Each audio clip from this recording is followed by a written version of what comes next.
Hello, I'm back. Probably for more than like 20 minutes this time. And Navigating the world is a whole lot easier with a few different identities to choose from. Need me to come up with some for you? Sorry about that. That was quick this time.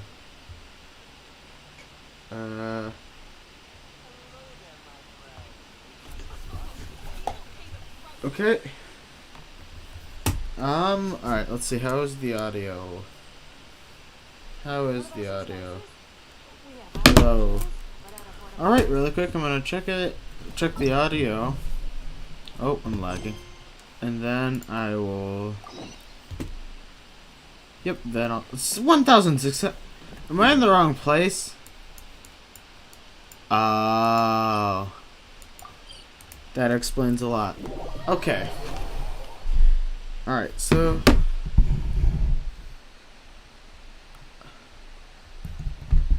Am I quiet? Am I using the right microphone?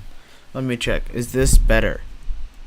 If I talk closer to this, is it louder? Apologies for this. Alright, yeah. Alright, so it is the right one. Is the ratio good? Should I just talk a little louder? Oh, hold on. How is... Oh, yeah, that's okay. Not great, but it'll be good for... Alright, yeah. Unmute on my computer. Boom. Live chat. There. You know, just before this, actually, I was watching a video by someone named Gabby Bell, about just YouTube chat bots, and it was talking about how, like, just how rampant they are, and and I thought, I don't know, that was kind of interesting, because on the one hand, I've never seen a chat bot, right, or in other people's streams, which is impressive, but that might be just because sometimes, I don't know, never mind. But on the other hand, I've had, like, one real person say hi in a chat, and a lot of fake, and not a lot, and like, I think it's 2 bots, but one said like 3 things before I figured out how to ban them, and a lot of, and a bunch of bots say, like, xfind.pro. I think that was actually in the video, too. So, I don't know. That was interesting. Anyway. Take it easy. And today we're actually doing the story quest, because I was playing earlier, and my resin is gone. So I'm not going to have to worry about that. If I can find where I'm supposed to go. If I can figure out doors, too. Because apparently that's a struggle for me. Boom. Okay. Oh, what? No wonder I was lost. Alright. Here we are. It's also fairly close to where I've been staying. Well, I'm gonna turn down personal volume a bit. It looks really nice. Okay. Yeah, I don't know. Sorry for the trouble. Not at all. Just tell me more about your adventures when you next get the chance. Okay. That's specialty. Paimon can tell you stories next time. And then about plans for tomorrow. Oh, if you don't mind, how about we all walk around together tomorrow? Okay. All of my friends will be working the festival, and Dia's still insisting on her covert protection. Stealth, okay. Yeah. It'll be pretty hard to relax and enjoy the festival if Dia's constantly hovering over you, right? It'll be easier to... Oh, we're getting information? Shoot, I'm missing a lot of stuff. So let's Okay. meet at the nearby bazaar first thing tomorrow morning. Have a great night. You It's a deal. too. Good night, Dunyarzad. I Oh. may be too excited to fall asleep tonight. See you tomorrow. Paimon's starting to really look forward to the Sub-Zero festival too. Will there be lots of yummy food? Oh, no. Thinking about food is just gonna keep Paimon up all night. The earlier we sleep, the better. Let's go inside, traveler. Okay. I need to shave soon, which is weird. Like, this is noticeably fuzzy. And it's been literally... Oh. Did we oversleep? We should go meet Dunyarzad right away.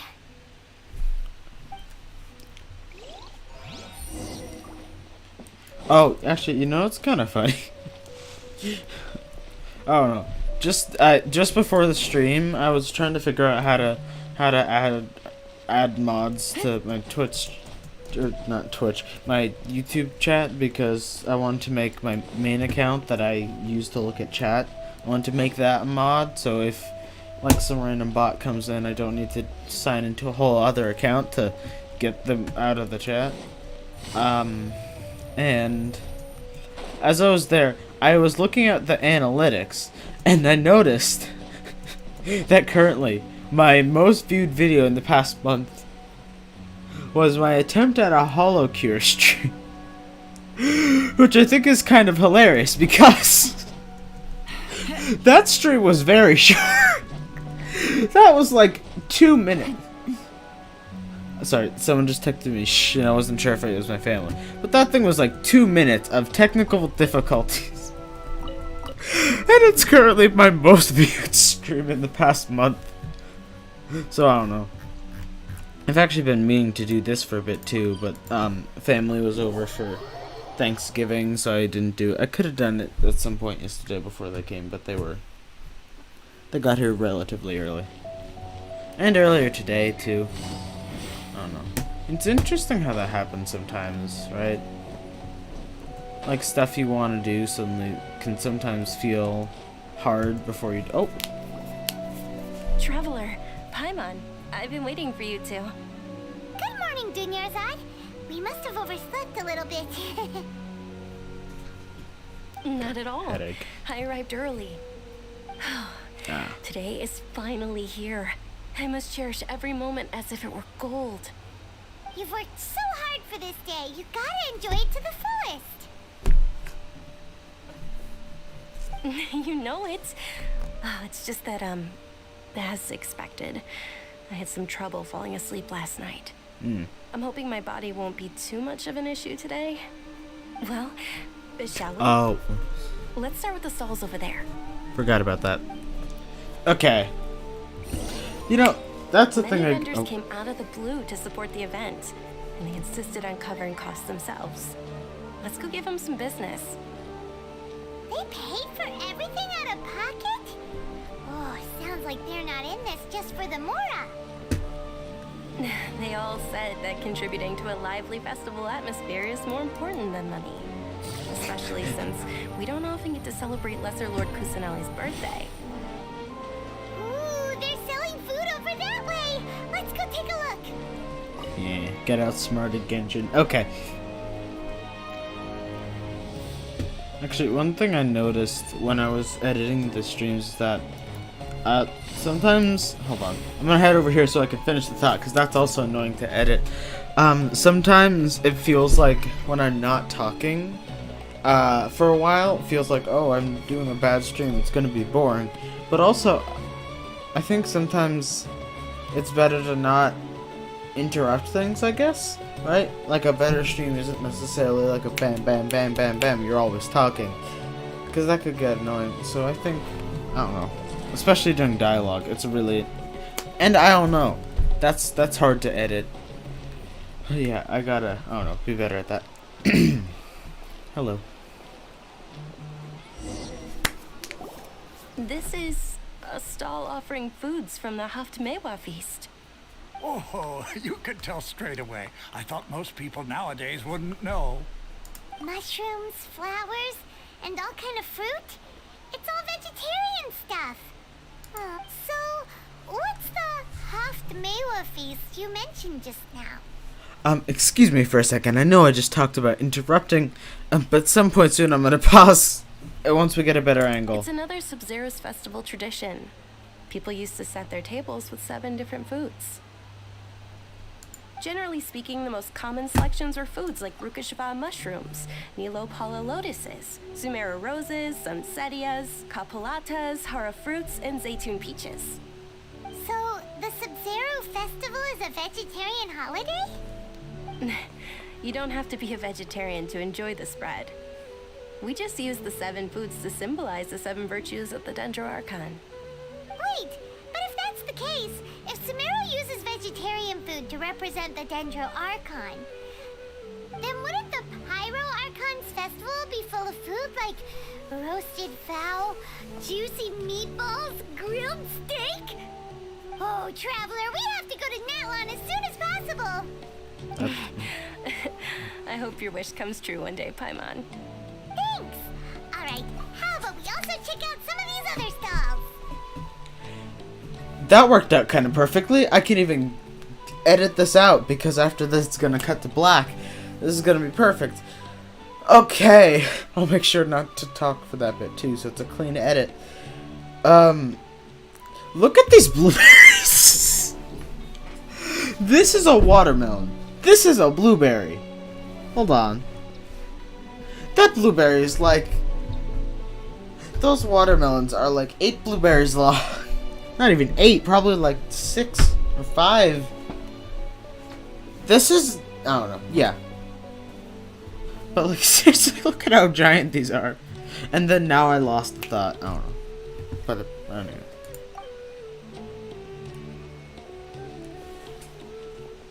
Dear customers, would you like to try your hand at alchemical divination? Ooh. What's alchemical divination? Those two things sound like they'd be fun to try together. Right? I thought the same when I first heard about it. It is said to be a mysterious craft invented by none other than Lesser Lord Kusanali herself. So, how does it work? It's quite simple. After you give me any 2 alchemical reagents, I'll use them to perform a random transmutation. Sure sounds random. So random that it will probably fail. That is precisely what we need. After the transmutation fails, your one and only diviner here will interpret the remnants. Huh. Okay. This is rude. Don't do this. He very well might be a scammer, but I don't know. Well, according to Lesser Lord Kusanali, everything is interconnected, and all that occurs can be traced back to fate. You could say this is a pearl of old wisdom. Why does everything sound so much more credible when Dunyarzad says it? Are you guys working together? She'd be a great So scammer. that's the true wisdom behind it. This young lady sure knows her stuff. So, how about it? Want to give it a try? Did you not know that? Okay, whatever. What do I not need? 725 of those. No core lapis for you. Food? I can give him mushrooms. No mushrooms. I don't want my mushrooms. Nice. I have more of this than iron chunks. And have a pearl. Give. Okay, one moment. It's the moon. Huh. Paimon wants to take a look too. Is it? It looks more like a pie that Paimon bit into. Generally speaking, the moon signifies... It means... Wait a moment. Is he really looking it up in a book? Oh, I remember now. It means illusions and lies.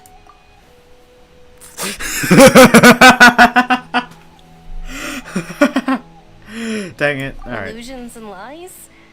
That sounds rather ominous. It's kind of like a catch-22 though. Because if it is an illusion and a lie, then the sign didn't mean an illusion and a lie. But that means... Because it didn't mean anything. Because it's just actually random. But if it's... But that would mean it was true, which means it wasn't an illusion and a lie, but I don't know. Yes, but this book says that if you trust your intuition and overcome your fears, the sun will surely rise. He's not even trying to hide his book anymore. Naturally, fate will only ever show you the beginning of a journey. It is up to you to forge your own ending. Oh, thank you so much. I'll keep that in mind. Oh, it's nothing. I'm just learning as I go. Guess that was still pretty interesting. Okay, on to the next stop. They Oh, say the shoot, I'm Sub-Zero's back. festival was very lively a long time ago. Large This is flower pretty carriages lively. used to parade through the city. As they headed towards Port Ormos, people would throw flowers, candy, and liquor all along the way. Oh, my dad's watching. No, he's Junior's watching the eyes webcam. are sparkling right now. I wish I could Oh, have they are. seen that spectacle. But if you ask me, I'm sure Nilou's Dance of Sub-Zeros will be just as impressive. Sorry. Oh, hey. It's you. What's up? Man, I love you, yell on dialogue. I had an order? Cool. I didn't know about this. I guess I'm doing this now. No one is in chat.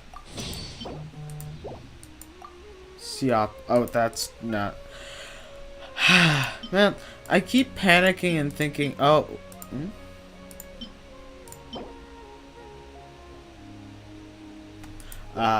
Okay.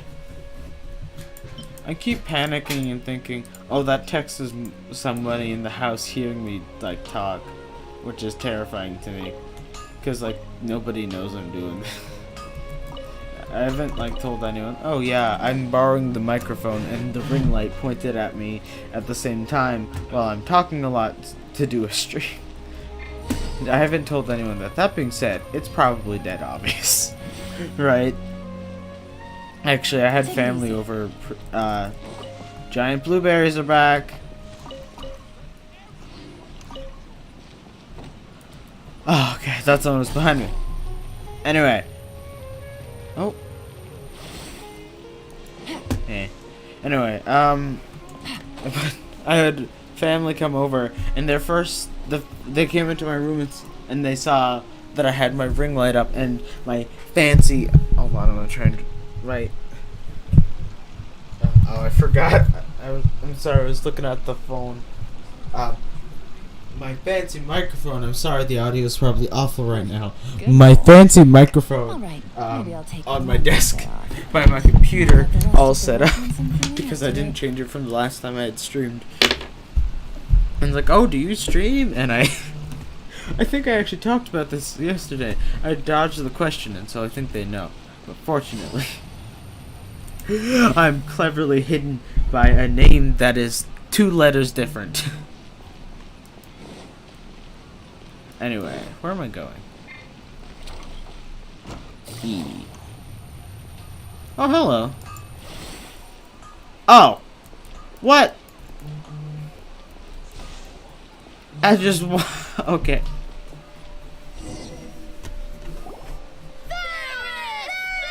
Ow, ow. Attention! Soldiers, fall into formation if you want any Yalda candies. Ooh. Whoa. It's a weird guy with a weird hat. It is indeed a weird guy. Dunyarzad! Wow! Miss Dunyarzad, the children love you even more than the Yalda candies. In the few short days it took to prepare for the Sub-Zero's festival, the children have all grown very fond of you. Huh. The Hallowed Knight of Flowers. It's an honor that you know my name. Oh, okay. Hello. Never mind. Attention! In the name of Ferris, the Knight of Flowers, I commend you on your contributions to the glorious Sub-Zero's festival. All right, little soldiers, take your Yalda candies and don't forget Man, your do I loyalty get to one? Lesser Lord Kusanali. Dismissed. Okay. Knight Ferris! This one's a little weird. Like, Just what is going on here? he's starting a revolution. Ferris, the Knight of Flowers, is another Sub-Zero's festival icon, and one immensely popular with children. In the past, the actor portraying Ferris would also sit on a flower carriage. It's all thanks to Miss Dunyarzad's sponsorship that the children can make such wonderful memories today. As are we to you, Vihar. Oh, not at all. Oh, speaking of tradition, Yes! you want some Yalta candies? They're a festival staple, and I happen to have some boxes readied here. Take a look Please? and pick whichever one you want. What's this kid doing here? Whichever one. Don't these boxes all look the same? That is the fun part. Each box contains a random flavor. It's up to the luck of the draw. Flavors include lavender melon, hara fruit, fruits. sunsetia, Ooh, those all sound pretty good. And and there's also lizard tail and oni kabuto. Huh? What's up with those two flavors? ooh, gambling. Kabuto is a little spicier than lizard tail. Dunyarzad, you tried them before? Traveler, help Paimon pick one. Paimon wants the Sunsetia flavor. Okay. man, I don't know if I want seen the gacha luck, but okay.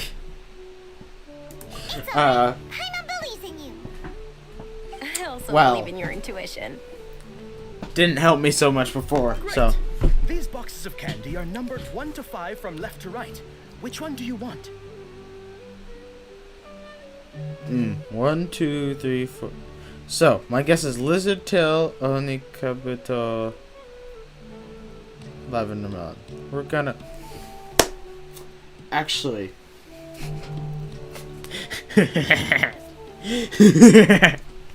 I think I have a plan. A little scheme, if you will. Which box has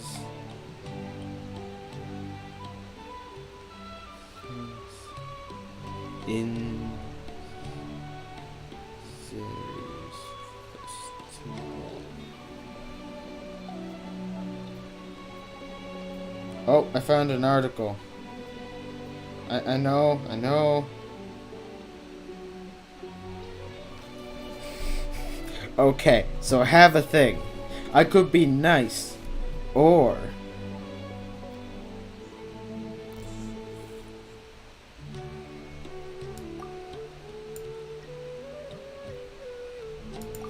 alright, am I trying to be nice? No, I'm gonna do 4. No. Number 4. It's definitely no cheating at all. Huh? Excellent work. No way! Indeed, Sunsetia. Ooh. Paimon bet used to ride so many epic battles because you had incredible luck, and Paimon was right. Mama! You know, I bet the only reason you're alive today is because you're lucky as heck and I was right. You suck. Oh, no. Attention! Here's your Sunsetia flavored candy. Thank you, sir. Thanks a lot, Knight of Candies. Wow. It's Night of Flowers, not Night of Candies. Paimon really wilted the carriageless Knight of Flowers. They all basically sound the same. We got our candy, so let's keep going. Oh, actually, I just remembered that I left something behind. Since you're here, can you come with me to get it? I just stuck my sleeve in a heater and now it is very hot. Okay. Oh, and I gotta reopen chat.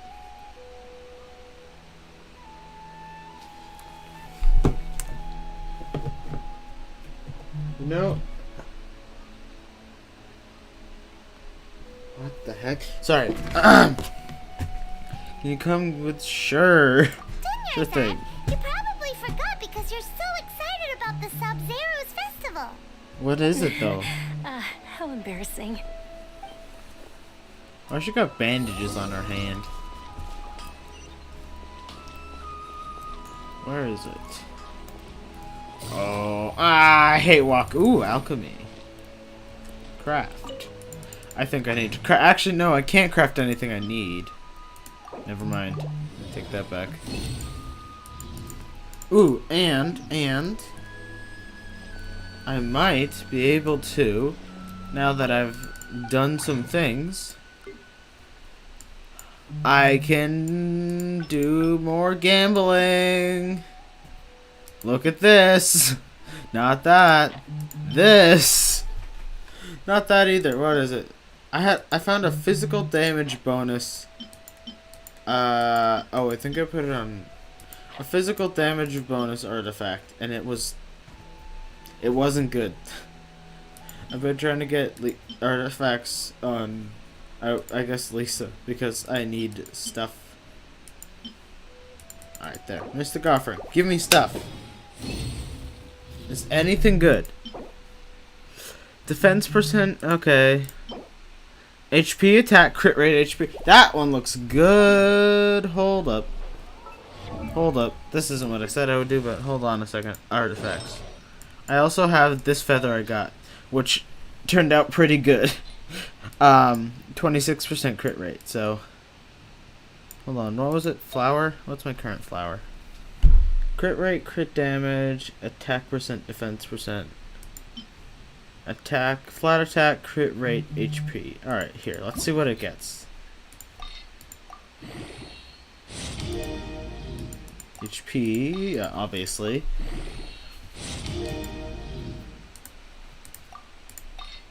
Alright, come on, come on. EM, okay. Well, crit rate is... Let's compare.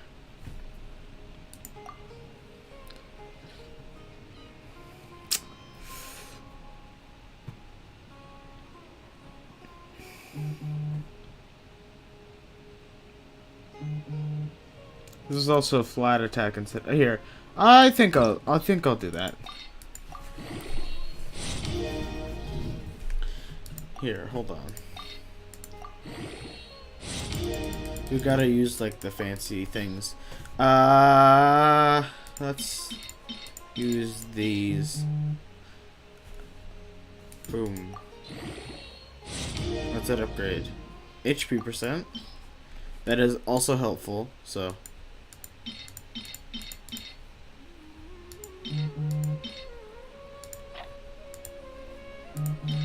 Is this the... I got a physical damage bonus feather, I think. But it might not have been a feather. I don't know. Whatever it was physical damage bonus on an artifact I wanted on Lisa, so... But I can't find it. It looks like it just vanished. Alright, come on. Give me something good. Let's go into crit rate. Crit rate.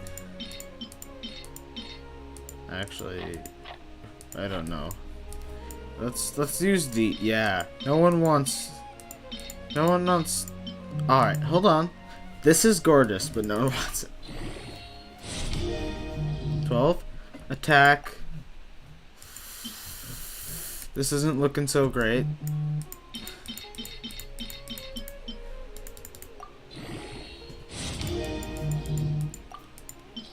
Let's do...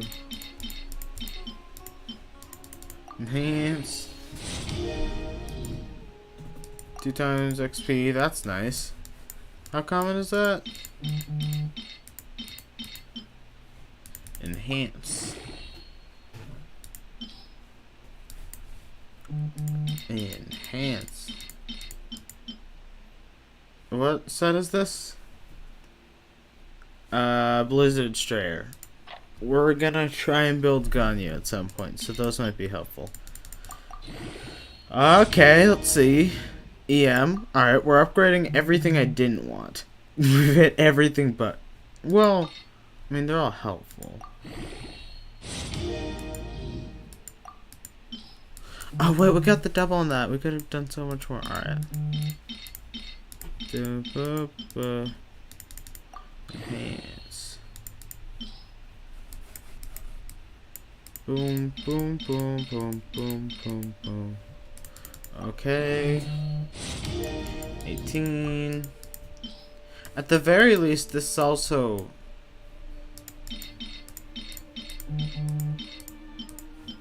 Enhance. Is this a stupid idea? Should I have stopped like a while back?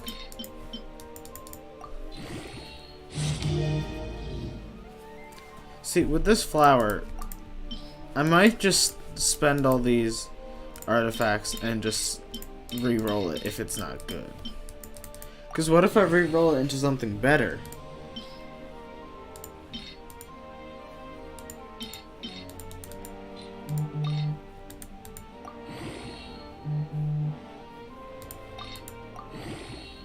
Come on. Crit rate. Alright.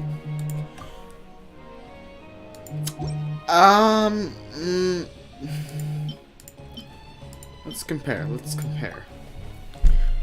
So 4% versus plus 37. Defense percent, that's... And then crit rate, less crit rate. That's like no crit damage though. I say we switch. Alright. Anyway, back to the thing we were doing.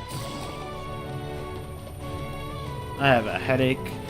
I might grab like a Tylenol or something because my head's really hurting.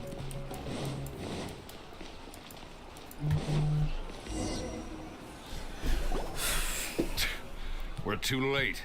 Who knew the little lady was such an early riser? I know, right? Hey, wait a minute.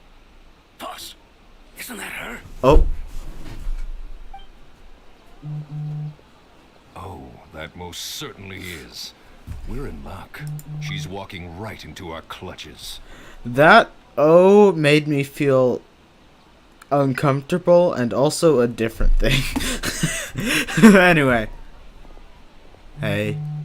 What's up? Those Eremites don't look like they're up to any good. Who are you? I don't believe the Homayanis hired you. That's right. We haven't received any of their mora, but I wonder how much the Homayanis would shell out to get you back.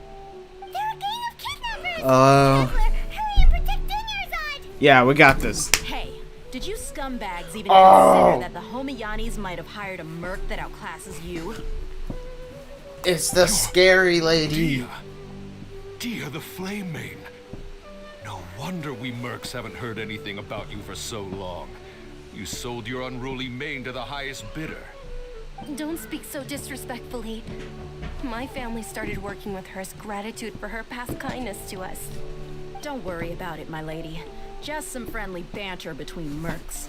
One punch and those rabid dogs will expose themselves for what they really are. Aren't your claws all dull by now? Don't get too cocky.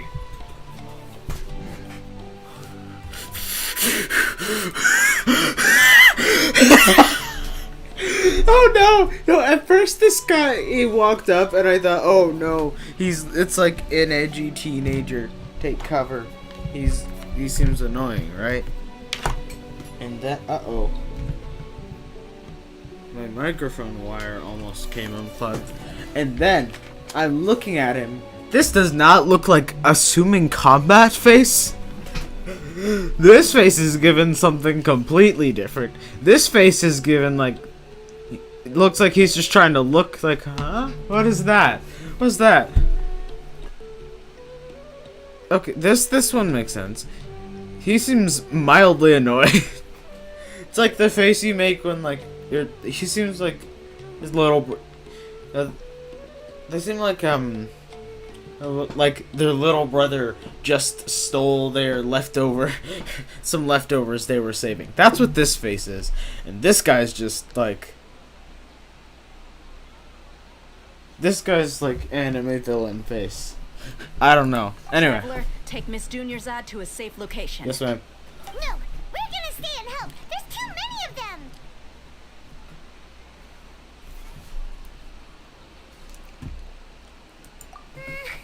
You're right. All right, fine. Please be careful, Dia. Don't waste your time worrying about me. Yeah, she this can is my take that. job. Look out for yourself. After I've wiped the floor with them, I'll go find you all.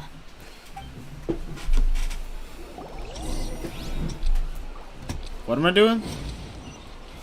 Oh! Oh, hold on. I got this. Easy. Wait a minute. Sub 10 seconds. I'm sorry.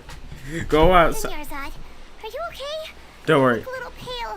Are you in shock? I indeed also have asthma, so. I'm fine. My body always reacts like this whenever I exert myself too much. Is this just asthma? Is that the same thing? I don't know. Never mind.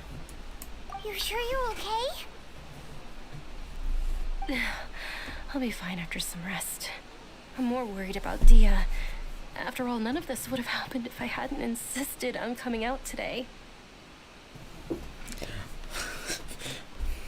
Hold on. Yeah, no, she's yeah. Yeah, don't worry.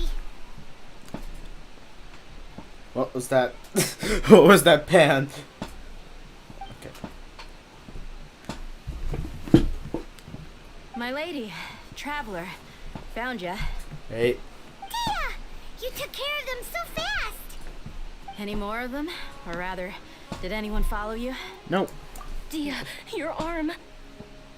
Oh, shoot. Oh, this? I'm fine. It's just a scratch. Normally, they wouldn't have been able to land a hit on me at all, but I'm still getting used to this new greatsword.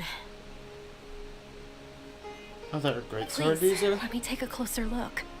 Come on, it's nothing. Us mercs aren't as fragile as you think. Hold on, you said something about a new greatsword. What happened to the one you were using before? About that. Well, I sold it, because I was low on Mora. Stuff like this happens every now and then. It can't be. The anonymous donation that was used for the venue's final round of preparations?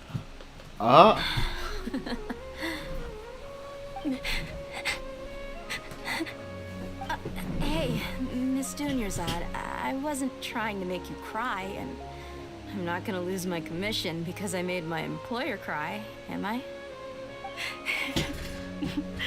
Okay, making your employer cry won't affect your commission, but selling your weapon without permission and getting hurt? I'll have to reevaluate your performance. You're so unreasonable, my lady. Thank you very much, Dia. Don't be like that. I get embarrassed really easily.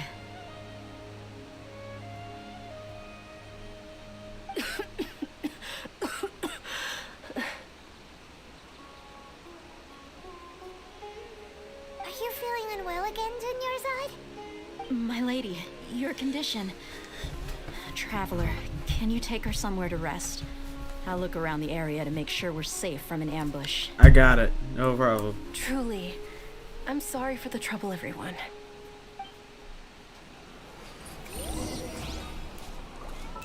Oops, wrong button.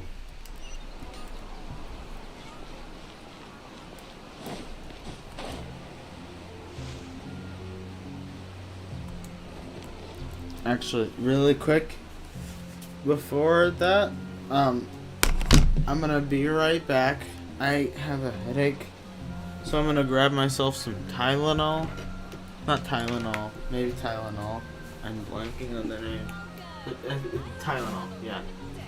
Like, because my head really hurts. And maybe I shouldn't be doing a stream with a very bright ring light shining in my face, but, like, you know.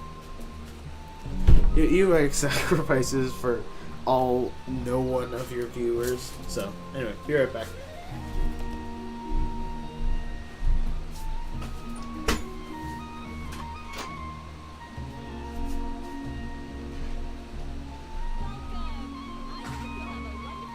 I got a new letter from an informant.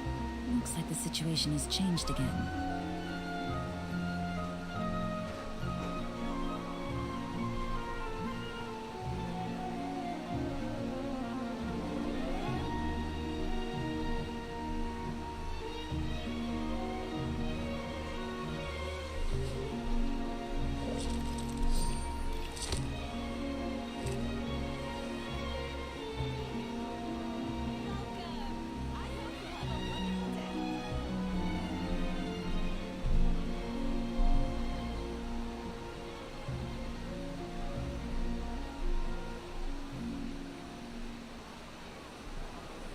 Navigating the world is a whole lot easier with a few different identities to choose from. Need me to come up with some for you?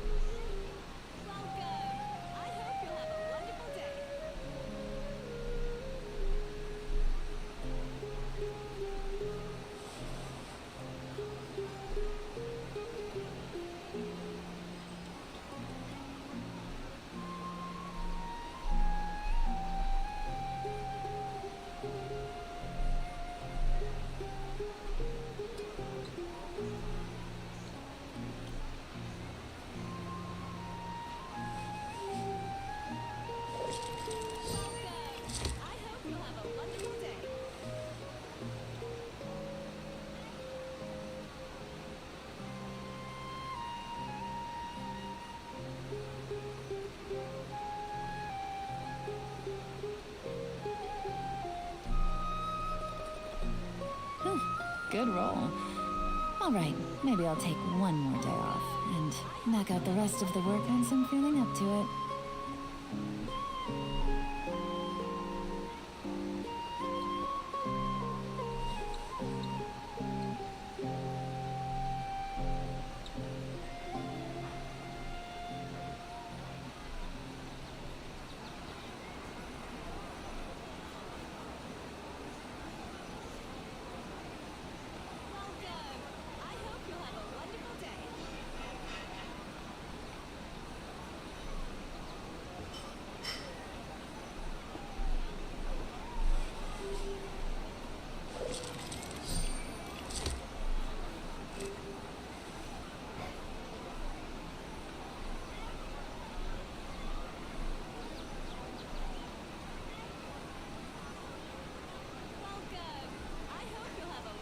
I got a new letter from an informant.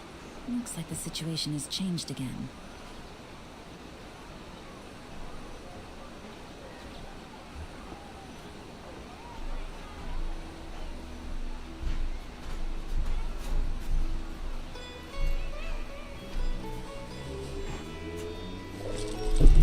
I'm back.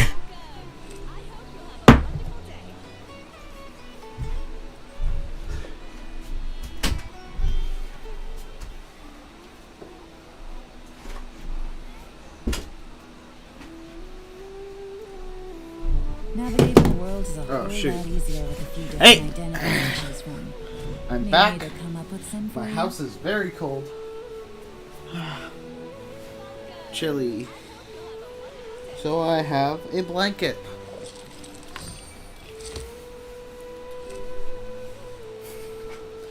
On top of my very large hoodie. Like so. Anyway.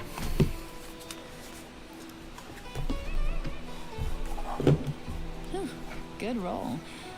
All right, maybe I'll take one more day off and Hold on. knock out the rest of the work once I'm feeling Let me up just to open it. up the stream.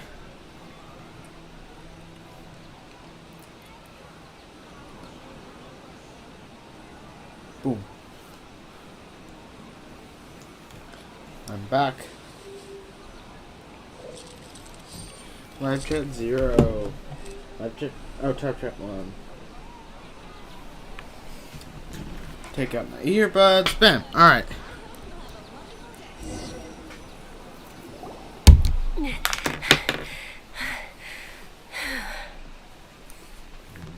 Sorry. Are you feeling better, Dunyarzad? Yes, much better. Just give me a few moments and I'll be good to go. Oh, I'm sorry. Yeah. And continue to keep it a secret. I was actually born with Elazar. It's terminal now. Oh, shoot. I believe Elazar. it's Elazar. Oh, you've already heard of Elazar.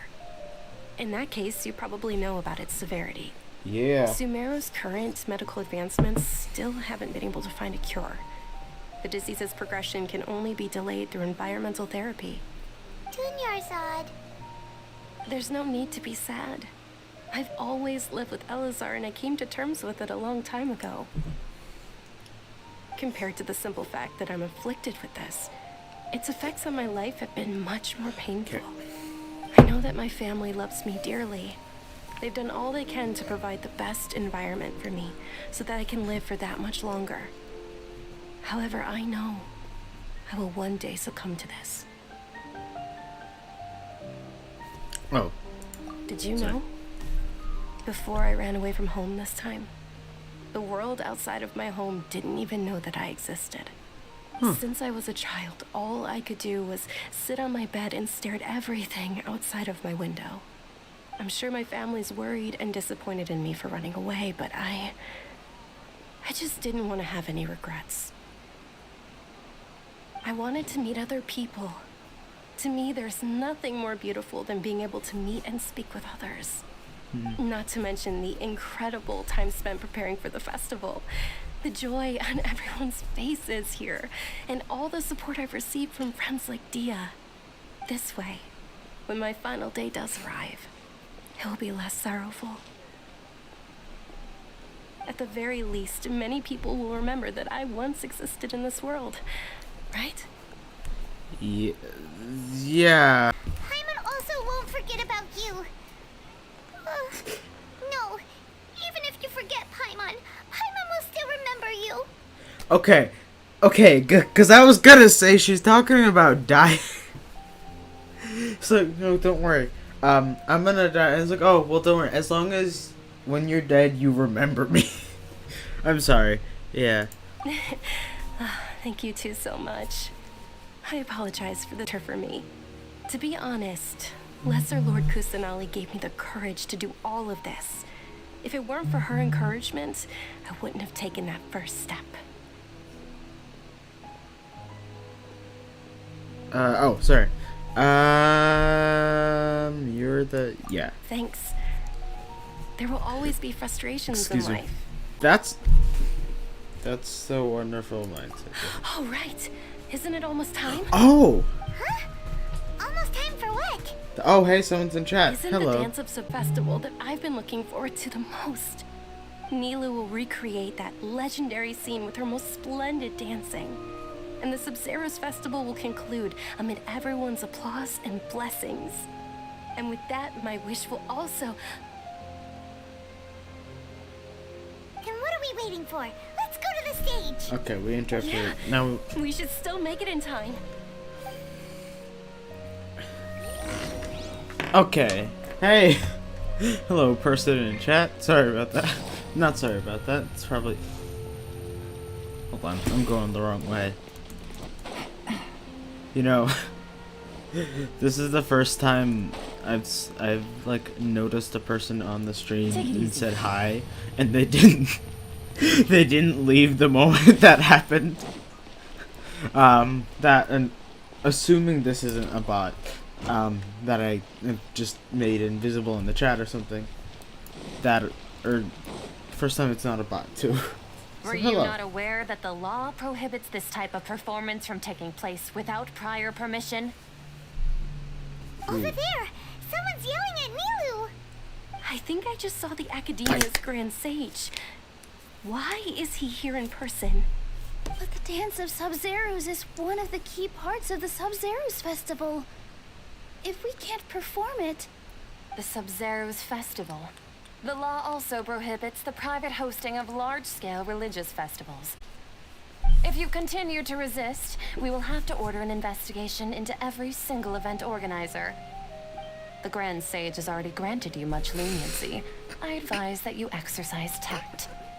How did things turn out like this? The Academia was originally responsible for the Sub-Zero... Don't go there at the finals. Swallow, but... You're right. Things would only get worse. Art, dance. Aren't you ashamed of pursuing such frivolous and meaningless activities in this land of knowledge and reason? Shut up, man. Your hat looks stupid. It looks like you found a beach bucket and then it got like a bee sting or something and now it's all swollen and stuff. Like shit. And look at this. Look at this goofy fucking mustache. All I'm saying is, could've used a fashion designer for this. I don't know. This bit's pretty nice though. I like this. this dare I say, art piece. Anyway, I gotta stop. I gotta shut up. Our Archon created the utopia that is Sumeru City for all scholars who sought validity, verity, and truth, while people like you wish to defile it. No. Even the goddess of flowers dedicated a dance to her. With your lack of intellectual credentials, I do not believe you are qualified to debate with me. What you should be doing is finding work. Are they gone now? When we return, have the scribe draft an ordinance before the next Nyargarbaha day that prohibits public art performances. We will announce it to the public later via the Akasha. Understood. I will inform him when I return. Wait. They can announce things via the Akasha? Anyway. The Sub-Zeru's Festival. Go sell a tent.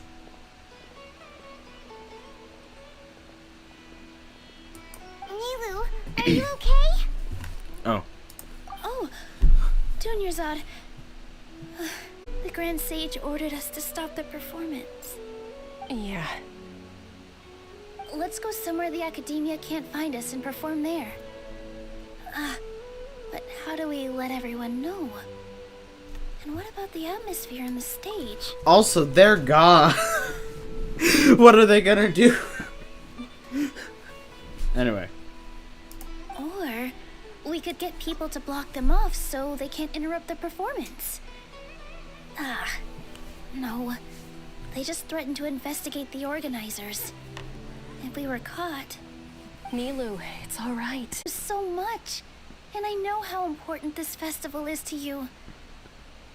I don't want you to have any regrets. It's okay. Seeing you care this much about my feelings is more than enough. It would be too risky to continue the Sub-Zerus festival at this point. I don't want to get everyone in trouble. Thank you. If you say so. But you can sneak out for the next Sub-Zerus festival, right? We'll make sure the next one is a smashing success. The next one. Yes. Okay. It's a promise. It will be a smashing success. Oh, I just realized why she, I can't believe this is how things turned out. Those heartless geezers. There's nothing we can do about it. Still, I'd be lying if I said I had no regrets. I would have loved to see Nilu's dance. I mean, we could just do it like... Oof. Is this another cutscene? A lot happened today. It's a shame the festival ended the way it did. Nilu and Dunyarzad promised to make the next Sub-Zeru's festival a success, but Dunyarzad is running out of time. Yeah. Alright. Yeah, no, you couldn't tell she knew that. This may be a regret that's never solved. Okay. That...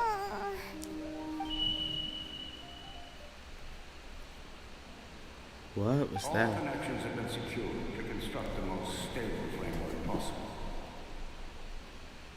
The project has entered its most critical phase. Power has begun to flow from...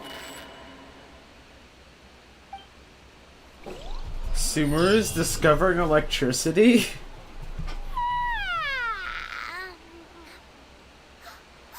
We're gonna be late! It's all because you wouldn't get out of bed! We should go meet Dunyarzad right away! What? Hold on, what? Hold up, what? What? Hold up, like 5 seconds. Hold on. Also, thank you to, Bowman, for saying something in the chat. It means a lot. Like, I know I'm not very good at this. I haven't been doing it for very long, not super frequently, and I'm a kid in his room. But it's nice. It means a lot. That's what I was talking to me. Also, hold on 1 minute.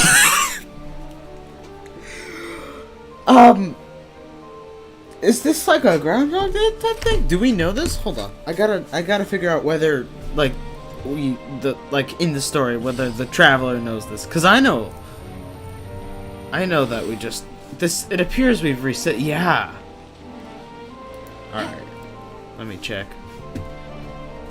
Good morning, Dunyarzad. Sorry we're late. Another thing I'll have to check is whether that's like the same music, or same dialogue. Yeah, hold on. I gotta think. So, okay.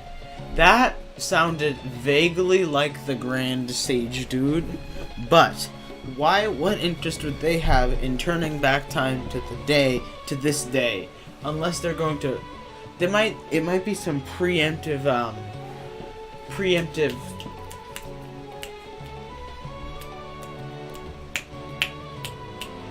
it might be some preemptive, like some sort of preemptive strike thing, right?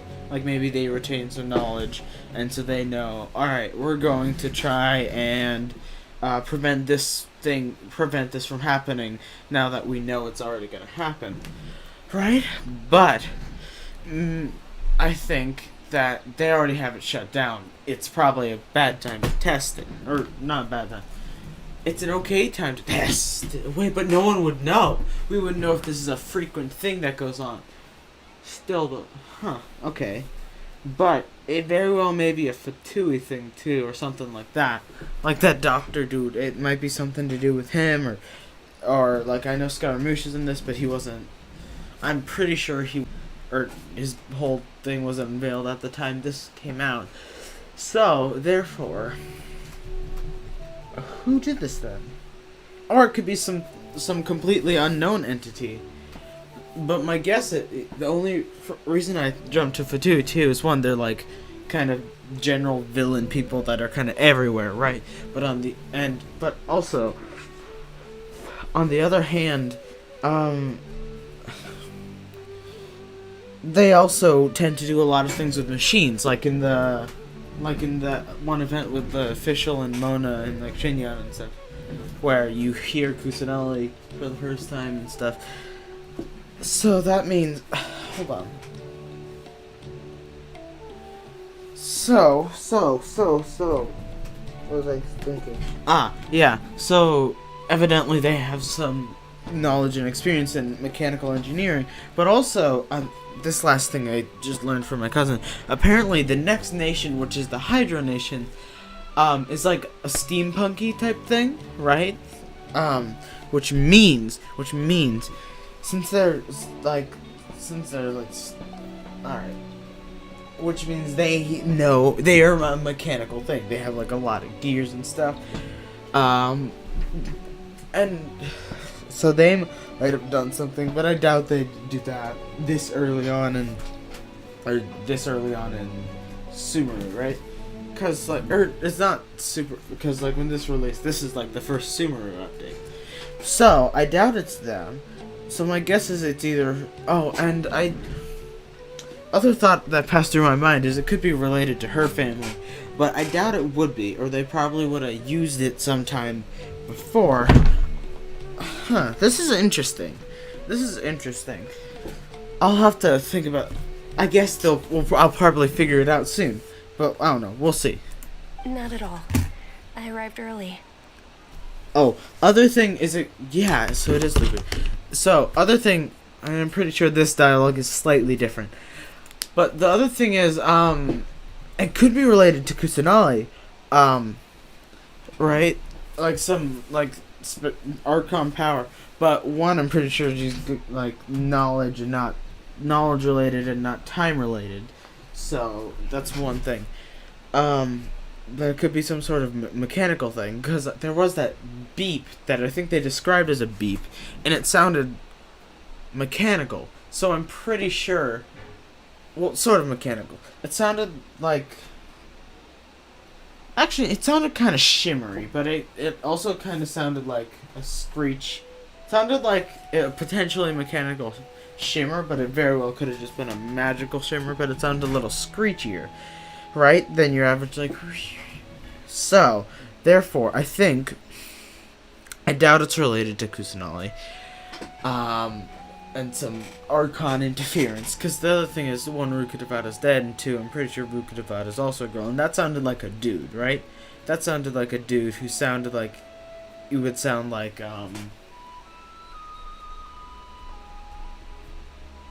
That sounded like a dude, and it sounded like what it sounded like a dude who looks kind of like the Grand Sage dude. And seeing as that guy's got a fancy little monocle, that kind of looks a little geary, so that might be related. But I don't know. Anyway, that's interesting. I'll have to. I guess I'll see in a second. You seem kinda tired. Did you not get enough sleep? This is definitely new. I'm doing well. There's no need to worry. Shall we go? Let's start with the stalls over there. Do we know this? Is this like a faded memory almost? Like we're trying to remember, but it's kind of wiped from our mind? Like a tip of the tongue kind of moment? Sure. Traveler? Why are you just standing there? Let's get going. So Paimon doesn't know. Then why would we still know? Whatever thing happened, either it didn't quite work on us, maybe because of some sort of alien, it's not accounting for us type thing, but it could also be because of the tree communicating with us and stuff, and so it gave us some knowledge, and maybe the tree's defected by whatever turned back time just now. Anyway. Imagine it was all just like a bug, and I'm way overthinking this. Ooh, they're selling food over that way. Let's go take a look. Ooh, hey. That's a nice lighting. Alright, and then there's the giant blueberries. And the pomegranate. I kind of want a pomegranate. Oh, I'm sorry. This is a stall offering foods from the Haftmewa feast. You are quite well informed, miss. I thought most people nowadays wouldn't know. So that's the same. Plants! Oh, Paimon's a little disappointed. That's different. Okay. Actually, what is the Haftmewa feast you mentioned just now? This is 100% new. And Traveler's expressions were different. So it's not just a loop of the same thing. So it might tie into like the alchemy thing. Oh, and the whole lie thing. The prediction of lies. Actually, the alchemic divination thing. That might help us a bit. Actually. So, I think what it might partially be is that, so that might give us some insight. And there might be someone lying somewhere. But that's vague enough that, like, yeah, someone probably is. And then this is all new, so, but the reason I'm saying it might tie into it is there was the whole thing about, like, fate being, like, the start of a journey in this, and then people guide it to the finish, right? So, like, fate's just, like, the starting point.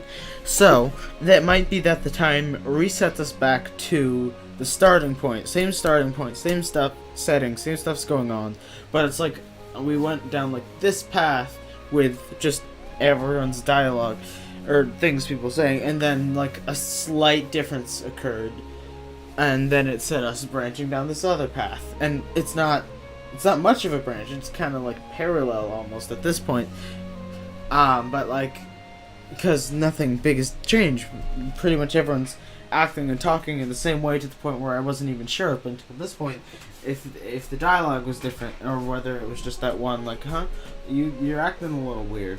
Aside from that, I wasn't sure if the dialogue was any different. And then the biggest branch happens after that,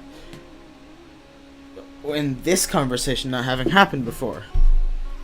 It's one of the Sub-Zerus festival's traditions.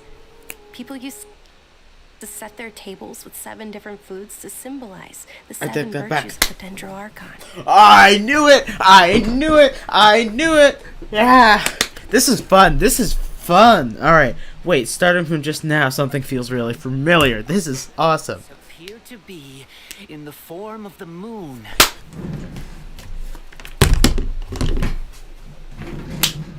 What did I tell? Someone else is getting the moon thing? Or is this a flashback? Paimon's thinking. Really? Paimon thought it looked like some kind of food. Oh. The moon signifies... It's Yep. escaping me for now. Wait a moment. Okay. Is he really looking it up in a book? Oh, right. Illusion and lies. Illusions and lies. illusion and lies. This is a little... I don't remember if that's what he said last time, but last time I interpreted illusion and lies as like, just interpreted the whole thing as lies. And this time I'm like illusion as in illusions pertaining to lies. Like illusions being a fancy way of saying like the illusions, metaphorical illusions conjured up by people lying, right? Like if I told you the sky is green all the time, and like and you believed me, that illusion of the world in your head, versus illusions and lies, whereas the lies is the thing that's more metaphorical, the lie being the illusion, and the thing that we are seeing and experiencing being the lie, and the whole thing being an illusion. So then, okay.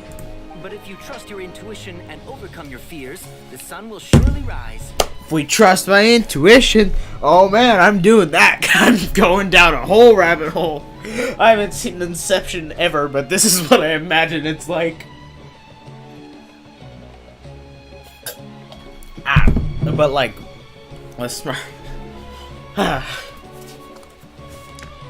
even in post-production, if there wasn't music in the background, I might edit in like Death Note to this or something. I don't know. Anyway, but if you trust your intuition, yeah. Is this deja vu? I feel like I've heard this before. Yes, I do. Understood. I'll keep that in mind. That is different. That is different. She said a whole thing about fate that I was saying before. Okay. Oh, it's nothing. I'm just learning as I go. It might... No, but that's the exact same. It might be that they're just cutting through. How, like... Guess that was still pretty interesting. Okay, on to the next stall. How, like, on the close zoom, it did a clever cut. Anyway. So, where to next? Oh, wait. What about the forgotten thing? Are we going to be able to predict it?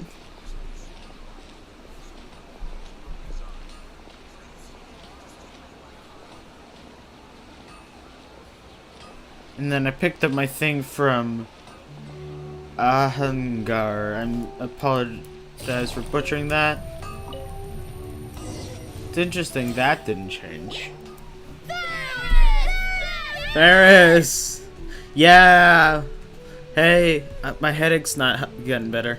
Alright, soldiers. Now that you have your Yalda candies, don't forget your loyalty to Lesser Lord Kusanagi. Dismissed. Okay. And then she just kind of hangs out. What's going on? Is this a play? And then, yeah. Ferris, Then the they Night just of kinda hang Flowers, is another Sub-Zerus festival icon and one immensely popular with children. Yeah. It's all thanks to Miss Dunya's sponsorship that the that children can meet the Night of Flowers. That's now. Do you want some Yalda candies? I happen to have some boxes ready here. Take a look. And This would have been so insane if I hadn't cheated the first time. Hey, guys, watch this. What's the pick? Don't these boxes all look the same? It's not that simple. Each box contains a random flavor. It's up to the luck of the draw. Flavors include lavender melon, hara fruit, sunsetia. Yep. And also Unikabuto and one other thing. Ooh, how interesting. And there's also lizard Lizard tail and and onikabuto. Why do those flavors even exist? And then Dinyozad's tried them. This guy's having an existential crisis in the background, going through the same thought process as me. Traveler, help Paimon pick one. Paimon wants to eat the Sunsetia flavor. These are open. These boxes of candy are numbered 1 to 5 from Number 4. Watch this. Definitely number 4. Watch this. Ah, excellently chosen. Number 4 is indeed Sunsetia. Again. Oh, but there's less. Oh, I might be going crazy, but I'm like 90% sure there's less now. Oh, faulty time loop. Faulty time loop. It's not working quite right because Dinar's also tired. Don't know if she was tired last time, but she also got up early, so that might just be that. Okay, this is awesome. Paimon bet you had incredible luck, and Paimon was It was never luck, but this time, yeah. This, I will say, this moment, it would have been insane if it wasn't for last time.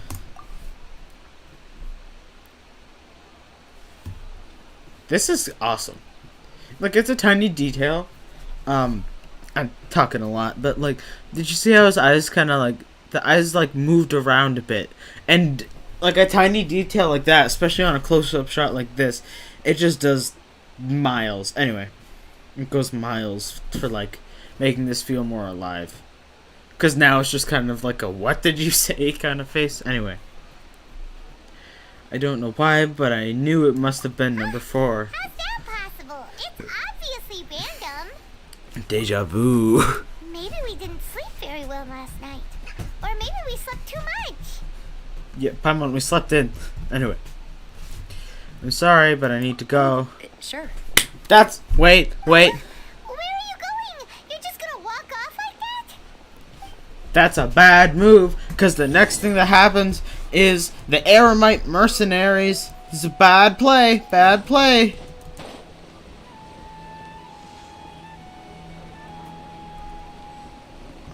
My headache's getting worse. I'm using my brain more than I'm used to.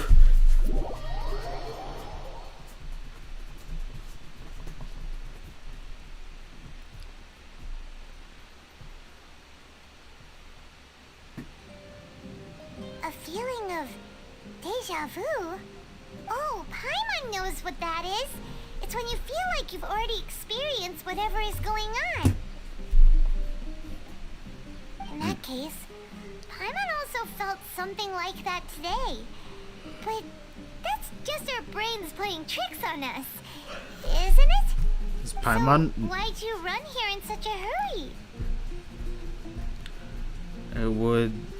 I want to do something I normally never would. I want to see if I can get rid of this deja vu. So that's it. You're intentionally doing things you usually wouldn't and seeing if you still get that same feeling of deja vu. I see. Welcome, Okay. you two. Are you here for lunch? What would you like to eat? One charcoal baked okay, I'm not gonna try cake. Got it. You don't look like you're from these parts, but I gotta say, you got good taste. I'll give this order to the kitchen. Okay. Charcoal baked Angelina cake. Isn't it that burned thing that didn't look tasty at all? Oh. Paimon understands what you're trying to do now. You'd never normally order something like this. Big brain plays. We're like both overdriving our 2 brain cells. Wow. That was a creative shot.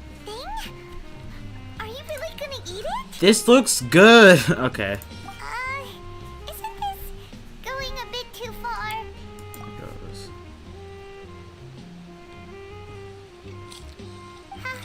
How was it? The look on your face is telling Paimon that it tasted awful. Apparently it is good. Then, Cool. You mean This flavor. I've definitely eaten this before. that's impossible? We were just talking about how gross it looked. So, What? would this be a case of taste bud deja vu? No, apparently I can't get rid of it. Wait, but I didn't try it. Are there extra loops we don't know about? Paimon also gets the impression that we've been here many times, even though we are regulars.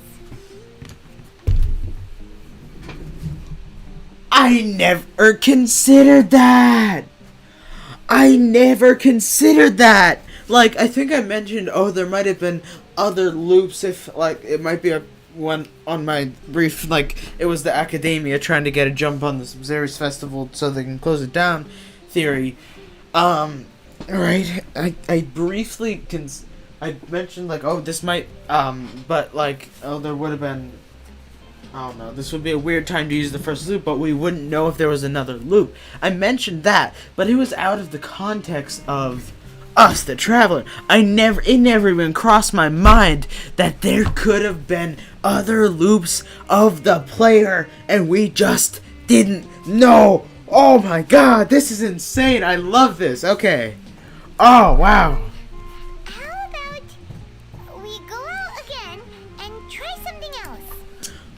Wait a minute. So.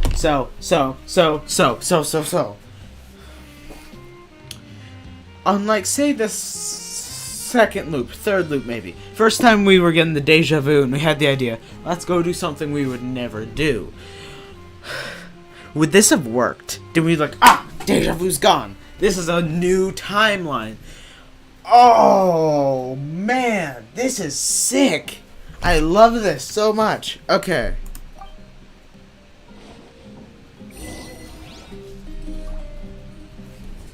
Leave the tavern. Let's go to Liyue.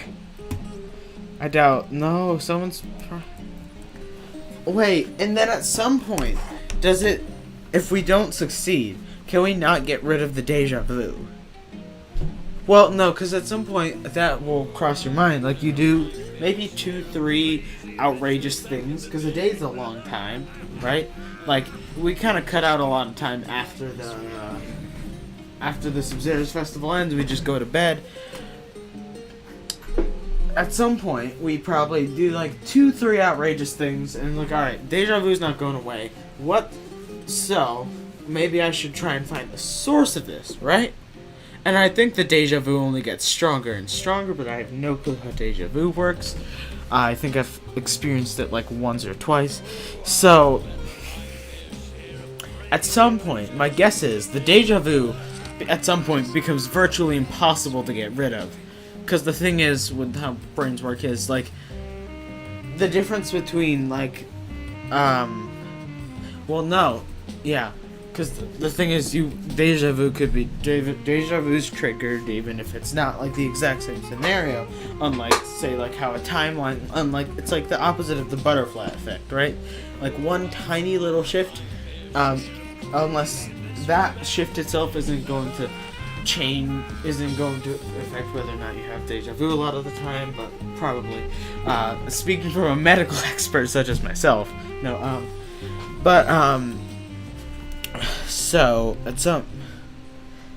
so I think at some point it becomes practically impossible, because the other thing is like, oh, you might have deja vu in leaving even Sumer, even if you get that far, because at some point, like. And then the other thing is how teleport waypoints work.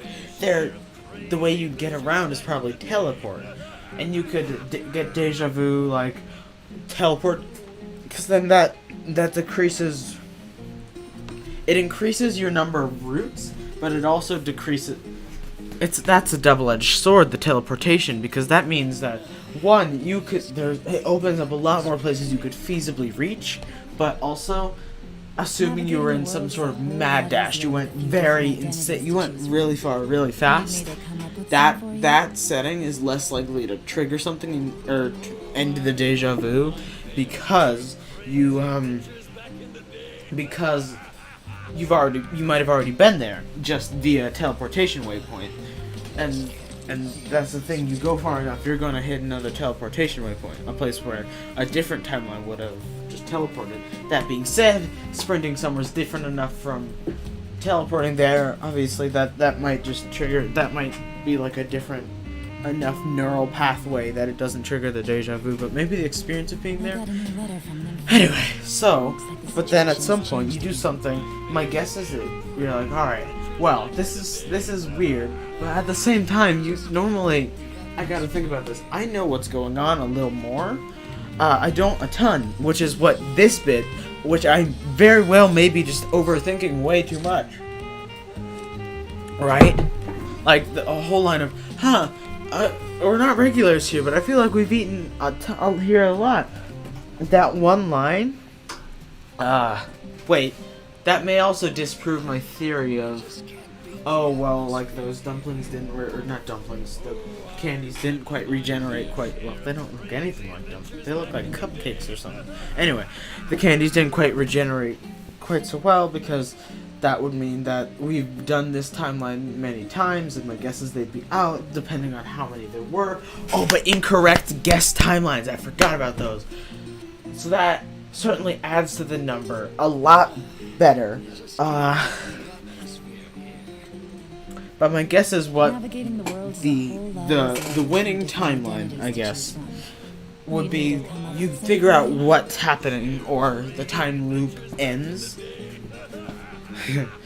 Somehow time loop made my brain shift to the song Odd Loop, which this very much is, though I don't think that has anything to do with time loops. But I have no clue because I don't speak Japanese. So my guess is like you do. I've started this stop many times. You do like 2-3 variant behaviors like this, and you still get the deja vu. You think, all right, so this is odd. Eventually, even though the vast majority of the time you're going to just probably, that's the other thing. It's similar in this movie, Everything Everywhere All at Once. There's this one scene in which there are rocks, right? And they're saying the vast majorities of the timelines are like this because the very rare chances of life never happened.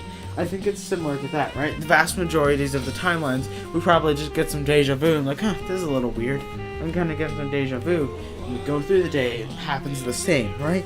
Vast majorities of the timeline are probably just like the last one, in which we probably experienced some deja vu, and we just went through the, that was an incredible feeling of figuring that out. So the vast majority of the timeline are probably, hey, I'm figuring something out. No, it's freezing. What are you on for dinner? Are you on the phone with someone? No, I'm figuring. All you talking to yourself? I'm figuring out, like, I'm trying to, there's something going on in a game and I'm trying to figure it out. Leftover sandwich? Sure. Do you want to make it, or do you want me to make it? I can make it. Can you close the door, though? I'll leave you with your stuff. But, like, come down, I'll tell you 10 minutes, I'll text you. Okay. That is not closed. Okay, hold on. Anyway, so Letter from an informant. Looks like the situation has changed. the realization I was having before someone came in was that the vast majority of the timelines, you just dismiss deja vu as like, oh, it's a thing that happens. You go along with your day as usual, like you would normally, like most people would do, and then it's like the very thought of maybe I should do some variant behavior becomes variant behavior, but then eventually the sheer amount of assuming this loops like automatically or just a lot, the sheer amount of loops adds up, right? And you have the idea to do this one specific variant behavior many times. Oh man, this is like far and away way more interesting than when Bowman was in here. I've just been looking at this one chat message of Bowman saying good luck this whole time. Thank you, Bowman, it's helping. But so then this one variant behavior, eventually it'll stack up to the point where this still triggers heavy deja vu.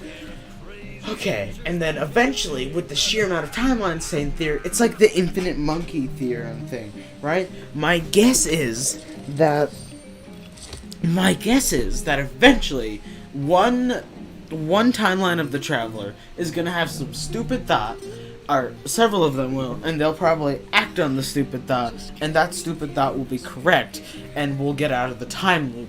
And then that's going to be the timeline that continues, which might be this.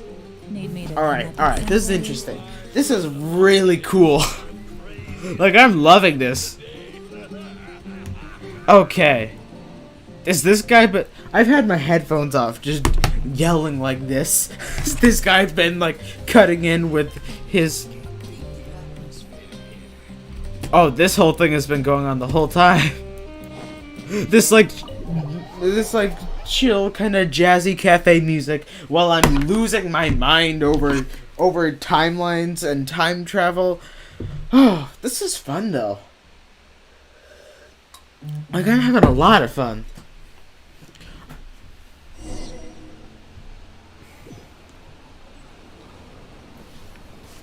Okay.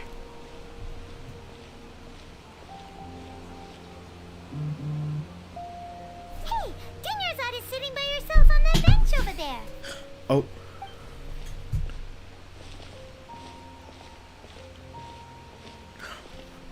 remember what this. What a coincidence, Dunyarzad. We meet again. Why are you sitting Eremites. there all by yourself? Eremites, right? Oh, I ran into some kidnappers just now, but thankfully Dia came to my rescue. I started to feel unwell after that, so I sat down here. Kidnappers? Oh my goodness, are you hurt? I'm okay. Dia's arm got scratched, but it isn't serious. Whew. That's a big relief. But, Dunyarzad, you seem a little down today. It's the Sub-Zero's festival, and you've been looking forward to it so much. Did Nilo get, Not at canceled? all. I've always been like this. Excessive physical exertion or strong emotions tend to aggravate my illness. Besides, no matter how amazing today may be, it is but a single day. After however many more days, my time will come to an end. Paimon doesn't quite follow you, and Paimon feels like something's really got you down right now. Sorry for leaving you behind It really over is there. fine. I don't mind.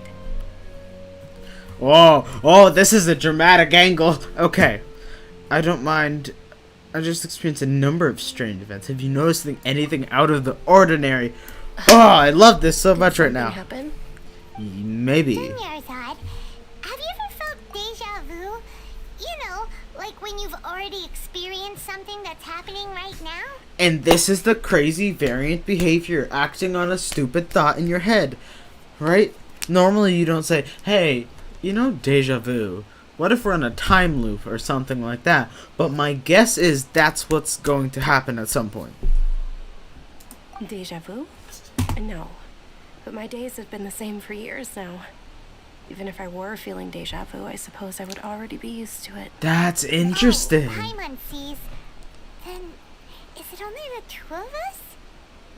Just the two? I don't know how that song time. goes. Huh? Time for what? Nilu's thing. Nilu's Dance of Sub-Zeros is about to begin. Let's go. Alright. And then there's probably some variant timeline in which she just doesn't care about the feds showing up.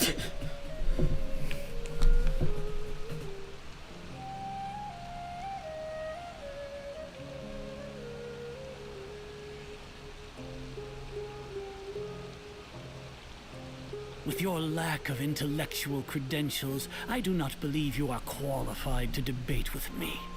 What you should be doing is finding workers to tear down this ridiculous eyesore. When we return, have the scribe draft an ordinance before the next Nyargarbaha Day that prohibits public art performances. We will publicly announce it later through the Akasha. Understood. I will inform him when I return. The Sub-Zero's festival. Go celebrate the birth of... Okay, pardon me for interrupting, but maybe just for this, but like anyway, yeah, we'll see where this goes, because this whole thing could have happened before and we just wouldn't know because there's more branches we could have taken. I guess we wouldn't get the deja vu. I don't know. I have no clue what's going on, so if by chance you do end up chatting, please don't spoil it. Oh, Dunyarzad. The Grand Sage ordered us to stop the performance. And just in case you don't know what's going on, this is the second. We just went through all this and it looped. We've heard a weird noise, some dude talking, and then we looped, had some deja vu, tried to do some behavior, but realized we got deja vu with that, which suggests that this has happened many times, and I spent like a very long time. Yeah, so we're on loop 2 now. I don't know if there's any more, but we are. It's okay. There's nothing we can do about it. But you've been really looking forward to this. I don't want you to have any regrets. It truly is unfortunate, but I don't want to cause trouble for anyone. Didn't the Grand Sage say that he might investigate the organizers? True, but... well, okay. We'll just have to try again next year. That's also different. Alright, okay. The next festival. I probably won't be around by then. Wait, what did you just say? No, nothing. I'll be heading back to rest. Thank you for your help, everyone. Okay. I can't believe what those heartless geezers did. Oh man, I have a headache, and probably one screaming all over the place. Okay, for some reason I feel like this is inevitable. Okay. Did Dunyarzad already go back? We should also return and get some sleep. So is there another loop then? Alright, alright, alright. Personally. So, in the end, you still couldn't figure out what that deja vu feeling was all about? Maybe it really was because of exhaustion. And this is the train of thought that probably most of the timelines went down. Okay, I'm feeling pretty groggy. Also, it's kind of hilarious that, like, I went on that whole rant for so long, talking about, like, branching down so many, like, conspiracy. I am feeling pretty groggy. Here. That's why Paimon stopped thinking about it halfway. This is different. This is different. Okay.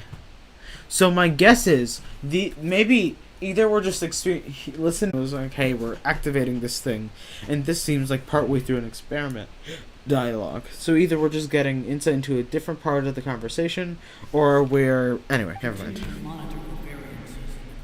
Variances in the data. Oh my God, was I right? Was I right? I love this so much. Okay. Continue to monitor the variances. In us, probably. But also in everything. Oh. Flash black and white. Simulation? After so much sleep. Yeah, maybe... Could it be that we're not resting? Or we're barely resting? We're not getting like a full night of rest? Wait! We should go meet Dunyarzad right away. Maybe that's why we slept in the first day. We're getting progressively more and more sleepy, and so we woke up late. But at some point, there's like a lot of noises, and it outweighs the extra sleepiness because there's a crowd and a festival, and so it wakes us up. We wake up, and that's why maybe we woke up perfectly on time the first loop, and we keep looping. And oh my God, I love this so much. This is so interesting, and that's why we woke up late. It's because of the loop. The loop is making it so that we. What was I gonna say?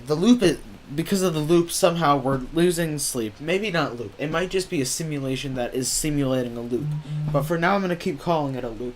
But this loop or simulation or whatever it is causing us to, maybe, my guess is we are getting sleep, right?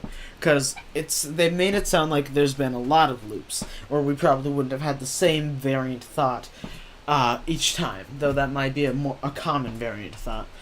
To go and try the charcoal cake thing.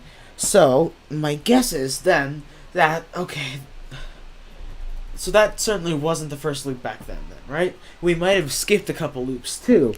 That's the other thing. I know for a fact now, we are not getting all of the information.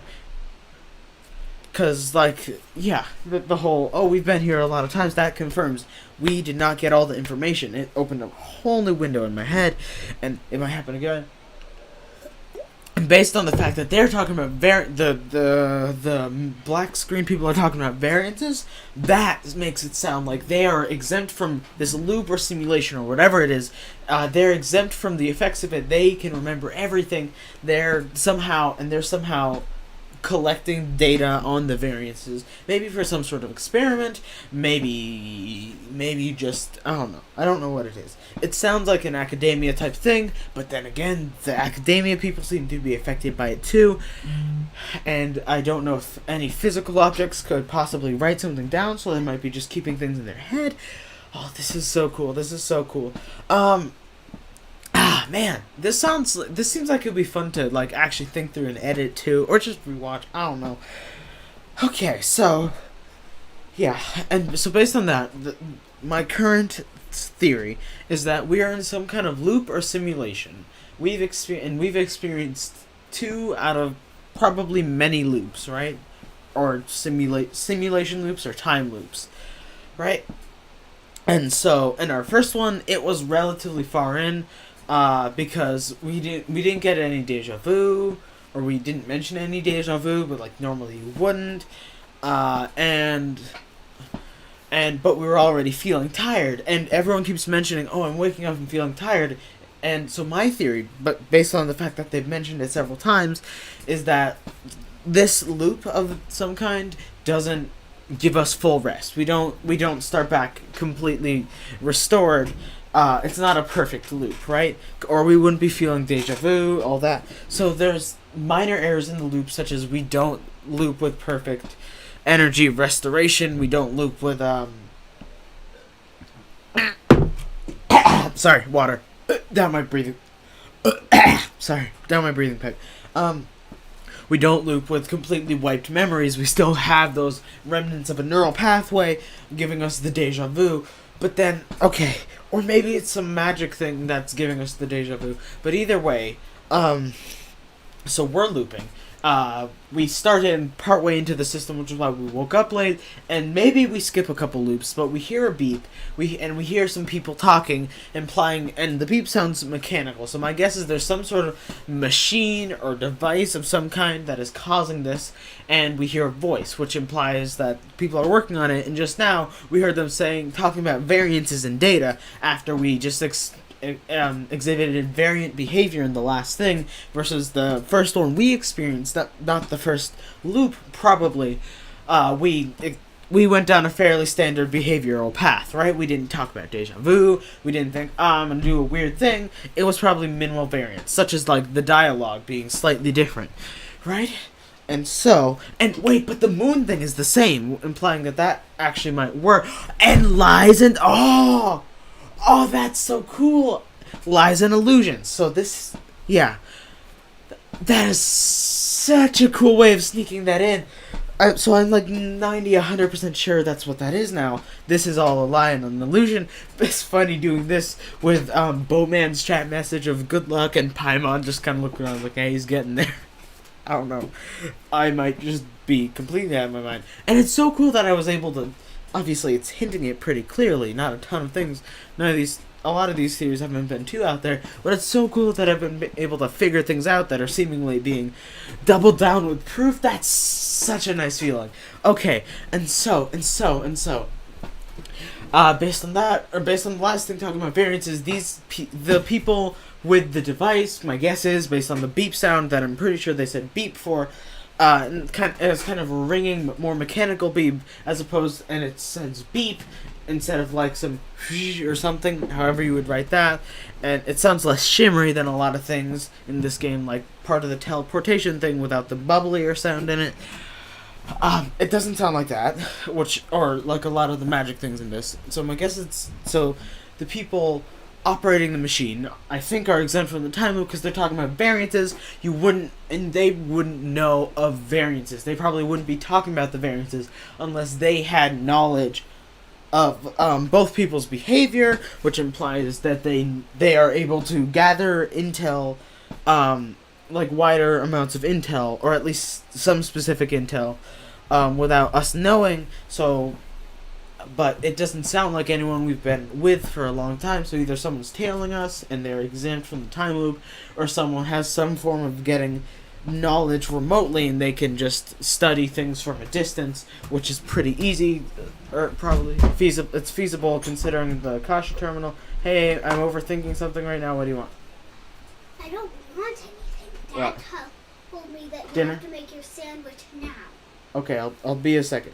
I'm gonna finish this train of thought and then I'll be right down. Tell him I'll finish the train of thought. And then, based on that my theory right now is that we're in a loop/simulation. We started partway through it, which is why we're tired, and then maybe we skipped a few loops, which is why the deja vu we're experiencing is so much stronger.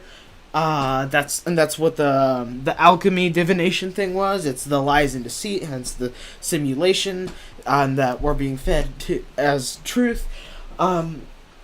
And then someone has some sort of device or machine, which is what the beep is coming from, that I think isn't operating at full capacity, partially because of the deja vu. It might be straining against maybe the fact that we're alien life forms, both of us, and both Traveler and Paimon, are exhibiting the deja vu, but also not from, presumably, at least very different from the vast majority of the people in this who seem to be exhibiting no deja vu, but still tiredness on Dunyarzad. But she might just be tired because no one else has mentioned tiredness.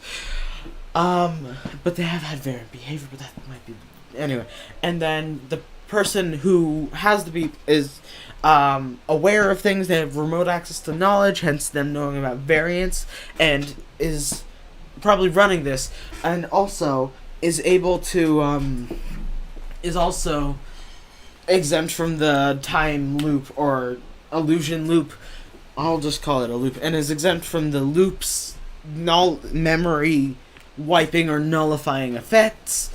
Hence they can hence they know something is a variant behavior, right? Which is interesting. Yeah. And I think that's roughly the extent of my theory.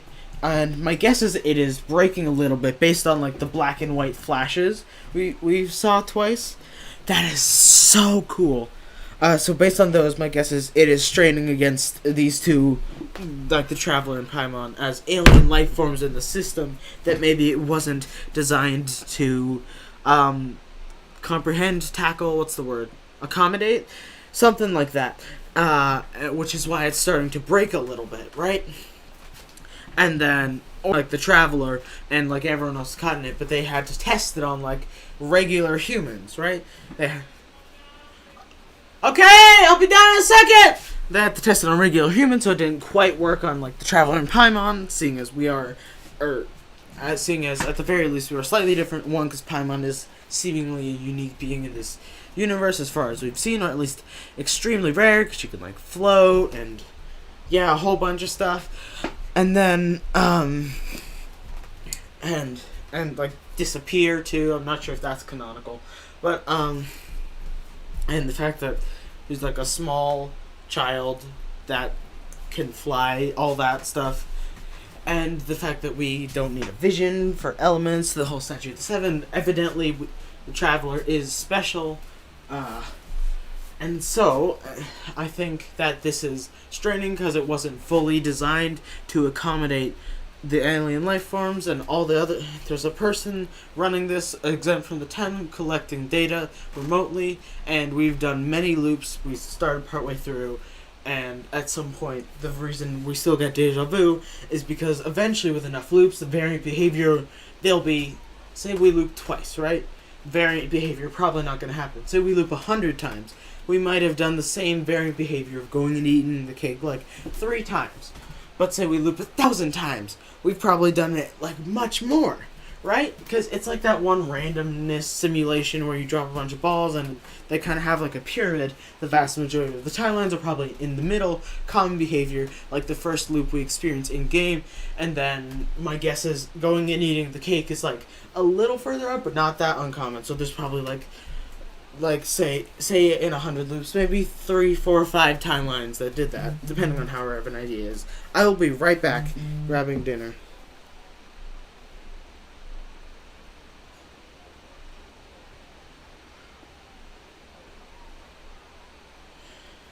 Yeah. Okay.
What's up?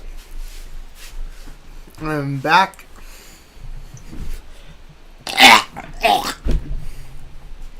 I'm sorry. That was gross. Oh, never mind. I gotta go. I'll actually be right back though.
Oh hey, someone's in chat. Ah shoot. Hello, I'm back. I don't know how many people dropped in while I was gone. Probably like this one person. But I'm back now. Hello. So just to recap for myself, currently we're in some sort of loop, and also for the person watching. Currently, I'm playing the Genshin story quest for the better on the Sub-Zero's Festival. We're in some sort of loop. It seems like it's some simulation or a time loop. Experience isn't the first one because we're already tired, and it seems to get more tired with every loop based on the fact that every time we wake up and it's like, oh man, I don't feel like I just slept the whole night. Suggesting that we don't get full rest after this or something, somehow. Which might be why we wake up late, and they draw attention to that we wake up late. And also there's this one dude that like, oh, he's gone. I'm back. Oh, I should say that in chat. There's also somebody who has, want remote access to information, and also is probably running whatever machine or device. We know it's a machine or device because of the beep. Possibly, it's a guess. Whoever's running this, or someone is able to, remotely collect information and retain the information through the loops, seeing as they were talking about variances and they speak at the same time you hear a beep in between loops, right? And my guess is, I don't know who it is. I had a guess that it was the academia, but they seem to be affected by the loops, so I doubt it's them. And it doesn't sound like Kusanali or anyone like that, so my guess is it's not them either. So my guess is it's an outside force we haven't known yet. And what else do we know? Oh, yeah. In this last loop reset, we saw some black and white flashes, so I'm pretty sure that it is breaking, which might be because it's not built to accommodate not regular Tevat people like Paimon and the Traveler. Anyway, yeah. Also, hey chat person.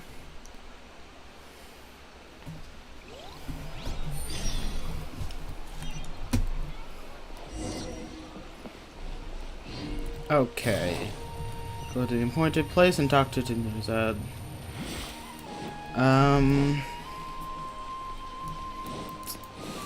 Okay, let's see. This is probably gonna be the same. Good morning, Dinnerside. Sorry to keep you waiting. So that's the same. Not at all. I arrived early. Same thing, but a little different. Sounds a little more tired. Okay. Huh? Paimon thinks you sound kinda tired. Did you not get enough sleep? That's new. Okay. I'm doing well. There's no need to worry. Shall we go? Let's start with the stalls over there. Yeah. Good idea. Let's get going. Traveler?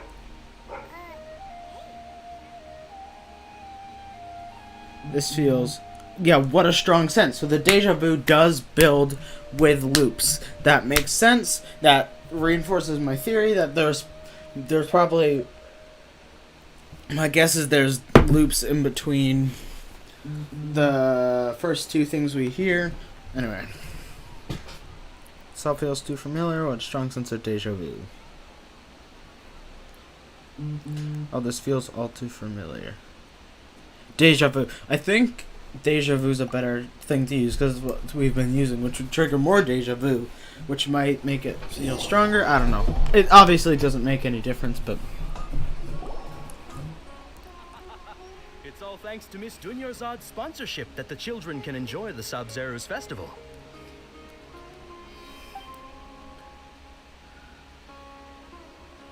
Oh, are you interested in Yalda candies? I have some boxes of candy here. Pick whichever one you want. Not much of a choice. All these boxes look the same. It's not that simple. Each box contains a random flavor. It's up to the luck of the draw. Flavors include lavender melon, hara fruit, sunsetia. They all sound pretty tasty. Oh, he looks mad. Okay. And there's also lizard tail and Oni kabuto. Kabuto. What were those last two? Oh, those are a little weird. Oh, the Sunsetia, she says. Paimon wants to eat the Sunsetia flavor. Okay. No problem. It's number 4. These boxes Alright, of go. candy are numbered 1 to 5 from left to right. Which one do you want? Number 4. Oh, I like your confidence. No hesitation at all. Oh, congratulations. Number 4 is indeed Okay. Sunsetia. So, this proves the thought I had. My first repeat. Not my first repeat. It was loop number 2. Second one we experienced. I'm gonna call it my. But the first, yeah, my first in loop 2, that we experienced. Not of all of the loops. Probably that's also not confirmed. But hold on, what should we call it? In experience loop number 2, I saw these 4 candies and I thought, oh, that's less. So maybe throughout the loops they disappear as some sort of loop imperfection, similar to the fact that we can experience deja vu, which happened first in loop 2, and I didn't know much, and it didn't occur to me that there had been several loops, which I now know. So that disproves it because it's 4 again, as it was last time, I'm pretty sure. Oh!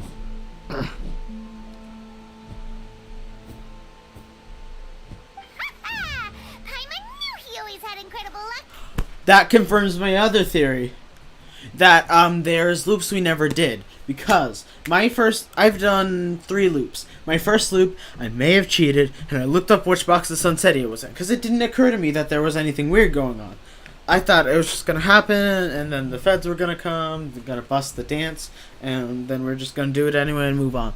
But I didn't know that. And second loop, I knew where the Sunsetia was. And I just clicked on that, and I clicked on that again. So, all of my loops I picked Sunsetia first try, right? But, okay. But the fact that I know where all the other ones are now,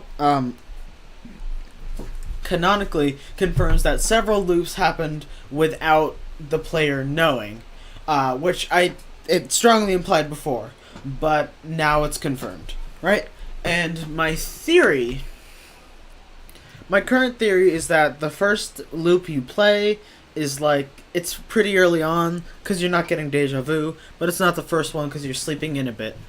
And my guess is the sleeping in kind of has a rough cap on how long you sleep in, because you get more and more tired, but at some point there's a crowd outside your door and it wakes you up, I guess. And so...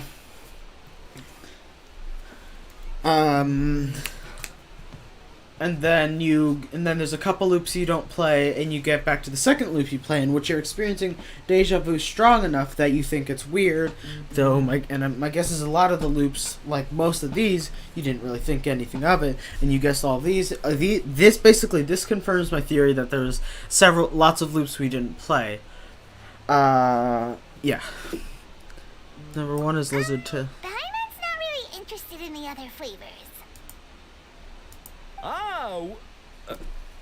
Wait. How did you know? Don't tell me that you already knew which flavor was in each box. It's so satisfying to have gotten this right, though. What? He was right about all of them? That couldn't have been luck. How is this possible? I packed all those boxes this morning, and they've been sealed ever since. You couldn't have known beforehand.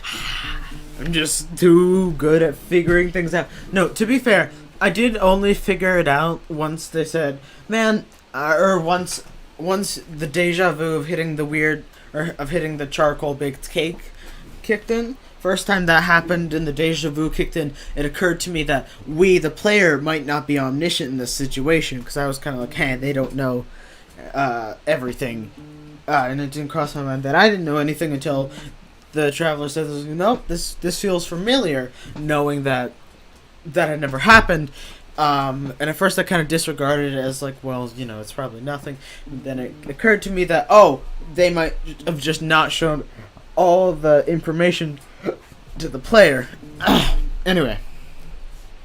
This could have been luck. How is this possible? I packed all those boxes this morning. They've been sealed ever since. You could have known beforehand. Mind reading? X-ray vision? Or some kind of magic trick? This is way too freaky. Tell us what's going on. Since when did you get superpowers? Traveler? Oh! Is it Kusanali related? Just now, that was a child. Hey, where are you going? Wait! What's going on? Did you see something? Us No. letting Junior aside without letting her know is kind of rude. He's still kind of in existential crisis stance. Okay.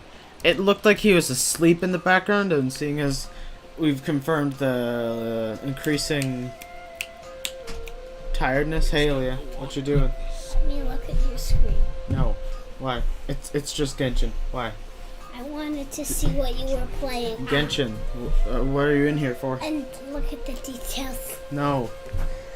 Why are you in here? No. Why are you in here? Okay, then I'll keep watching. Please, nope, don't, Aaliyah. Just let me see for 2 seconds. You can even count. Look, 1, 2, go. It's 1 Mississippi, 2 Mississippi. 1 Mississippi, 2 Mississippi. You're done. Please go. I'm doing something. Please close the door, too. Looks like the situation is Like all the way, please. Okay. Sorry about that.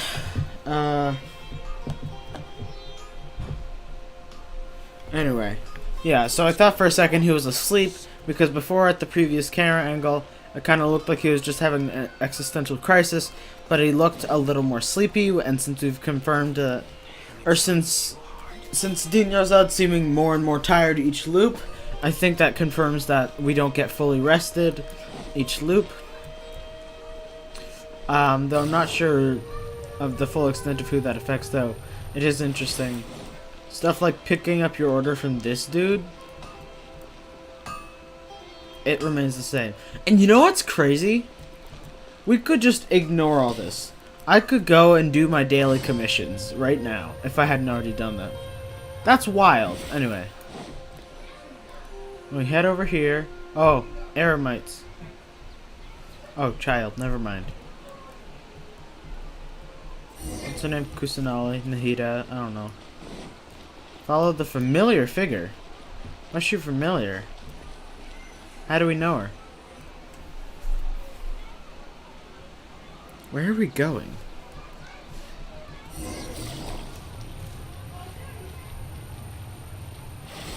Hold on, shiny.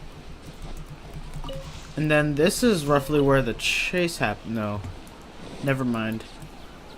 That was a different city.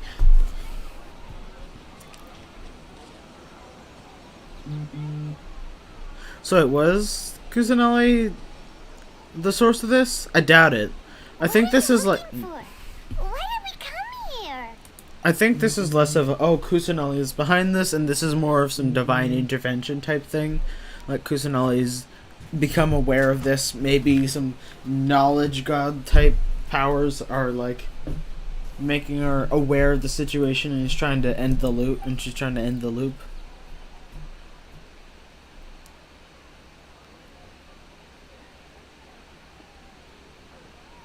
Traveler? Wait, it just occurred to me. Oh, that's creepy. It just occurred to me that maybe we don't know, Traveler hasn't met Kusanali in, maybe there was, it didn't, I don't know why this didn't occur to me. We're probably skipping loops every time. For some reason, it felt like that last loop, or it didn't cross my mind. That last loop was likely, sorry, that last loop was likely, what am I saying? That last loop was like, for some reason, that last loop in my mind, it felt like, oh, we just did one loop, and then this is the loop right after that. But there was likely a bunch of loops in between, and it's Kusanali. Let's run over there. And like, oh, that's a weird child, and then we get deja vu, and then it feels like, oh, I recognize that kid. It didn't occur to me, that's the deja vu! Okay, and now probably this scenario has happened several times. My mom probably thinks we're insane. What?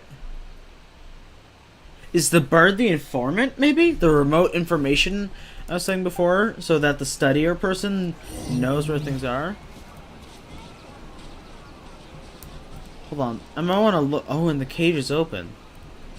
I might want to look back and see whether there was ever a bird in the cage previously, if it's even visible from the camera angles. Anyway. Where am I going? Oh. Take it easy.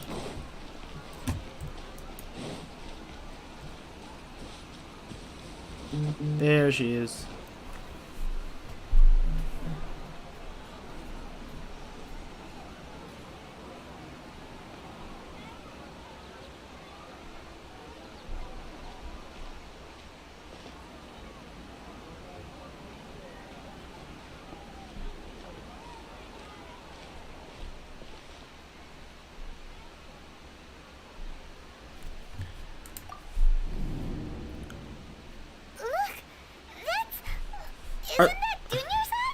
Alright, so either this is some sort of simulation glitch, some weird loop crossover, or hey, someone's in the chat. Alright.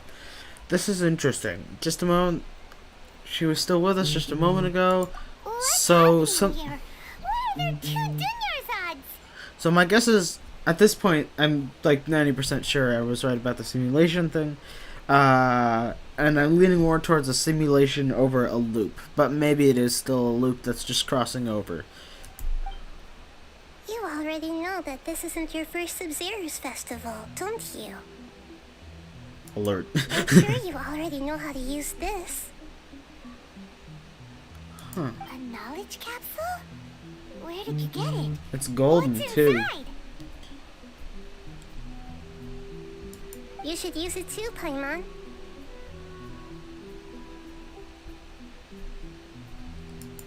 You know Paimon?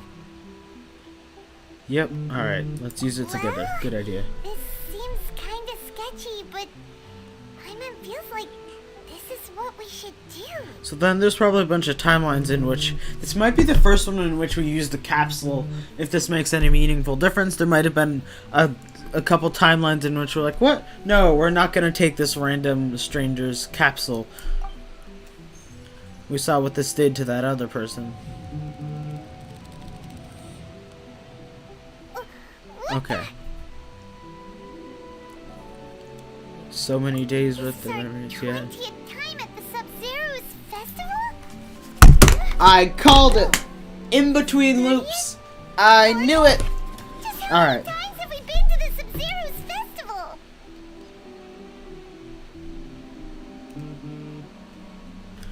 And I think that theory I made a while back over like, oh well, when we might do anything and still have the deja vu.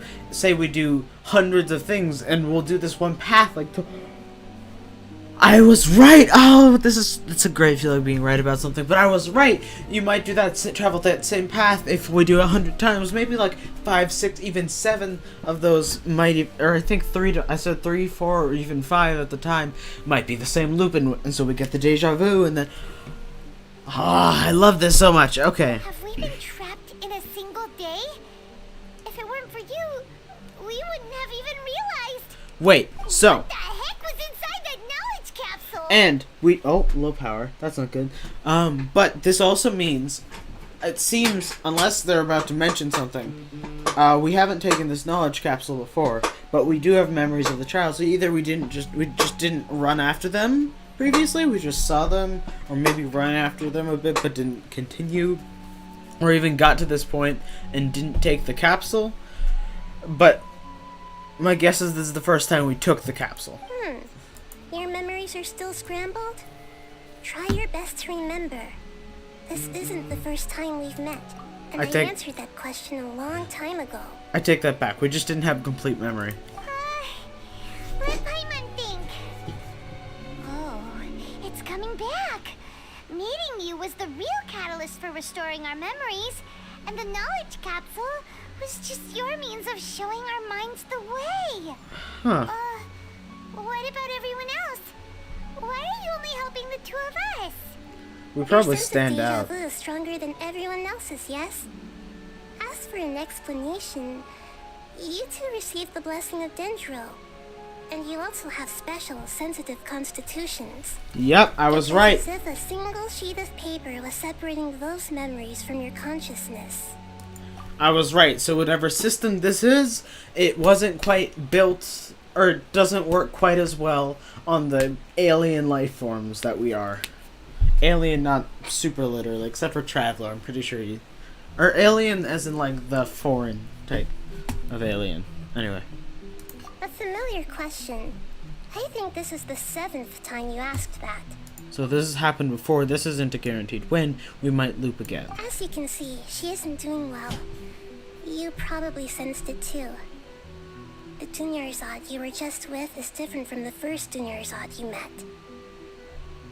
Wait, so is the disease... The first Junior Zod is in front of you right now, and she doesn't have a lot of time left. Wait, so does the disease keep progressing with the loop? What I need to do is break out the cycle.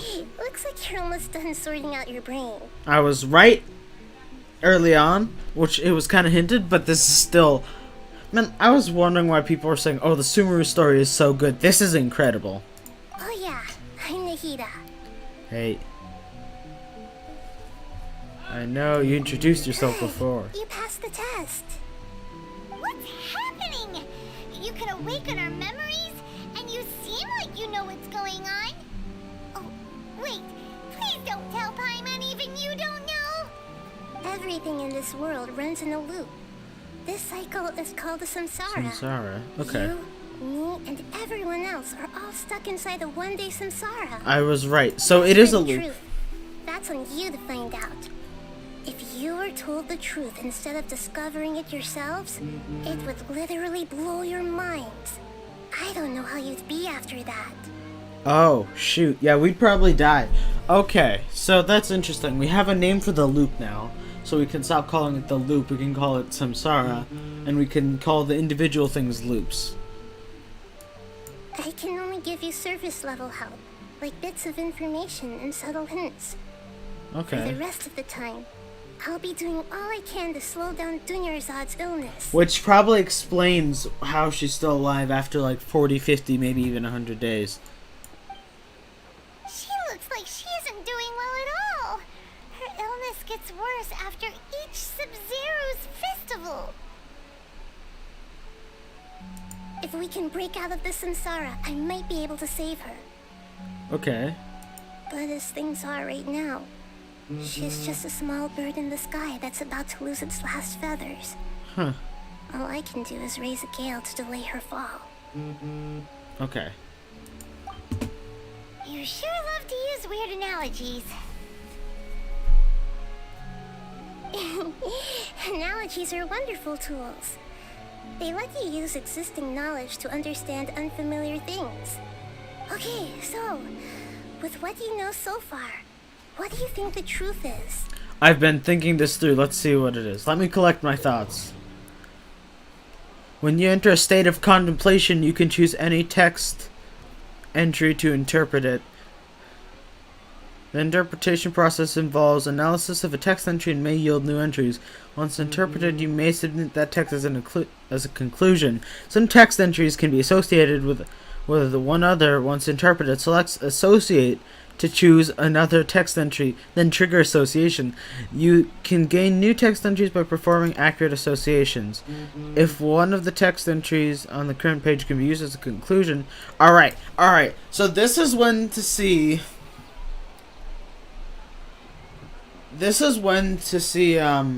Grand Sage's speech. That's interesting.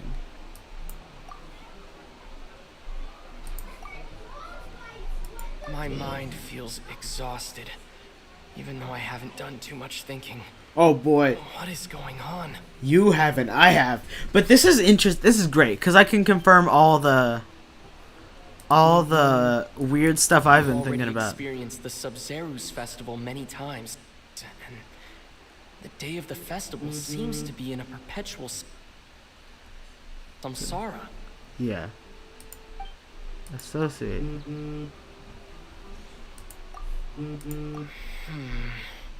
I can't seem to cohesively piece everything together. What do you mean? This is because there's an income. Time loop. I was right. Time loop. All right. Interpret. That should be it. The flow of time is endlessly cycling within one single day. Deja vu. What's happening right now seems to have happened before. This feeling has been getting stronger and stronger. I'm gonna submit my doesn't conclusion. sound right. What do you mean? All right. Yeah. The moon, illusions, and lies. What do you mean? All right. Traveler's dumb. The Grand Sage's speech. Wait, was it the Grand Sage? Sage said, "Go celebrate the birth of that god to your heart's content." Did he mean something more? That's the one piece I didn't... That's the one piece... Oh my god, no. The one piece is real... Sorry. That's the one piece of information that just crossed my mind, because he just sounds like a pretentious, like, prick. I don't know. So... So, that means he very well might have been behind it. I kind of dismissed it, right? Because he was acting the same. But maybe he was part of a plan to... activate this time loop. Maybe he was part of a plan to activate this time loop and is either concealing it by pretending to do the same thing so we don't get caught, so we don't catch on, or he was or he's also affected by it and someone else is the one talking about variance of behavior. All right, cool. The Grand Sage said, that doesn't sound right. Can I connect things?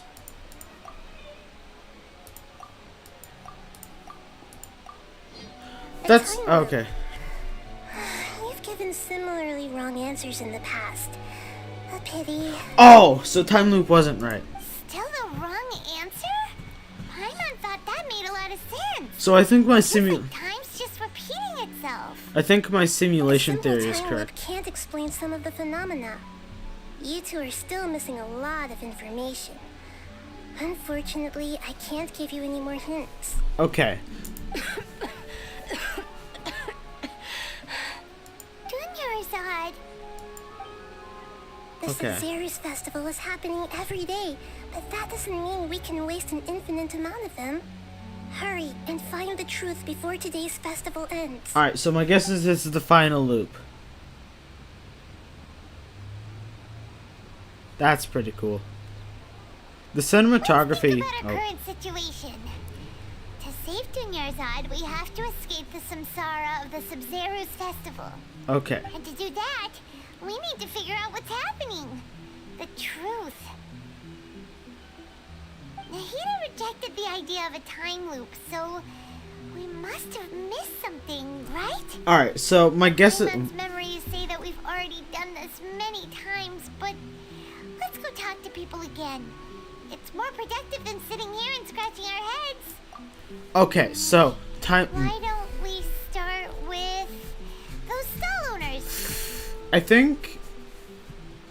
Never mind. Okay, so my guess is if my time loop theory was wrong, I think my simulation theory, which I was leaning into a bit more, is correct.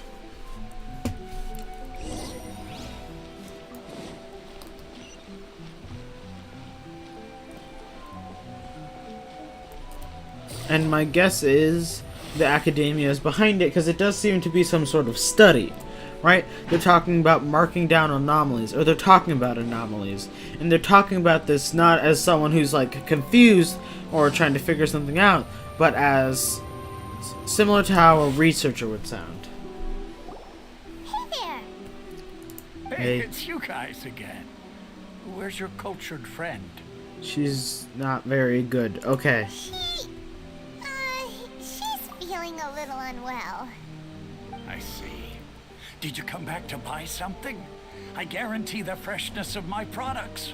I harvested them from the forest just yesterday. Have you found anything strange lately? What brought this about?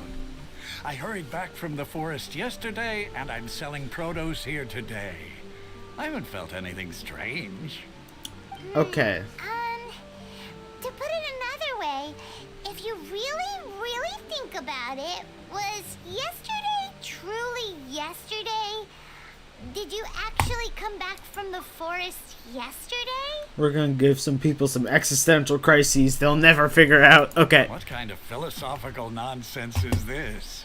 Are you two daydreaming? Shoot, we're in Sumeru. They're probably gonna think it's some, like, philosophy class or something. Dang it. Alright, that adds another layer. Well, no, but they might be like, oh, well, philosophy's a waste of time. To go to, like, physics or something. Anyway. No! I don't know. No, because they have a lot of philosophies. Well, so do people who say philosophy's a waste of time. That itself is a philosophy. But, I don't know. That's like 50-50. Didn't you know that no one dreams in Sumeru? Go somewhere else if you want to find someone to daydream with. That answers my question. They're not, like, they don't think much of philosophy. They have a very anti-philosophy philosophy. He actually has a point. Is this a dream? Is everyone dreaming? What he said just now, no one dreams in Sumeru. True. It's so weird that people here don't dream. What if all of Sumeru is a dream? Dream theory from Five Nights at Freddy's. Actually, that I didn't consider that. It could be a dream, but I doubt it, because Thinyarzad's actively getting worse. Anyway. If this all really were just a dream, we would have woken up a long time ago. That's roughly what I thought, yeah. Let's keep asking around. Though, if it really all were a dream, it could all this information could be simulated. If this were a dream, this could just be 3 bits of a dream, and the dream is telling us that there's stuff. That's the thing. Our evidence that this is a simulation could be a simulation, right? Leading us off the trail. Anyway, never mind. This is fun. So dream theory still stands, but that's because dream theories in general. Oh, this dude. Dream theories in general are hard to take down. It's you two. Was my divination so accurate that you felt compelled to compliment me in person? Oh, 100% it's related to your situation. Ooh, I knew it. I told you, the god's divination is highly accurate. Oh, you man. just hadn't fully understood its significance yet. You're really excited about this, huh? That's exactly why we came back. Help us better understand it. Does this guy know something? Because he did have to look in a book to interpret the divination, but that could be an act, but that could also be that this whole practice of divination is simply like a ploy to keep track, because he's someone who would have seen the differences. He's someone who could have seen the anomalies and written it down, and he apparently, I don't know how scientific alchemy is in this, but he does appear to be like related to the academia. He has fancy he has like a fancy outfit as opposed to this dude, right? So he very well could be behind this, or he could be related to the people behind this. But then again, why would he give us a? Why would he divine things? He might have. No, he might have predicted that. He might have predicted that. That I don't know. This person could have potentially predicted that we would catch on eventually with enough loops, but the divination seems like an unnecessary cover anyway. Help you better understand it? Well, that isn't exactly what I excel at. Also, hello, chat person. So, you're admitting that you don't have a clue?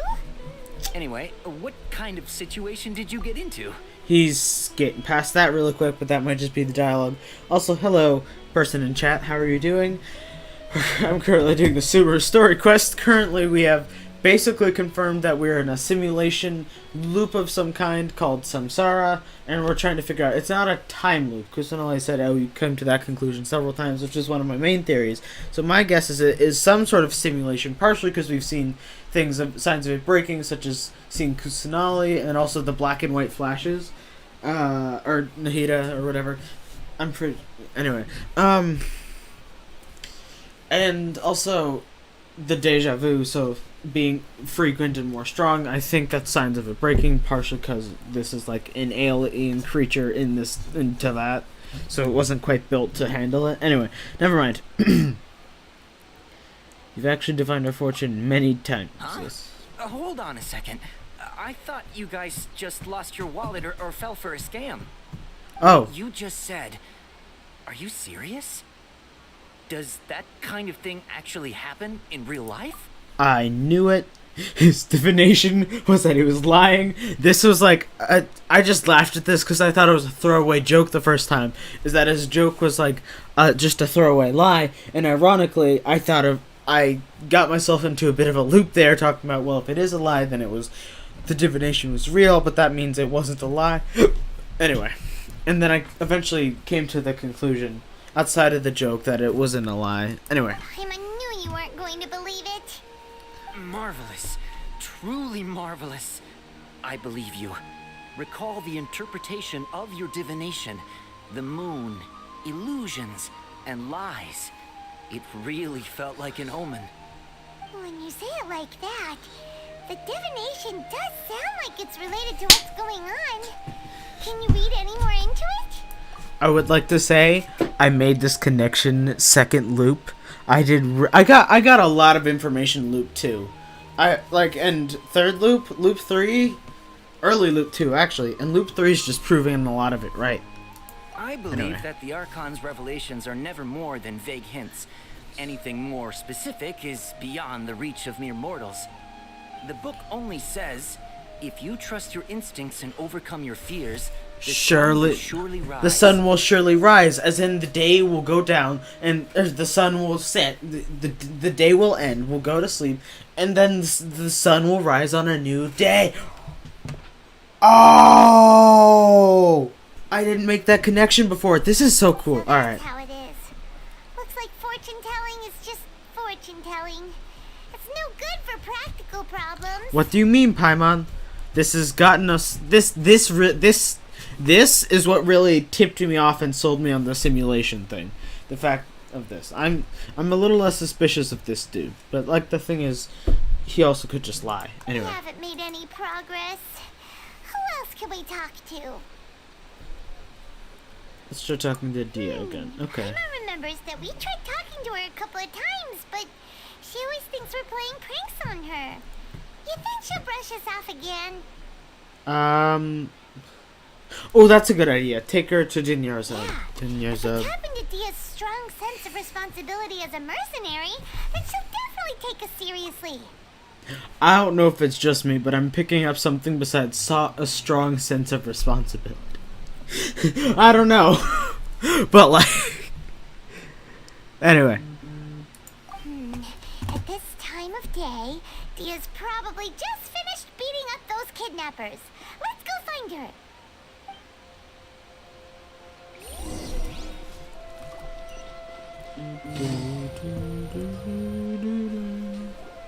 I'm fine, my lady. It's just a scratch. Just a scratch. Yep. Perfect timing. Both of you are here. Paimon, Traveler. You came at just the right time. Listen, there was a dangerous gang. Yep. You just defeated a gang of kidnappers. Huh? You saw? Then why didn't you jump in earlier? If someone was protecting Miss Dunyarzad, I could have went all out. Anyway, can you do something for me? You want the Traveler to take Dunyarzad somewhere to rest up while you check to see if there's still any kidnappers around. Did Paimon get that right?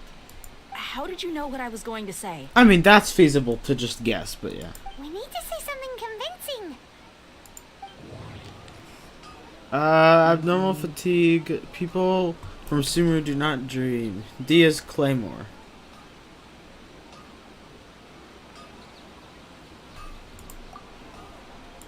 Dia sold her greatsword to raise additional funds, and then she was injured because she wasn't used to her new weapon. The moon, illusions, and lies. What do you mean? We're in an illusion. This Samsara is an illusion. That's what it's called. My mind feels exhausted. Yeah, that one I knew. People in Sumeru don't dream. What a strange phenomenon. What if it's being drawn into something? I don't know. This device might be prohibiting dreams and... Anyway, Dia's Claymore. Tell her, Traveler! You got injured because you weren't used to your current greatsword, because you sold all of them to support the festival. We know things. Tell anyone about that, including Miss Dunyarzad. You couldn't have known. And just now, you literally took the words right out of my mouth. What's going on? Alright, so this is the situation. Okay. It's kinda hard to believe what you just told me. First, let me make something clear. Most of us desert dwellers might not be the scholarly type, but we do have basic common sense. Yeah. Have you noticed something else? She's quieter than usual. Uninterested in anything and really gloomy. Yeah, she isn't the same as before, but her parents said that this is how she was like at first. Huh? At first? I don't quite understand what you're all talking about. I'll go rest on the bench over there. So, is this like a fake, or is it just... I'm curious. Is this Dunyarzad... My lady, are you angry? Is that Dunyarzad any less real than the other Dunyarzad? Because the thing is, this is a loop traveler. This is a loop Dia. But apparently the Dunyarzad is back over there is a original Dunyarzad. So unless Dunyarzad is special, maybe it has something to do with the weird disease that is making this condition, or that is also making her exempt and... Benefit of the doubt since you knew about my greatsword. Let's make this a quick trip. Miss Dunyarzad isn't completely safe here.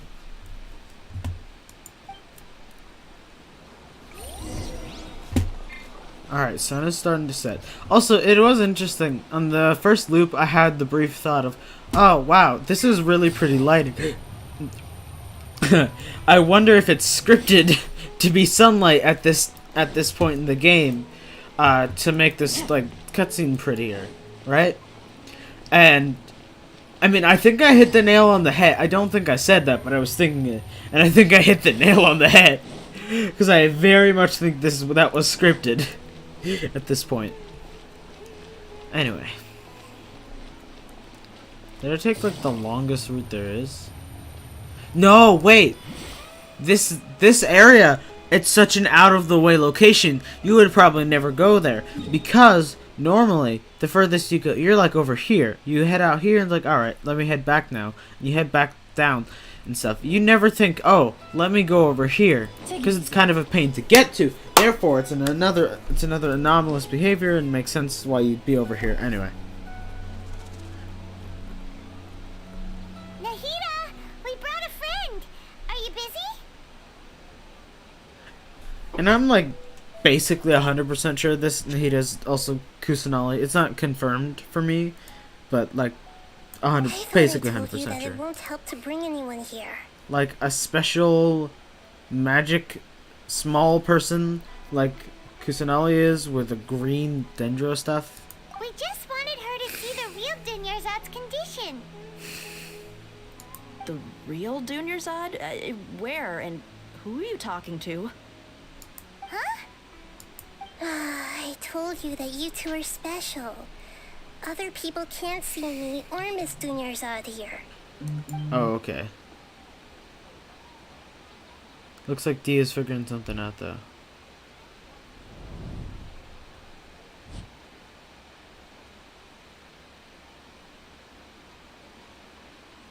Hold on. Over there. Is that? You can see her? What? Wow. How perceptive. Does she have invisible antennae? Miss Dunyarzad, she's lying down here, isn't she?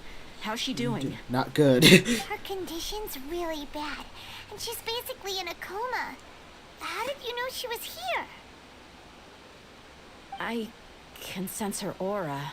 There are also lingering feelings of something like regret or disappointment.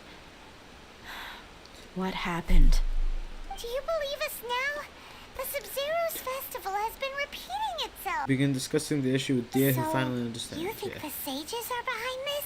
Yes. Yeah, they've always been against us. Wouldn't surprise me if they're using the Akasha to intentionally repeat the Sub-Zero's festival as a sick joke. That's the thing. That's a thing you can do.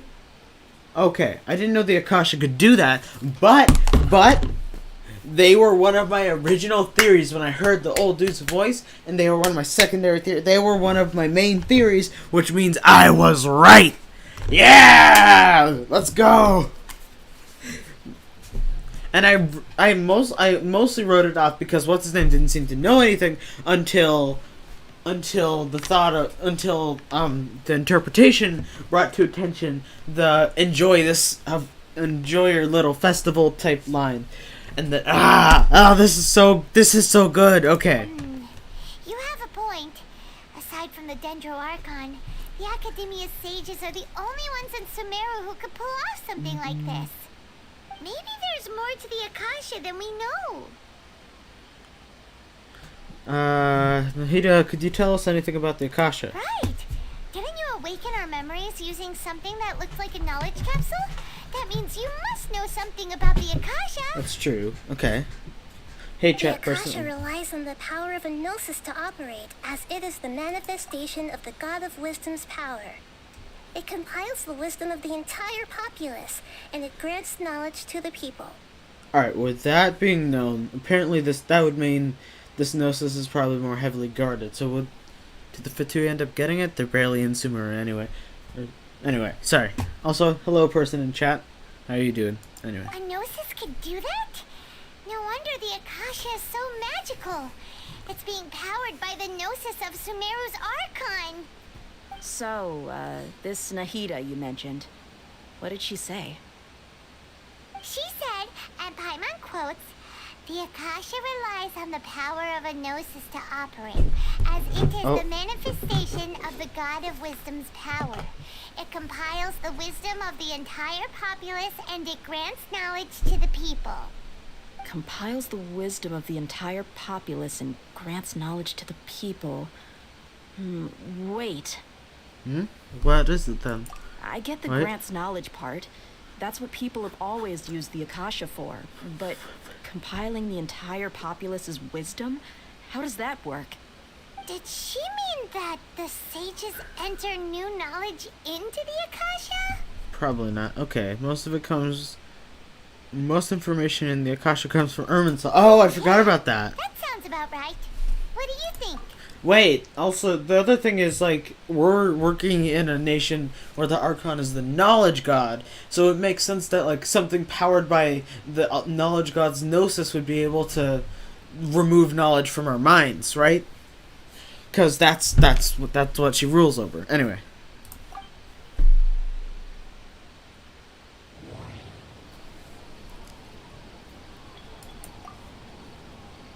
Okay, Nahida said the Akasha relies on the power of a gnosis to operate, as it is the manifestation of the God of Wisdom's power. It compiles the wisdom of the entire populace, and it grants knowledge to the people.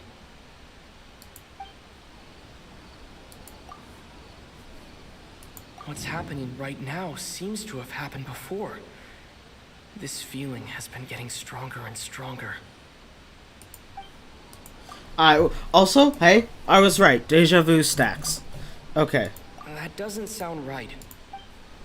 Maybe abnormal mental fatigue. My mind feels exhausted, even though I haven't done too much thinking. What is going on? Could it be drawing? Alright. People in Sumeru don't dream. What a strange phenomenon. Maybe deja vu. That doesn't sound right. Okay. You mean the Akasha is causing our mental fatigue? Huh. Now that I think about it, my head's been feeling unusually heavy. It's interesting seeing them like go over and think really hard into coming to conclusions that I have been working with as a given for like 2 cycles now, or 1 cycle. When the desert dwellers set off on their quest for knowledge, a sage once said, "Knowledge always comes at a price." Compiling the entire country's knowledge. You think the Akasha pulled a 180 and is extracting information from us? That's what I'm saying. Nice. How to do that? Who knows? The Akasha can put knowledge into our heads, so who's to say that it can't also poke around in there? We don't know any specifics. I mean, it also does get knowledge from the people of Simmer, which means that it can access. Oh no, never mind. That's what she said anyway. What's the point of doing something like that? What do you mean? Apparently, it's related to the academia. Just think about it. If you could combine the knowledge of every single person in Sumeru, then you can basically turn Sumeru City into a single massive brain. This hive mind could make breakthroughs in problems that even the smartest geniuses can't crack.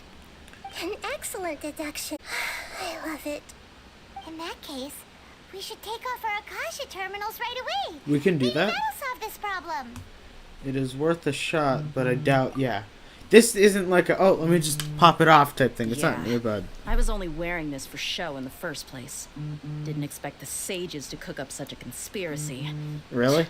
Mark my words. When this is over, I'm getting evidence and exposing this whole thing to the public. I doubt they'll believe you though. I didn't know you could just do that. I noticed something. Huh? What is it?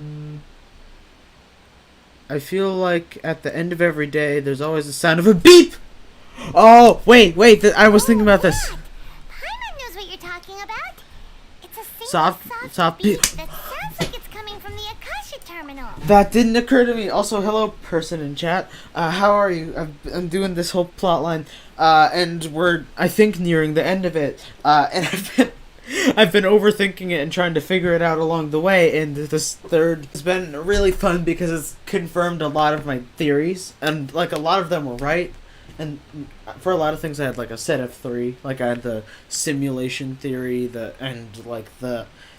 actual time loop theory, and it seems more. And time loop was saying no, so it's more along the lines of a simulation. And anyway, yeah, I don't know. It's been really cool. Anyway, hello. And then the beep. It seems like we're gonna get into the beep, but the thing that didn't occur to me is that this beep that apparently sounds like it's coming from the Akasha terminal. I've had a theory for this, basically this whole time that, oh, they're gone. Anyway, I've had a theory basically for this whole time that,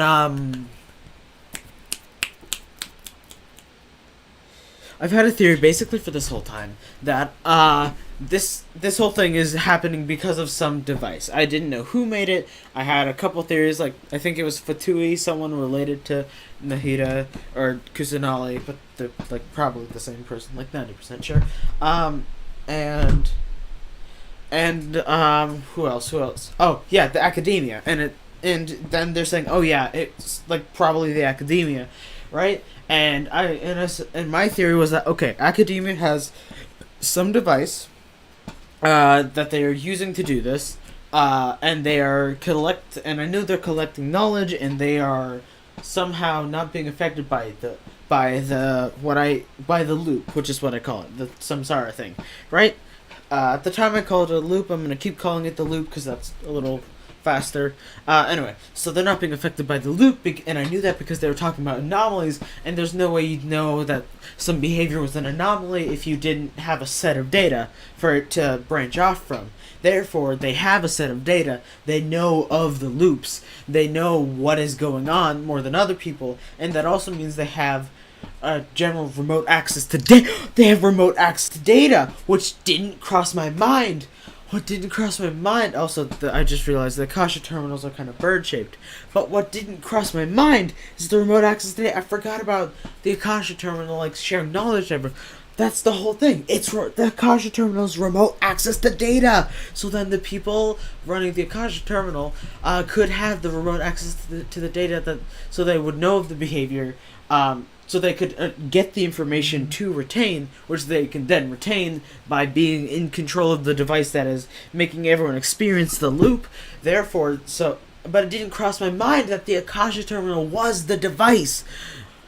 Because, I don't know, it's another thing that kind of just settled to the back of my mind as just a given assumer, like the trees or archons. Right? It didn't cross my mind as, oh, this thing could be used for something else. Not even the remote access of data, which is the whole purpose of the Akasha terminal. I love this so much. Okay. The sound of a beep. Could it be a prompt tone for when the Akasha is operating?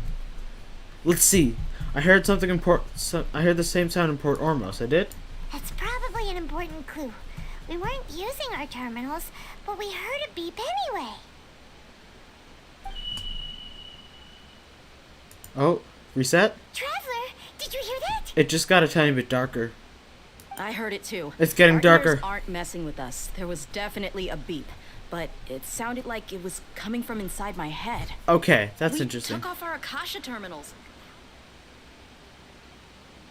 Alright, so we didn't get it this loop. Oh, black and white. It's a glitch.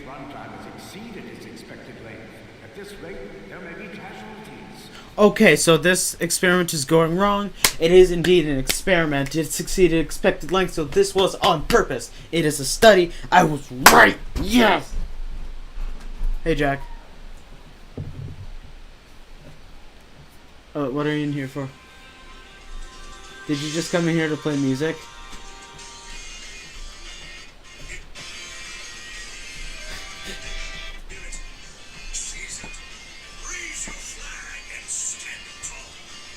Is this One Piece? Honestly, the openings are great.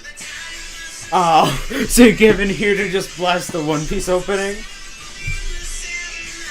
Yes. Cool. By the way, I'm on episode 148. Nice. What season is that? Season 6. Season 6, out of how many? 13. Wow. Alright, you're almost halfway through. No, I'm not. There's 1,000 episodes. The later seasons are extremely long. There's like one season that's only 13 episodes. Okay. I think season 4, it's my favorite season though. Purely because of Chopper. Yeah. No. Stop. Don't mess with that. So you're just gonna be here for the whole opening? Because I am, like, doing something. What are you doing? I'm playing Genshin, and in the storyline... Hold on. In the storyline, there's the whole thing going on, and I figured it out pretty early on. I was, like, overthinking it and theorizing, and it's been really fun. Don't mess with the ring light. I'm going to fart on it. Don't fart on the ring light, Jack. Anyway. Goodbye. Please actually close the door on your way out, And too. that was the ending of the opening. Okay, I apologize for that. My brother just came in and started blasting. Lose all of our progress. Would you?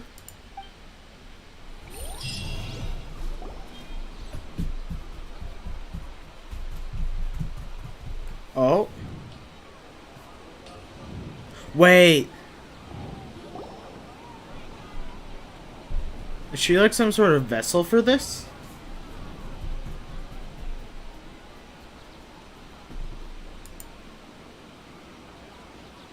Paimon remembers everything! Oh. Good. You adapted quickly. Oh! Another loop at the end of last night. We took off our Akasha terminals last night.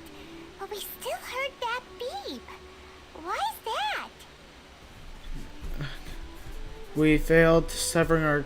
We've been implanted with another form of the terminals. Alright, yeah. But now we can at least confirm one thing. The Akasha definitely has something to do with whatever's trapping us in this cycle. Nice.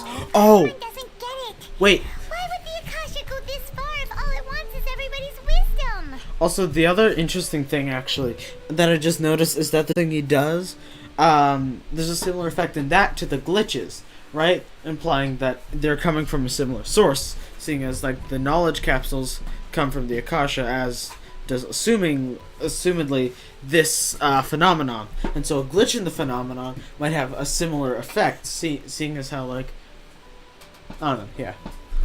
It's extremely difficult for lab rats in an experiment to understand why they're being treated the way they are. Called that too. Nice. If we're lab rats, then what are you? Nahida, you've never told us anything about yourself.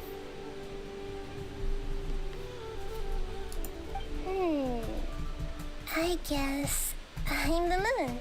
Oh, yeah, like a sign telling us that, like, telling us or notifying us of, like, the lies and the illusions.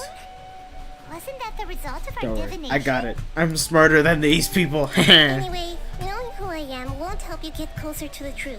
So you should focus on other things. Don't worry, I've been overthinking everything. Okay then.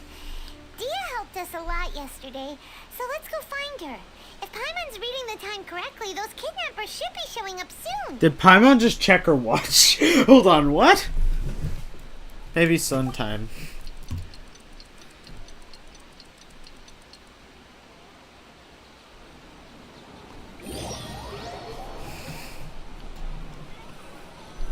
Okay, so we go to Dia. Hey, you just got a new sword.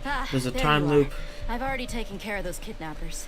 My lady, did you get hurt? Hold on, something's not right. Dia? What's wrong? Why are you both gawking at me like that? Variant? You didn't get hurt this time. Huh? What do you mean this time? Why are you so surprised that I managed to get out unscathed? Those kids were amateurs. Are you still using your new greatsword? Shh. How did you know about my greatsword? I haven't told anyone about it. Okay. Please, don't tell Miss Dunyarzad. So Dia's lost her memories after all. Okay, so during your battle, did you feel anything strange? Anything strange? You already know that I got a new greatsword. If I had to say something, it's weird how such a new Oh! so familiar. That explains it. I wonder if the cuts got less bad too in between loops. That might be interesting. Anyway, that's cool. That's cool. Yeah, I was using it to fight countless number of battles. Yes. Okay. You're saying that although So you you don't remember using it, your The body feels like it does. The sun's already setting. We gotta go. That's right. Both mercenaries and warriors heavily rely on muscle memory. Muscle memory. The theory of battle won't get you anywhere. Alright, that explains a lot then. Traveler, what do you think? Could it be this has never happened before? No. Could it be because we removed the Akasha terminals, maybe? I don't know. Really hopeful. My guess is that it's the deja vu kicking in a bit, but that might be part of it. Maybe detaching the thing could lessen the effect of the beep and make it and increase like the deja vu. Anyway. Oh, you're right. Earlier in the Samsara, something like this would have never happened. It's true. We'll know for sure at the end of the day. I have no clue what you two are talking about, but it's still dangerous here, so... So you want us to take Dunyarzad somewhere else to rest while you check if there are still more kidnappers around, right? Don't worry, there aren't. Okay. How did you know what I was gonna say? Can you read minds? No. Forget it. Go and do your thing.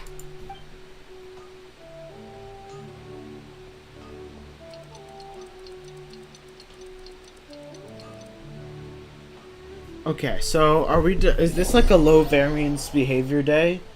Just to see like what happens? I don't know. Whew.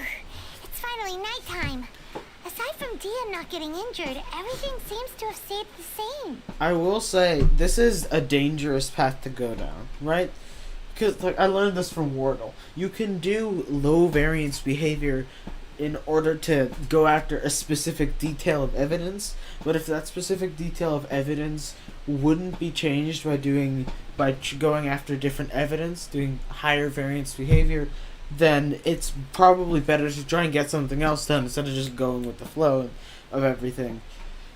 Right? Like, they got one thing done, but it seems most of the day they're just trying to, like... It seems most of the day they're just trying to,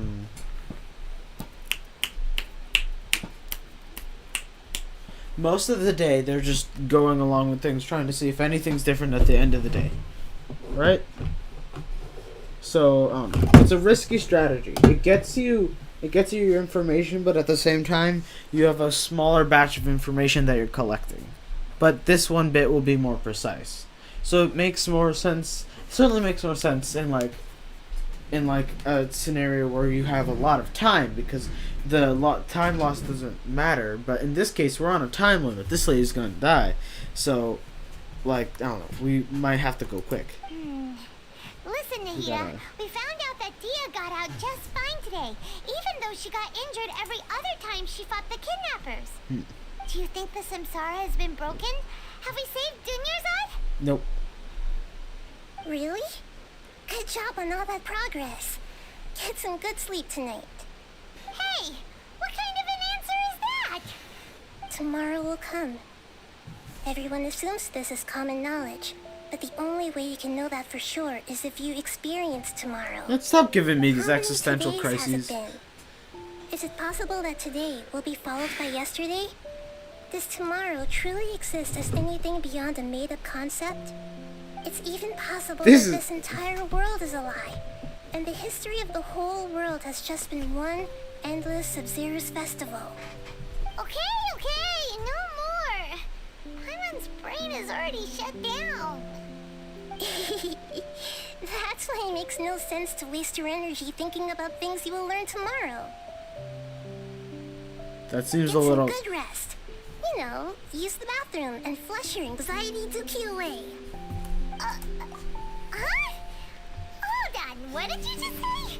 This is a... Did Paimon hear you correctly? It's a weird juxtaposition of, like, some deep, like, thinking, or existential crisis type stuff with, like, a big moral, like, hey, like, don't waste the time, like, thinking about, or, don't waste time thinking about something that you'll just learn tomorrow. But, like, and then you follow, like, this 5-year-old looking person having these existential crises, and then you follow it up with, oh, just flush your anxiety dookie away. Huh? People always say they feel a sense of relief after they take a duk-duk. That's why it's a duk-duk? Hold on. So against common sense that Paimon's at a loss for words. This, he was after they... they... smart just a minute ago. Yeah, and then you talk about a duk-duk. Yeah. Even though it's happy and lively at the Sub-Zero's festival every day, it feels like it's been a long time since we've really gotten to relax. Let's go back to our room. Or we could just sleep here. You know, times. Creepy beep. Compared to what we stand to achieve, these sacrifices are trivial. Yeah. Alright. That's about what I expected. And the harvest. Alright, this lines up. We didn't learn a ton today. About. Yeah, basically nothing, actually. But Nahida's saying we're on the right track. Anyway.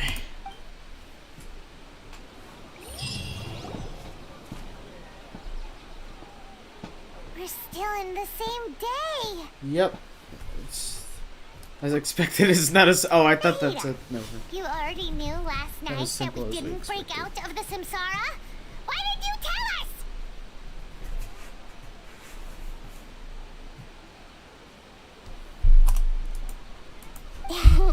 Would there have been a point?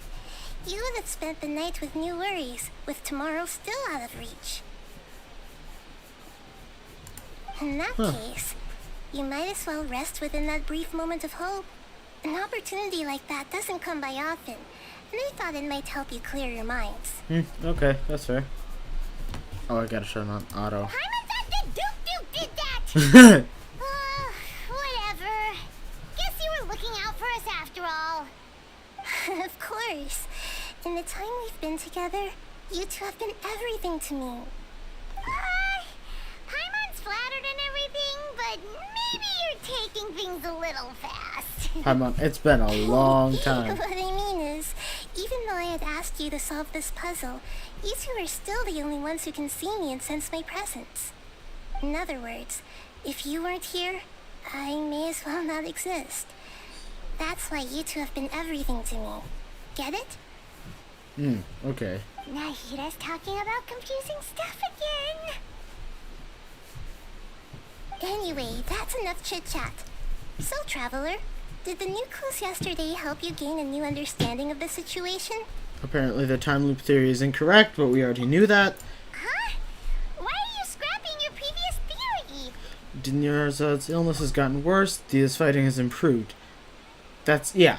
Alright, that's what I thought. I thought it was like an imperfect time loop that lets so timelines mesh a little bit.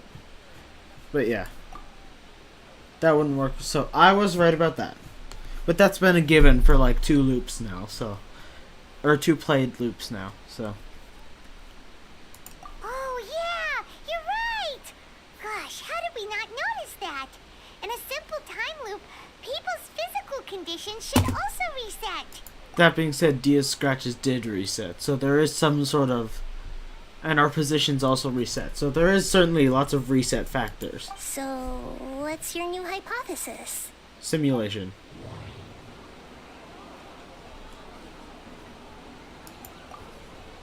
Okay, Nahida said the Akasha relies on the power of a gnosis to operate, as it is the manifestation of the God of Wisdom's power. It compiles the wisdom of the entire populace, and it grants knowledge to the people. I think if there wasn't like a pressing time limit type thing, we could check like a plant's growth or something, see if that helps. That doesn't sound right. Okay. The Akasha sound. The beep is a prompt tone for Akasha operations. We still hear it every night, even though we removed our Akasha terminals. That doesn't sound... Okay. Bodily memories. This seems important. Mercenaries rely heavily on muscle memory, and Dia was able to use her experiences to avoid injury in later samsara cycles. Associate. Memories are deleted every day. If all our memories of a day are erased at the end of that day, then we would unwittingly relive the same day again and again. That doesn't explain some resets, but those might be plot holes, I guess. Right? Such as like people's produce coming back, or like Dia's wounds being gone. It would explain people being tired, but it would but it also wouldn't explain like position reset, all that stuff.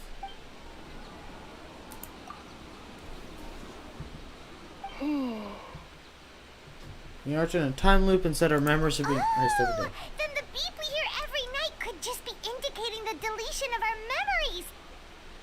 That's why when we wake up, everyone thinks the Sub-Zero's festival hasn't happened yet. It's already the next day, but everyone still thinks it's the day before. You know what I haven't taken into consideration? This is the same universe in which some random girl can sing and she's like a medic, right? Like I forgot all about visions and archons because this felt almost out of that aside from just Nahida and like assuming this is Kusanali, aside from Kusanali, right? And like the Dendronosis and all that. So I think this is bizarre. Sorry, that made a weird noise. And so let me think. That could explain that. It could be a magical reset of positions. That it could also be people like running around kind of resetting people's positions. And most people just thinking nothing of it, right? But muscle memory can't be erased. That's why Dia has been getting better at using the greatsword. Now everything makes sense. Okay. A brilliant deduction.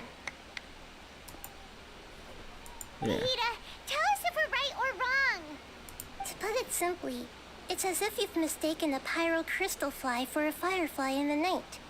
You lost sight of its true nature because you focused too much on your perception that it glows. Alright, nice. That isn't simple at all. Still the wrong Why conclusion. don't you go talk to Miss Dia again? You might learn something new. Right.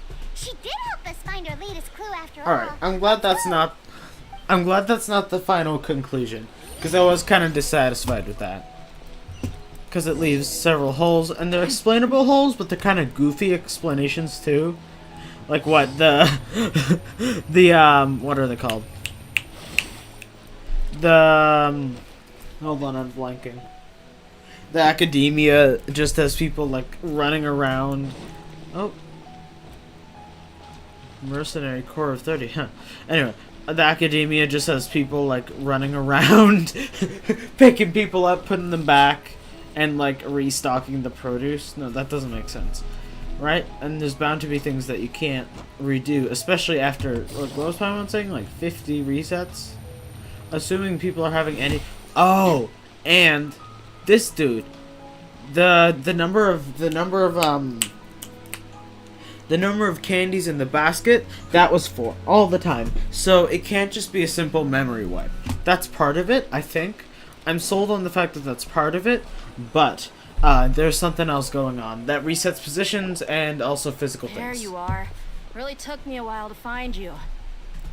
As expected, Dia also didn't get hurt today. Get hurt? Why would I? Don't underestimate me. Well, you're still getting used to your new greatsword. Huh. Truth be told, I also think it's pretty strange. It just suddenly felt so familiar in my hands, and wait a second. How did you know I got a new greatsword to begin with? I didn't tell anyone about it. So there's this loop. Could you explain the situation to her today? Paimon's gotten a little sick of doing it. Alright. Oh, that works. He suddenly became proficient with the greatsword because there's a time loop. What happened to you guys while I was gone? Did you get brainwashed by some cult? Yes. I've been at this for a long time now. I've been overthinking this. Alright then, let me get this straight. You're telling me that my body's already gotten used to this greatsword, but my brain just doesn't remember it? Yes. Yes, your memory's being erased every day. You know, I will say, I think my theory is pretty correct, right? And now it's just waiting to see. Just to clarify, this is probably a little fluid, but my current theory is that the academia, my old theory was that the academia had some sort of device or machine, which I was right about, that they were using to reset the day every day. That they were using to reset the day, but with limitations, and that it wasn't quite working perfectly, hence the glitches, both like the flashes to black and white, or visions of Kusanali early on, and all that stuff. And it appears that the device is the Akasha terminal, powered by the Dendronosis partially, which makes sense because Kusanali is the knowledge archon, right? Which makes sense that they'd be a Halo chat person, which makes sense why they'd be able to manipulate knowledge and stuff. And then it's just resetting. It's not a time loop, it's more of a simulation type thing. And that's my current theory. And we're just trying to see whether that's correct. And I forgot to explain some parts of it, but yeah. Then I'd have to disagree. That's impossible.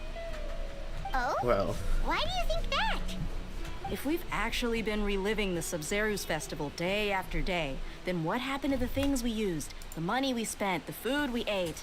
That's what I was saying. That's why the traveler's last theory, it was another theory I had specifically for that reason. Same with the candies. That's how I proved it. So yeah, that was never on the table. I was right. Common sense says my wallet should have emptied itself a long time ago. There's no way I wouldn't have noticed that. I have, and I already took that into consideration. I'm sorry. Alright. I already thought about, but if the sages were behind this, they utilized the entire city's resources as well as information supplied by the Akasha. Right. They could use the Akasha to record what everyone did that day, and then use the city's resources to replenish everything. It's not very likely, but it's also not impossible. That was also my conclusion. It is impossible. I've got proof. You have proof? Where? You two are surprisingly serious about this nonsensical discussion. Fine, I'll play along for a little longer. Come with me, Miss Dunyarzad. Please come along as well. I still can't guarantee that this it is. Don't worry. You checked it like 3 days in a row now. Okay. So I can't believe it's Dia who wants to show us something this time. 2 days ago, we were the ones taking her to see Dunyarzad. Yeah. I will say, I'm pretty sure we are experiencing every consecutive day now. Just because on the one, probably the deja vu keeps getting stronger. And so, we have the same urges. The neural pathway, I guess, is, I don't know, never mind. This is it. Huh? This is a wooden training dummy. What about it? See those marks on the dummy? Those are the result of several days' worth of practice. Let's say the sages didn't replace it every day. Shouldn't it be hacked to pieces by now? That's true, but what if they did? Then the sages would have had to reproduce every mark I left during previous training sessions. That's true. I'm a professional fighter. My martial school has always emphasized the importance of refined control. The force, angle, and entry point of each strike is calculated and deliberate. That's why I remember every mark on the dummy, as well as my state of mind as I made each strike. It's just as they say. Each swordsman has their own unique style, and even the same swordsman can't make the same cut twice. It would be impossible to copy these marks. Is it really impossible? What if they use some fancy machine to carve every single mark? This also crossed my mind. People often say that a camera's photo can never replace an artist's painting because the former has no spirit to it. The thing Paimon just said just also crossed my mind. It's a lot of that's in the realm of it's kind of far-fetched, but it's possible. The same thing applies here. At a mere glance, I can differentiate carved marks from the results of combat training. That kind of makes sense. Okay. Whew. Hope that cleared things up for you. Hey, is this that new brain exercise game that's been super popular with the scholars lately? It's surprisingly fun. Anyway, it's getting late. I should escort Miss Junior's to Nilu's stage. See you later. Somehow. Back to square one. Is our memory deletion theory also wrong? Yes. Somehow I also just noticed as she was leaving, she's got like abs. Wow. Okay. But at least we've reached some other conclusions in the meantime. Yeah, we're not in the time loop, and we're not in the real world. Simulation theory is correct. Let's go. Yep, that's true. So, can we think of any new ideas right now? So, I suddenly realized something very strange. Paimon feels like everything's been strange lately. We've never thought about leaving the city. Alright, so that was an anomalous enough thought that, heck, even I didn't do it. Even though I'm aware of the script. I talked about it, right? I think I talked about it when I was talking about various anomalies with the waypoints and stuff. Early on, when the anomalies were a new idea, right? Anomalous behavior, I mean. But I never did it, so, yeah. Huh? Leaving the city? You're right! It's really strange how we never thought of such a simple solution! Many things should become clear if we can confirm the flow of time outside of the city. Paimon can't believe it! we're tunnel visioning too hard on our other theories, or because we're just too tired. We should have thought of this a long time ago. That's true. That's true. How about we go back and ask Nahida? Maybe we've forgotten something about leaving the city. Yeah, we got time. Especially with the waypoints factored in.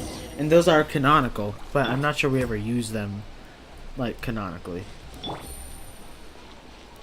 Well, no, I know we do, but, like, in the story, I guess.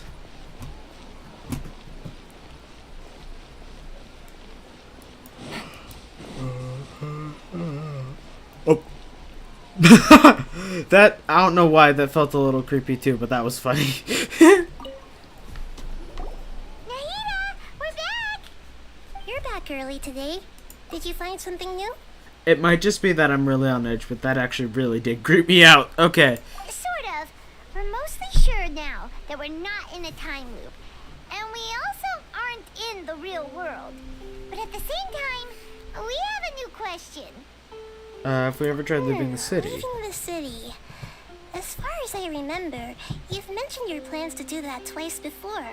Huh. We did? But we don't remember anything. What happened after we talked about those plans? What did we say when we got back? Let me think. I don't think you ever actually told me what the outcome was. Oh, it's probably more accurate to say that both times you never came back the whole night.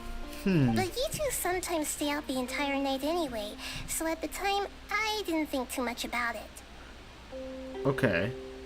It is true that sometimes we lose track of time during our investigations. We could try this Before tomorrow. we know it, it'll already be the next day. But still, neither of us remember anything about leaving town. What's kind of funny, actually, is that, wait, we've mentioned plans to do so several times. Oh, wait, yeah, in some of the loops, where we got the golden thingy. In some of the loops where we got the golden thingy previous to, what's it called? Previous to the playable set, which I believe have been consecutive. Also remember, like, I think it was 2-3 loops ago, where I was like, alright, so this is gonna be the final loop. You know, it kind of reminds me of, if you look at the Game Theorist channel, you look at the Five Nights at Freddy's series, like 40 episodes in, or probably less, there's a theory that says, we solved FNAF, or like the final FNAF theory, right? And then you look and it's like 40 more episodes left to go. Anyway, I don't know. That's what that feels like in retrospect. Anyway. Really? That's kind of strange. In theory, I should have already awakened all your memories. I thought I was just saying that. Maybe this is key. Let's try this again tomorrow. Yep. Something here is definitely fishy. Let's get to the bottom of this tomorrow. Creepy beep. Oh, it's only 6:33. Good. Let's try and leave the city. About that. Well, where should Paimon begin? What? Traveler, aside from your memories that were just restored, I have another message for you. What? Listen to it and you'll understand. What just happened? Can't go back. There are countless spaces here. Our Sub-Zero's festival in Sumeru City is just one of them. Oh. Traveler, you should be missing 2 days worth of memories. Paimon will fill you in. 2 days ago. Okay. It's time to carry out our plan from yesterday. Let's go and try and leave the city. Let's go.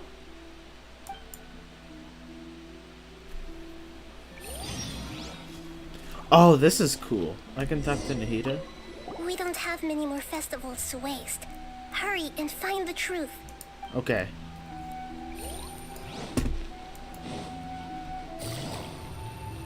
It keeps getting darker and darker. Oh wait, the effect is gone. Oh wait. The effect doesn't stack with the Elon's thing. That's interesting. Merchants? Why can't we leave the city? What is the academia up to now? Don't ask me. It's not like I can tell you anything. This is a direct order from the Grand Sage. Just Grand Sage? I was right. I have a real emergency. My goods have already arrived at Port Ormos. If I don't hurry, they'll be stolen. That's your problem.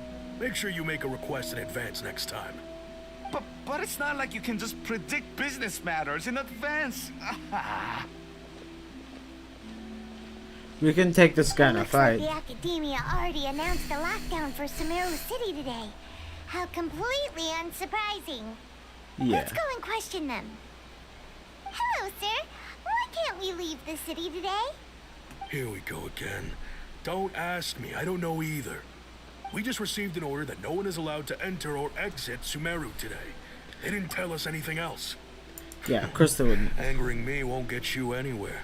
If I had that kind of insider info, I would have left this stupid post long ago. Yeah. We can just walk around him. It looks like he really doesn't know. If we can't get anything out of him, let's take matters into our own hands. Why don't we climb over the walls? Those guards can't be everywhere at once. Also, we can take them. And the guard hasn't noticed us at all. Let's hurry. Stay there. Why? Leaving Are the you going to leave Paimon behind? Genius. Alright. Leaving the city might trigger disruptions to our memories. We need to summon some to stay witness. What if things get really weird out there and you get into some trouble? I can climb back. Paimon won't be able to help you. Unless I like no clip into the ground. Paimon can't do much, but we've always been together, haven't we? If we leave together, don't worry. Yeah. Okay.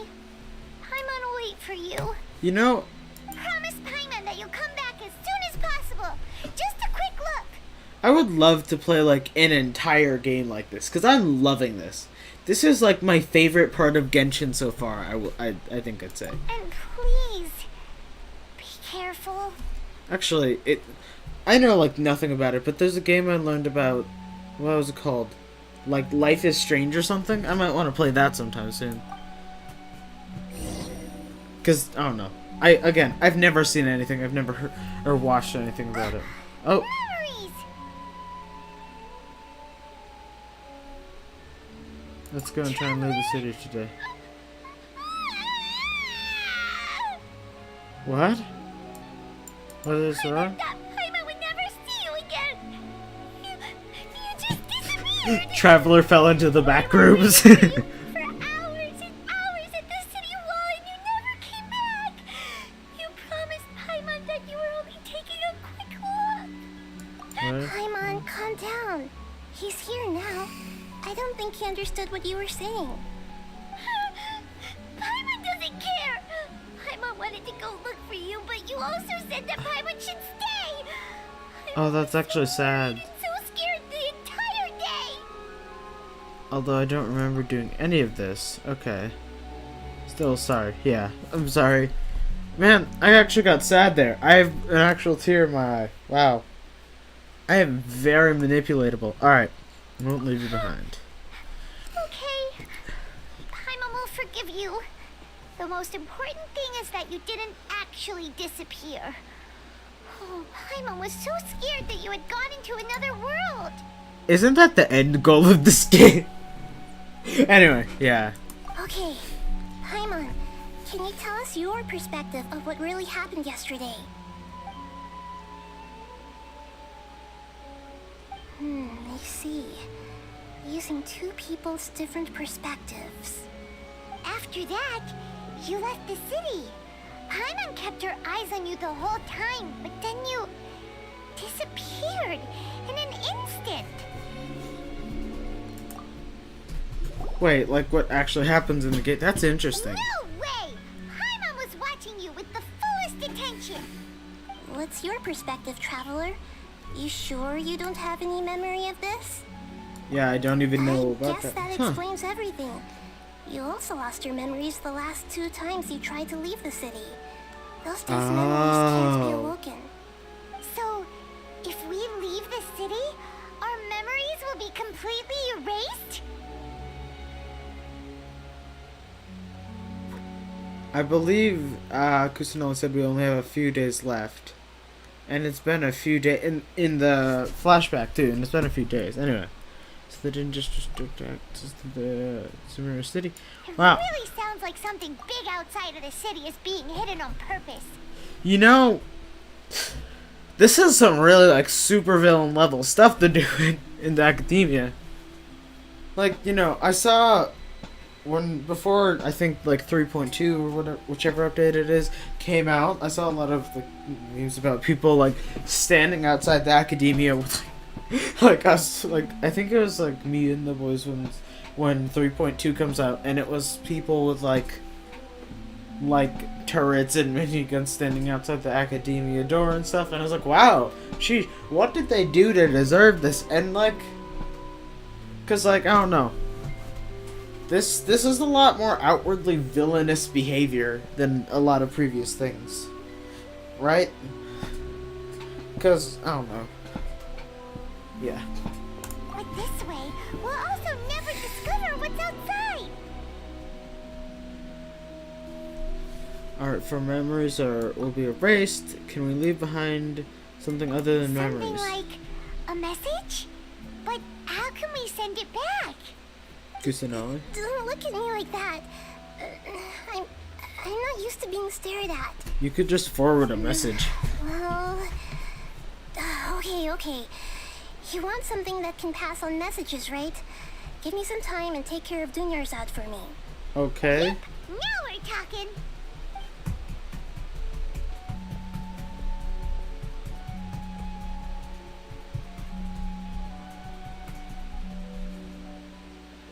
Oh, we disappeared.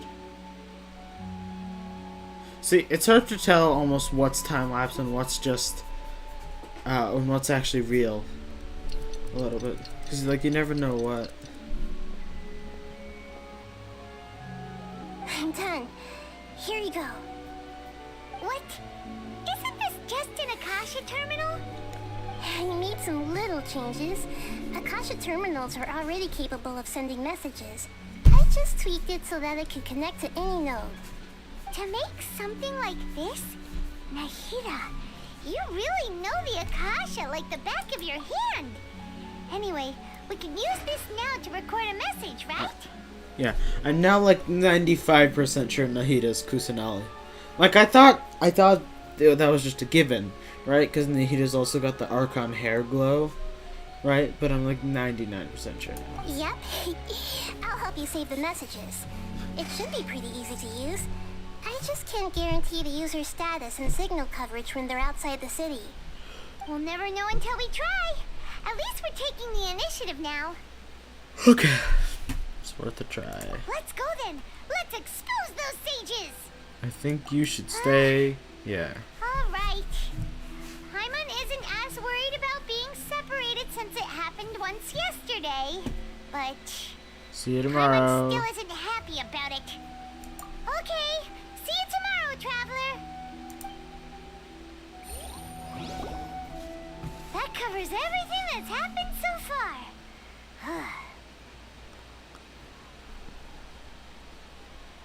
So that message was what I left for myself when I left the city. You know, that is almost a kind of terrifying thought. The fact that, like, this could happen and no one would know. Right? Because, on the one hand, obviously, no one knows, like, actual cutting-edge secret science. Or, like, no one knows, like, the most recent massive, or like when someone makes a massive breakthrough in science, basically no one knows about it for a while, because like, one, how would you figure it out? Because you probably aren't reading like every scientific paper being published, and two, some of it's probably like kept secret, obviously, because you wouldn't want, like, I don't know, like when it was first released, how nuclear bombs work being public knowledge, and now it's just in textbooks, but like still, I don't know. Like, for a bit, it's probably secret, so we would know. But also, like, with all of that aside, like, obviously the scientific restraints that make this not really possible. But if it was happening, we wouldn't know. Like, I could go to bed right now. I could fall asleep and wake up and live this day all over again. I could have done it, like, several times, and I'd have no clue. Like, it's a pretty decent day to relive, but I wouldn't know until I wake up tomorrow and go through my day. And then I wouldn't know if that day's going to repeat until I wake up tomorrow and go through that day and repeat and repeat and repeat. And the thing is, if a device was suddenly... sorry, I got an itch in my ear. If a device like this was suddenly activated, it could happen at any moment, right? I don't know. I find that's almost more terrifying than the thought of it could already be going. Is that, like, even if you do wake up, it's no guarantee that it won't happen again. That it won't happen tomorrow, which is very paranoid of me to think. But still, I don't know. So that message was. Yes. Although the signal was choppy and had some interference, we still managed to receive 2 messages from you when you were outside. Okay, now that you understand what's going on, let's hear the messages together.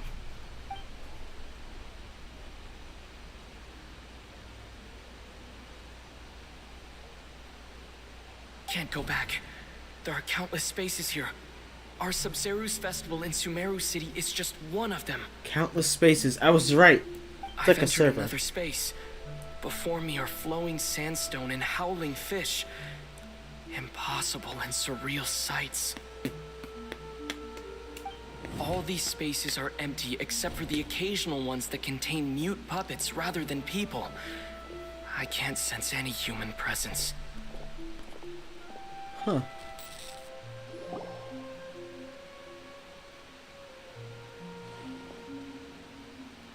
The time changed. That's one heck of an info dump. It sounds like you left the Sumeru city space when you set foot outside of the walls. But everything looked completely normal when Paimon was looking out from the inside. That's unbelievable.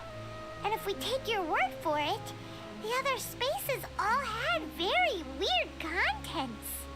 There's another part here. We only received it last night. These spaces have been disappearing one after the other, absorbed by something like a sun in the sky. My second favorite Pokemon got And an now, evolution. even the final Dunsparce? spaces also Yes! disappeared. Oh, cool. Hold on. Dunsparce!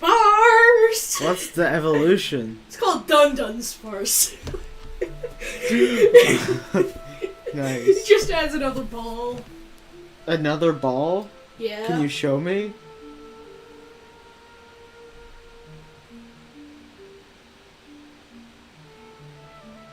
Dunsparce has 2 balls now?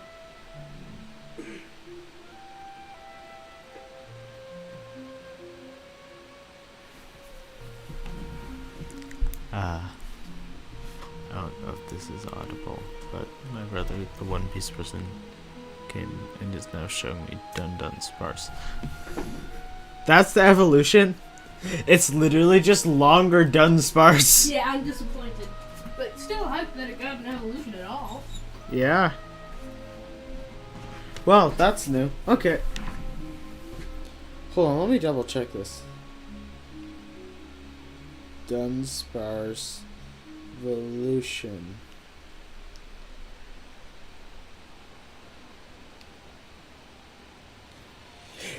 Images. Dunsparce evolution, Scarlet and Violet.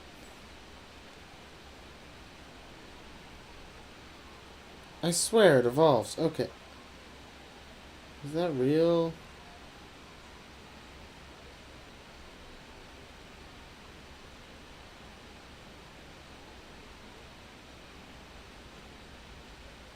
Oh, I think Dunsparce is real. Okay then.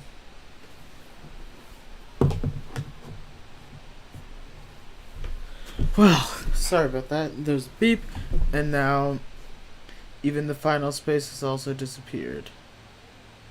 Behind me, a lot of spaces just appeared again from thin air. I get it now. Those spaces are actually...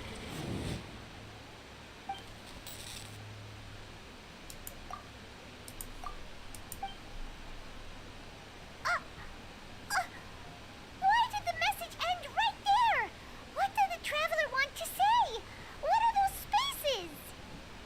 Probably because yesterday just happened to end at that moment. Oh. Right. Paimon did hear a beep from the Akasha. Did it come from here or from the message? The message. It should have come from the Traveler's Akasha terminal. Huh. After the beep, Traveler said even the final spaces also disappeared. Traveler, what do you think that final space could have been? Maybe this. My impression is that each day in this samsara only ends at the sound of that beep from the Akasha. So it's a simulation that refreshes every day. Was I right? That's what it is. After the sound of the beep, the final space, The Sub-Zero's Festival. also disappears. Nice. Taken to the next day. Later on, Traveler also mentioned a bunch of new spaces materializing behind them. Do lots of new spaces appear every day? Paimon's head is spinning. Just what are these spaces anyhow? Well, consider this. For all the horrors of the Archon War, at its heart, it was just a game where a bunch of gods fought over 7 seats. So no matter how strange or spooky things may look on the surface, maybe all they point to in the end is a small and simple secret. Wow, the Archon War, huh? That's an analogy and a half. A secret, yeah. It's interesting how focus works in this. I do. All right. Where are you going? So I think I think simulation theory is correct. I think my simulation theory is correct. I'm gonna call it simulation theory. Like, right? We'll get different names for it, like time theory, wipe theory, and simulation theory. Wipe theory is the one the game came up with, not me. So simulation theory, I think, is correct. And I think all my other assumptions there were correct. This is an experiment being run. That's basically confirmed now. And I think... What? Oh, yeah. And I think, if I think about it, my guess is it's like all the spaces being refreshed. It's like, I don't know, various assets. Maybe they're side effects. Maybe they're on purpose just to collect different information, right? And everything refreshing. It's like a server reboot almost, or just like they're running the simulation. They're seeing what goes on, and it's like, all right, cool, that's that one. Now let's do it again, right? You can't just do it once and take that all for granted. You got to do it several times, or it's not a very good experiment. Anyway, that's my guess. That's my current theory. But again, that's just a theory. Take it easy. Oh wait, it's daytime again. Huh. That's interesting.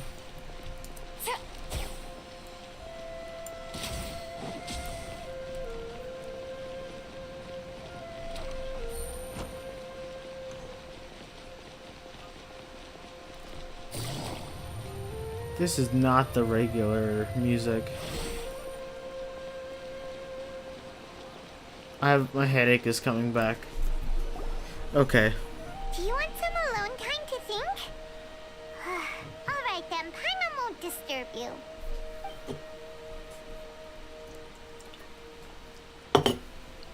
Okay. Ow. That's risky.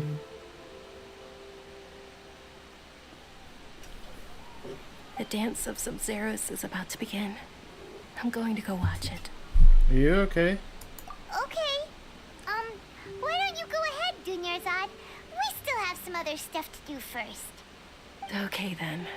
See you later. Have you figured it out yet, Traveler? Time is ticking away. I think I know the answer. Paimon wants to know. Oh, wait, no. Let's meet up with Nahida first. You can tell us both together. Yeah. Then we can like peer review it. Because at this point, it's a balance between like between time constraints. That's the wrong way. So like we should run there, right? Because we don't. Every second is precious. It's a balance, but it's.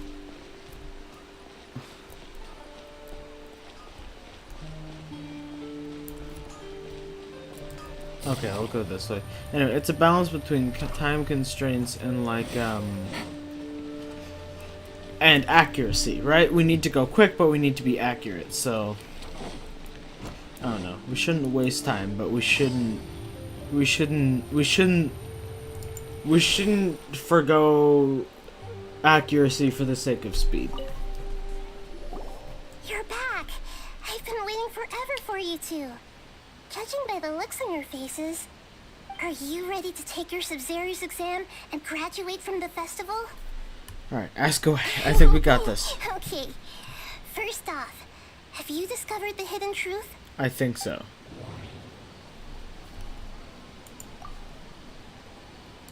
We've already experienced the Sub-Zero's festival many times, and the day of the festival seems to be in a perpetual samsara.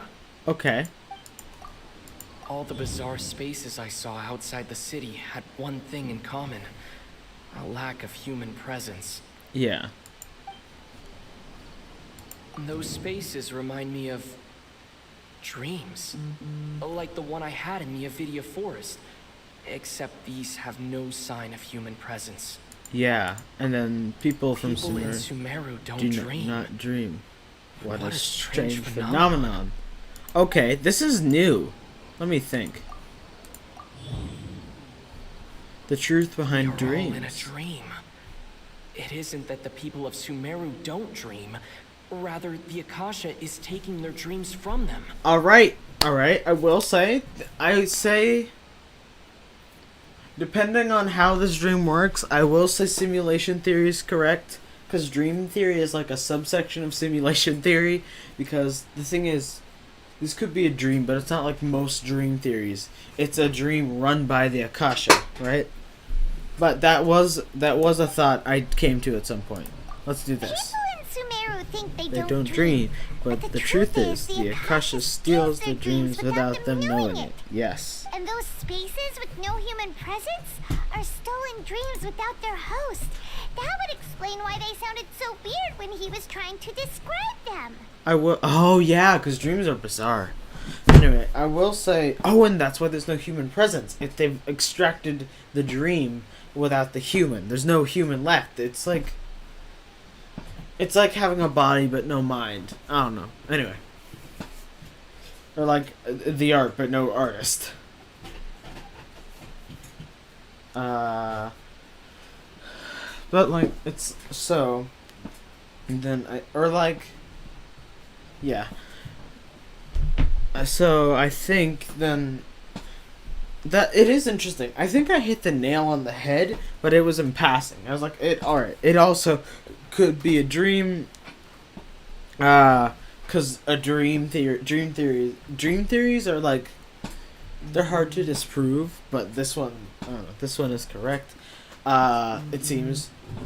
But it seems since the dream appears to be operating in a way that is collecting information and being run intentionally in a semi-controllable fashion, which makes me say I believe that this is my simulation theory is correct in that it is a simulation, but it's a simulation that takes the form of a dream, right? So like this simulation, it's not like the Matrix in which like you're plugged into a machine, because the thing is, this is, no matter how advanced something is, this is medieval times, right? They don't have the Matrix level machines. I've never seen that movie, but still, they don't have that. They don't have stuff like that, right? But they do have, what they do have is this thing called the Akasha Terminal that operates off of Archon magic or power. That can connect to people's intelligence and like, or connect to people's minds and collect information from all sources and all that. Which Nahida, yeah, that was helpful.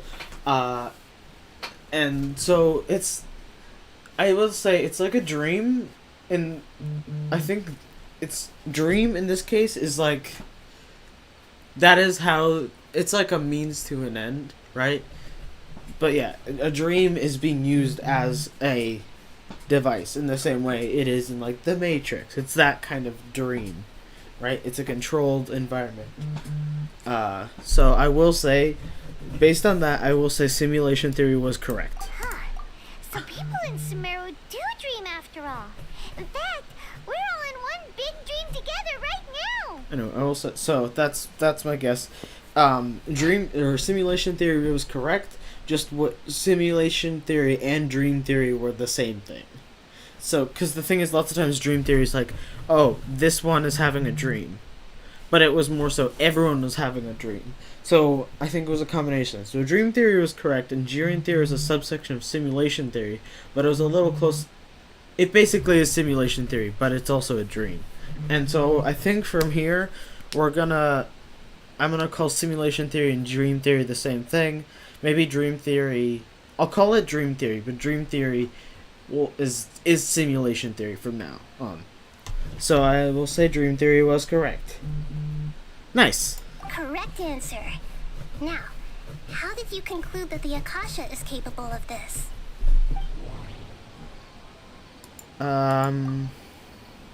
Yeah, they never mentioned they didn't mention a lot of this, but like... It is the manifestation of the God of Wisdom's power.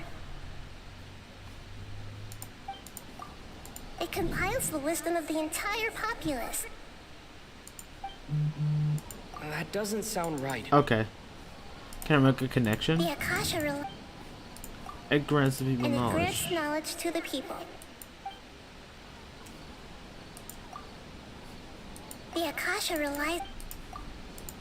Oh, okay. Those dream-controlling creatures in the forest also get their power from the Dendro Archon, right? The Aranara! That would explain Forgot why about the those. Akasha has the ability to control people's dreams, too. But is stealing everyone's dreams really how the Akasha compiles their wisdom? Isn't there anything more to it than that? Dreams are fantastical, complex, and full of imagination. People's brains are the most active when they're dreaming.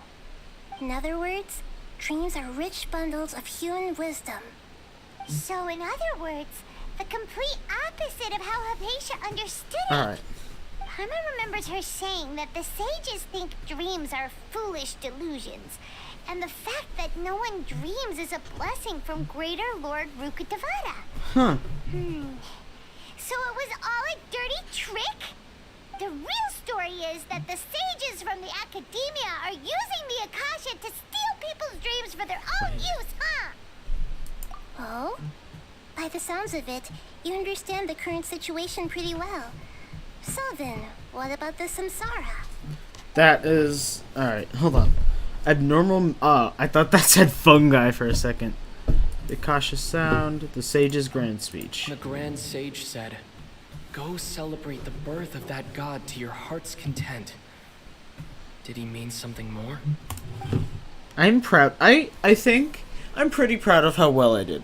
Because my brain was going in overdrive. Oh, hold on. I gotta open the stream. My brain was going into overdrive in like loop 3-ish. And then from loop 4 on that we played.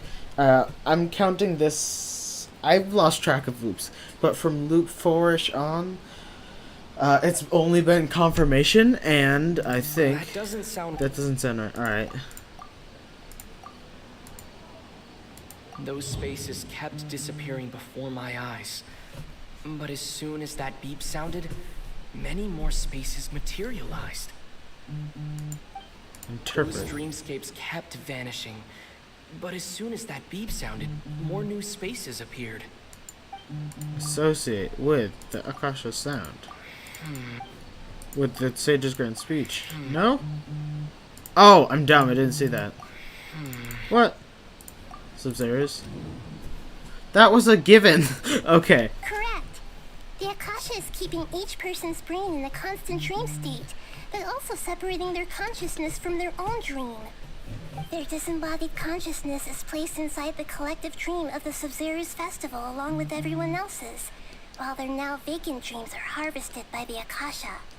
No one is any the wiser as another day passes in the dream, and so begins another samsara cycle. People wake up to yet another dream about the Sub-Zero's festival. The dreams that belong to them are once again harvested by the Akasha. And so it continues. So, this is like a dream factory, and the Akasha is a dream harvesting machine. Did Paimon get that analogy right? Very good, Paimon. Using analogies well is an excellent habit to get into.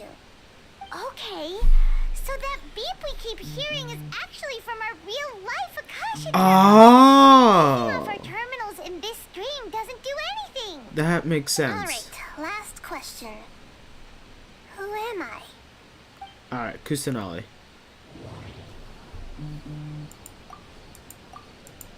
You're the moon. They say that alchemical divination is the Dendro Archon's divine revelation. So then, if Nahida has referred to herself as the moon... Yep. So you noticed. You're a lesser Lord Kusanali. I was right! That one I thought was a given, but then I reevaluated it because it's not a given, and it was kind of obvious from other context clues, but I also deduced it via clues in only this, and I would have figured it out even if I didn't know she was an Archon, and even if she wasn't green. Ah! Genius. This is so fun. I thought that one would be the hardest question. That's why I put it last.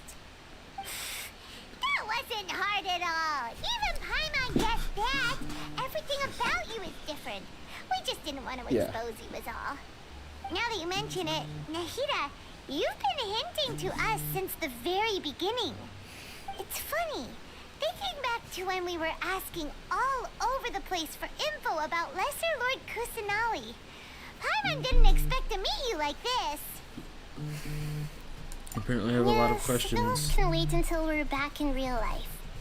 On the other hand, I'd be happy to answer any more questions you have about here and now. Okay. Why couldn't you tell us that? No, I already explained that. How did you keep the sages? How did you manage to keep the sages from noticing us? I want to know this. Firstly, this dream we're in is completely based on reality. People have already experienced this Sub-Zero's festival, so it would be very difficult for them to find anything that strikes them as surreal. Secondly, you're probably wondering why people don't have any memories from earlier samsara, right? That's because people don't remember their dreams most of the time anyway. That makes sense. In any case, their actual dreams are being taken away from them by the Akasha. That's so whenever they pretty wake cool. up and Okay, just cool. dream of the Sub-Zero's festival, they don't remember anything from their previous identical dream. That reminds Paimon. Traveler had a dream when we were in the Avidia Forest, but couldn't see what it was about after waking up. Is that an example of what you mean? Yes. Only after receiving the blessing of Dendro can a person gain the Dendro element's dream-enhancing power. That explains the feelings of deja vu. Meanwhile, everyone else has no idea that they are in the Sub-Zero's festival samsara, while their dreams are stolen from them over and over again. Alright, and about the side effects of the mass-produced dreams. Why is the dream about the Sub-Zero's? I know that. Keep dreaming forever like this? Will it ever end? And if so, when? Actually, an interesting thing about this, which is part of why a dream factory is probably so effective, is that dreams in real life, even if the dream itself, in dream time, feels like a year or more, years, maybe even longer, they last like fractions of a second. Right? Like in the blink of an eye, you could experience many dreams. So like a dream factor in this, it would be able to trying to think of the word. It would be able to generate so much data, how much it would be able to actually process and store and retain and all that, or like even perceive, that's a different thing. But so much data would exist, right? It's just a matter of how much is harvested, like they mentioned. So, yeah. You might say your mental fatigue has already answered this question. Eventually, there's only so much that people can tolerate. Especially those whose health is compromised to begin with, like Dunyarzad. This relentless exploitation takes an even harder toll on them. People's lives are at stake here, and nobody knows a thing! We've got to put a stop to this! And I did that. Wait, didn't we just do this? Oh, yeah. Alright. I know, right? Why did they have to base this dream on my birthday? Oh. Could it really just be a coincidence? Even you don't know the reason? Wow, now that's strange. The Academia sages are determined to harvest lots of dreams in a short time, no matter the cost. They have to be up to no good. Unfortunately, I don't know anything about it. Traveler, do you have any information? Dreams with no human presence. The Grand Sage's speech. The Grand Sage said, "Go celebrate the birth of that god to your heart's content." Did he mean something more? Celebrate the birth of that god? Could it mean... You're just gonna stop there? Alright. And why couldn't you simply tell us the truth? You asked me this question before. My answer was, it would literally blow your minds. Now that you know this is all a dream, this answer should hopefully make more sense. Have you heard the saying, don't wake a sleepwalker? Likewise, if someone suddenly had told you all this instead of you learning it on your own, your notion of reality and dream would be thrown into irreversible confusion. That's true. I couldn't expose you to that kind of risk. Heck, it very well That's already why might be. I can only give you very subtle hints and some suggestions. Long story short, I'm really sorry you had to keep you guessing. Alright. Deceiving the people of Sumeru with no regard for their safety. No matter what they're trying to do, this is unforgivable. The sages of the Academia do this behind their Archon's back! This is ridiculous! In the end, I'm just the moon. The real sun is long gone. A sun and a moon? Nahida's talking in riddles again.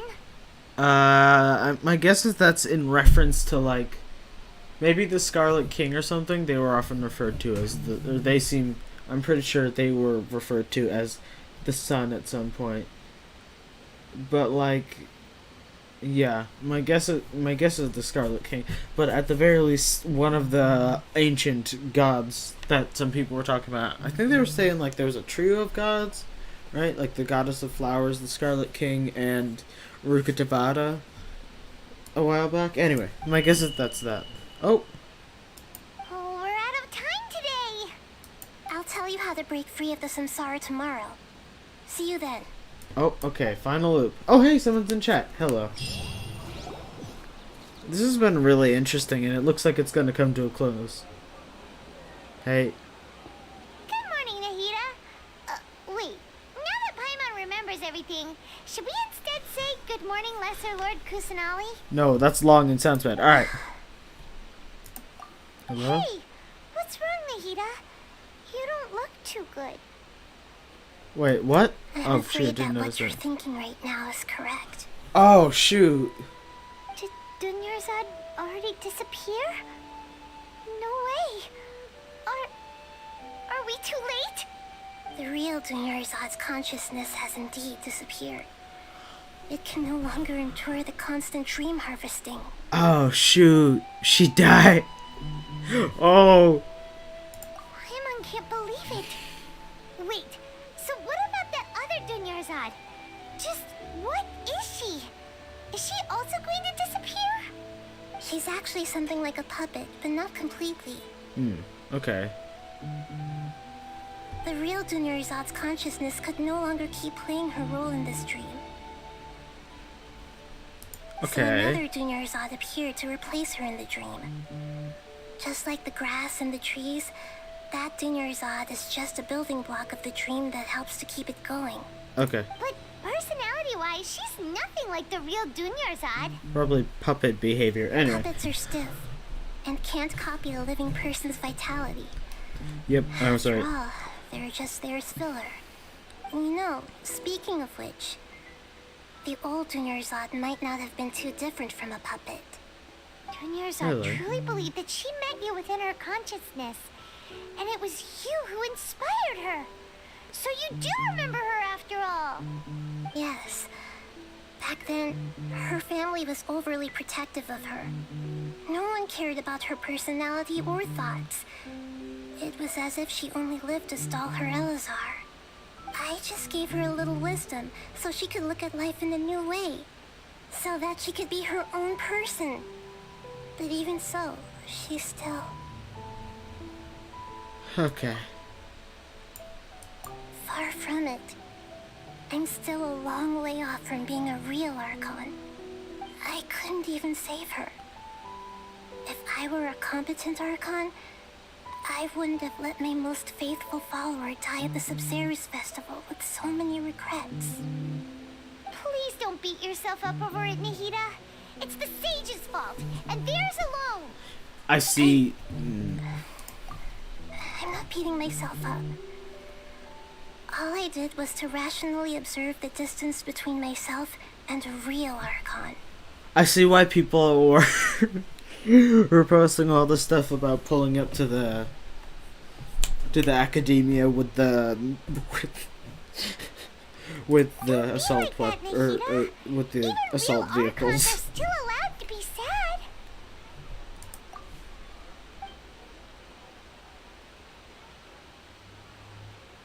To prevent more tragedies like this, we must end the samsara as soon as possible. Yeah, I wonder how many people have died. How do we do that? Although the Sabzeruz festival dream is under the Akasha's control, only humans can dream. Even the Akasha is unable to That's create interesting. them. That means this dream belongs to a host who created it. Okay. Huh? So, how should we find that person? Well, if this is someone's dream, then everything here must come from deep within their consciousness. Which means, with the power of imagination, they can change anything in this dream. Imagination? What do you mean by that? Imagination means breaking through what you perceive as normal.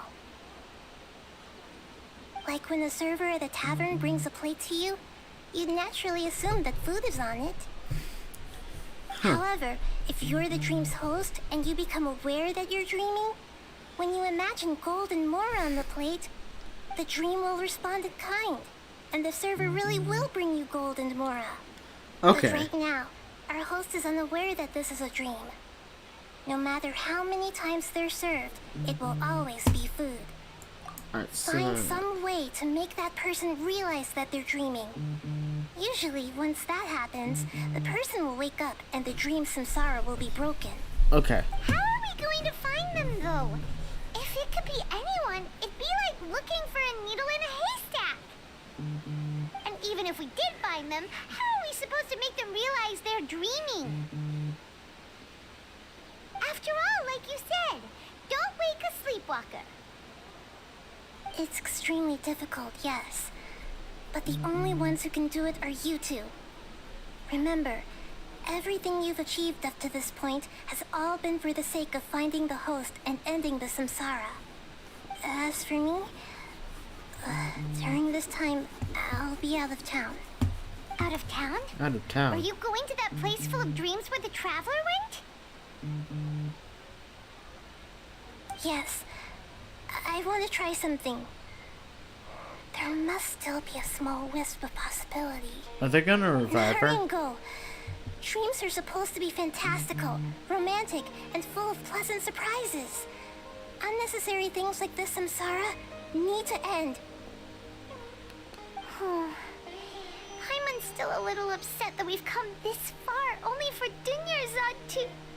She was such a good person, with such a simple wish.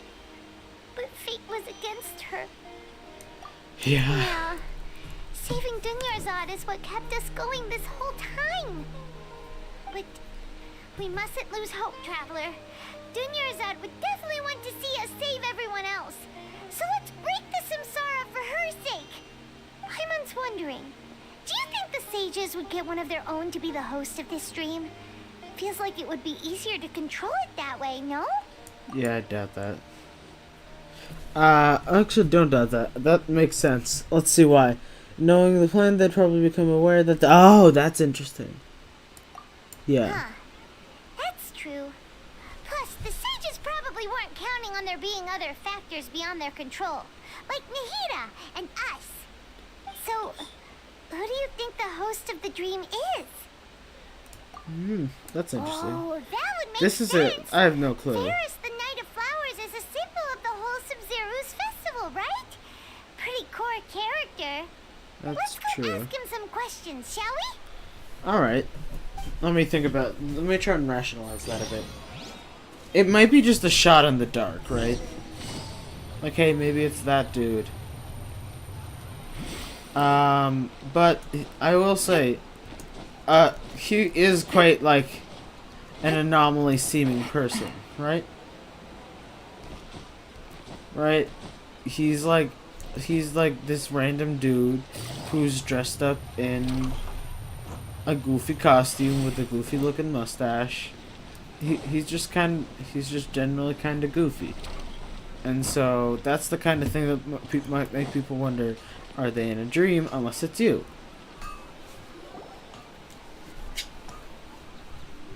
You're back. You left in a hurry last time. Is everything okay? Everything's fine. Just, it's a little hard to explain. Would you mind taking part in a little experiment with us? An experiment? That came out of nowhere. I'm listening, though. What do you need me to do? Could you make a wish?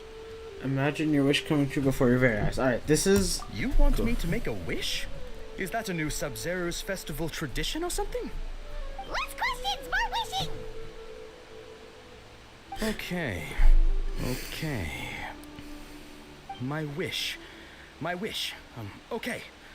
I'm a little nervous saying this out loud, but I want Miss Dunyarzad to be happy. Oh. I noticed earlier that she looked a bit down, and she wasn't really talking to anyone. She just doesn't seem like herself. She's always so gentle and kind, and all the kids love her. I've also wondered if the reason she asked me to be Fairest Knight of Flowers is because I'm special to her, or something. I was so... because, like, I don't know. How special are we talking? Anyway. So, you have a crush on Dunyarzad?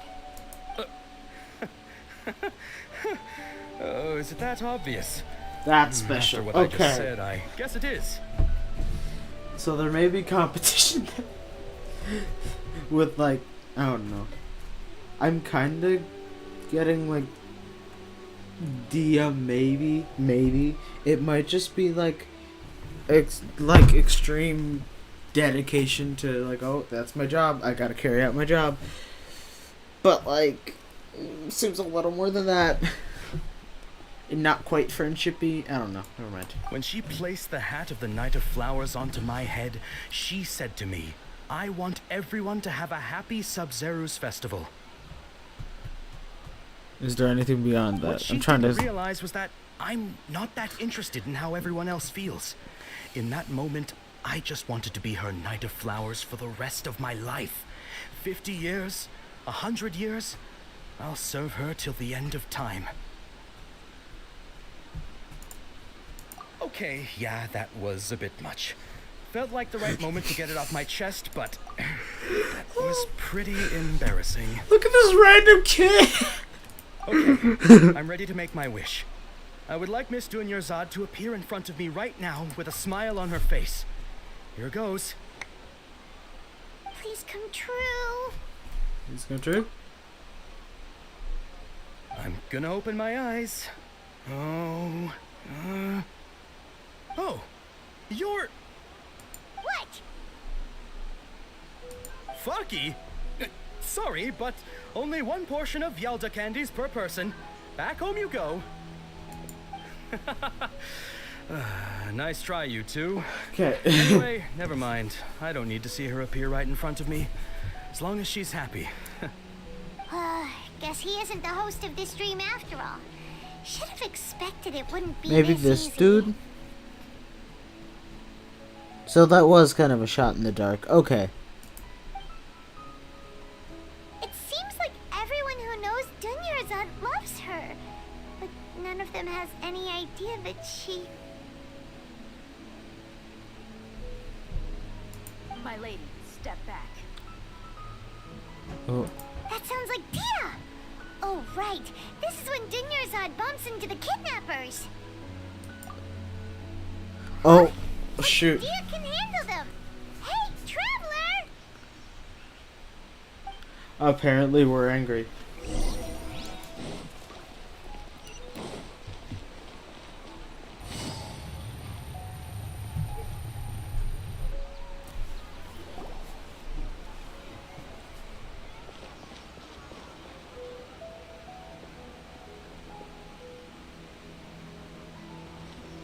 Oh, it's you. Great timing. Please take... Hey, this is my job. The homie Yanni's pay me, not you. Apparently leave. Fine, alright. Knock yourself out. Why are you so worked up anyway? It's not like I don't trust your fighting skills. Anyway, it's so watch bizarre. yourself.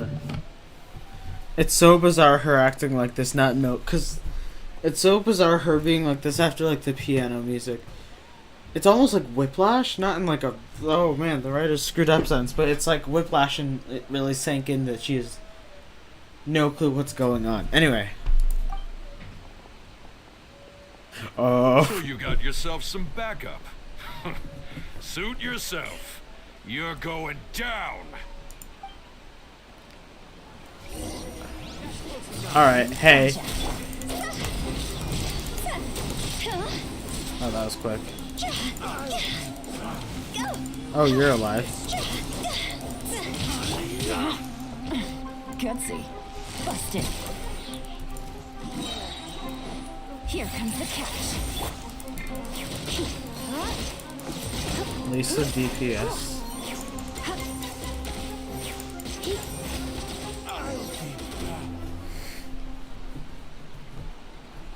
Traveler, were you just taking your anger out on those guys? Apparently I'm angry at myself, so yeah. You and Nahida both. Dunyarzad wouldn't want to see you two like this. Yeah. Oh, and speaking of her, Paimon just remembered something. Remember how during the first Sub-Zero's festival, before the Samsara started, we came here with Dunyarzad because she wanted to pick something up? She said it was because she had forgotten something. I do remember that, Okay, yeah. so Paimon's memory is working so far. Anyway, Paimon also remembers that she is staying somewhere around here. She pointed it out to us the night before the Sub-Zero's festival. Okay, we could check that out. Even if it's only a tiny clue, it'll probably still help us more than this needle in a haystack search. That's true. Okay. This is the place. It's rude to enter other people's spaces without permission, but desperate times call for desperate measures. Hey, the windows are unlocked. Okay, Paimon's gonna take a peek inside.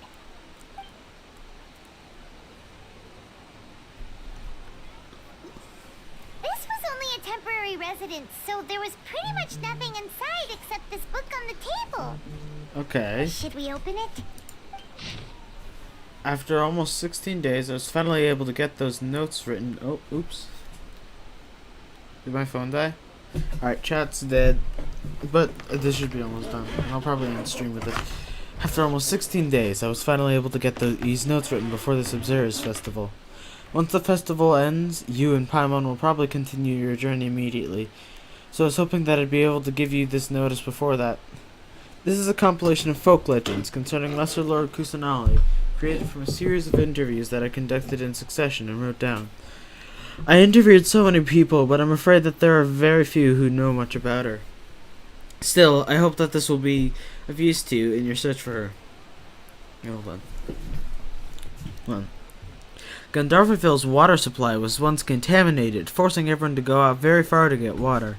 But one day, the people suddenly found the water drinkable again, and some said the green light was near the water's source. And some said that a green light was near the water's source the previous night.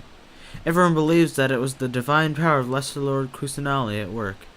That sounds quite possible. The decontamination of water sources via natural means probably takes ages. Did Lesser Lord Kusanali appear in Gandharvaville then? After Mama passed away, I was super afraid of the dark and couldn't sleep. But from one day on, I would hear a voice that would chat with me till I fell asleep. That sounds terrifying. A nice lady told me that Lesser Lord Kusanali must have been watching over me. Poor child. I hope the Sabzeruz festival makes him feel a little happier. This is quite similar to something I experienced back then as well. She is indeed a gentle god. Dental god. Sorry. There was this one time when I'd had a wee bit too much to drink, and I couldn't find my way home to save my life. Then, when I turned a corner, I could have sworn I saw Lesser Lord Kusanali. She wasn't very tall, and had the most muscular arms, and tall, and had the okay, and she caught me when I slipped. Oh, that's what they meant. Okay, and she caught me when I slipped and fell. The next morning, I found myself sleeping under a tree.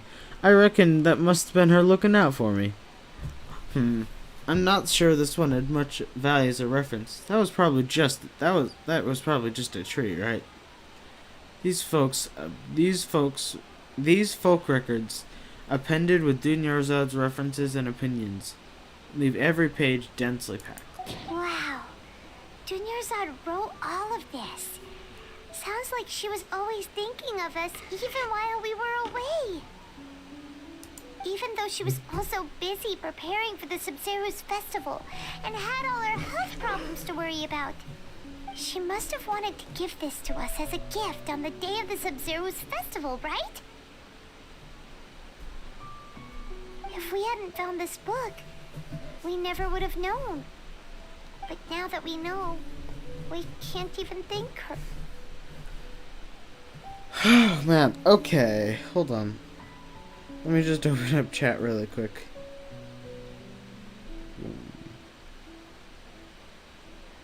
Yeah, no one's here. Still though, it's good to be ready. I'm gonna switch to live chat. But now that we can't even thank her, Dunyarzad. Okay. Hey, where are you off to now?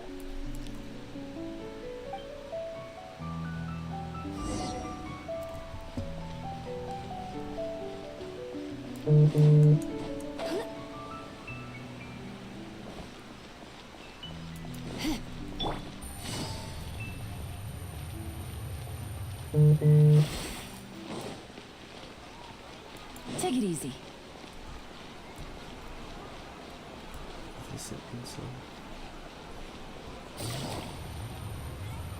Hello.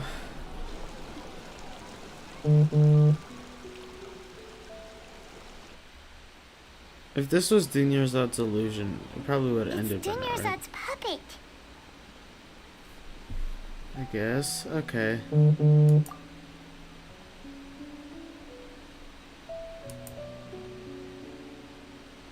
Thank you. Traveler, It's sunset? you must be exhausted. Come to think of it, we've been stuck in this place for a really, really long time. Heck, even the last time we were chatting happily with Dunyarzad feels like an eternity ago.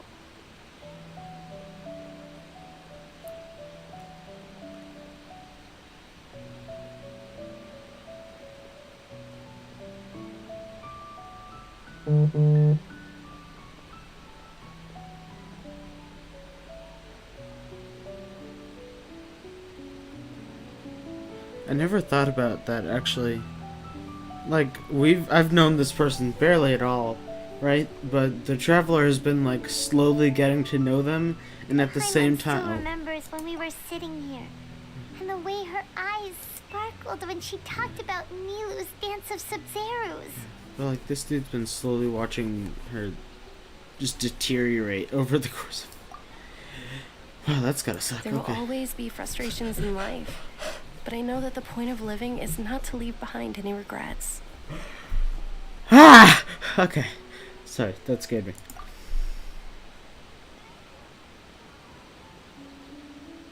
That was what the real Dunyarzad said, wasn't it? Does that mean... Yes, Traveler. What is it? Oh, so she's still just a puppet. But just now, how come... What? Where are we going this time?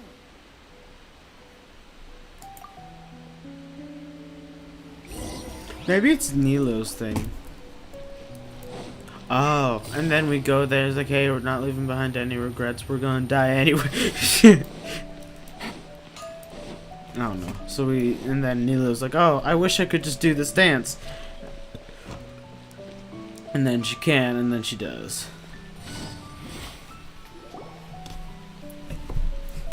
If you continue to resist, we will have to order an investigation into every single event organizer. Alright, hold on. The Grand Sage has already granted you much leniency. I advise that you exercise tact.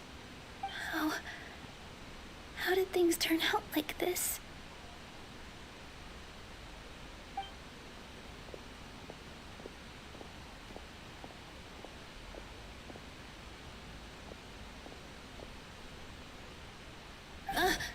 Traveler?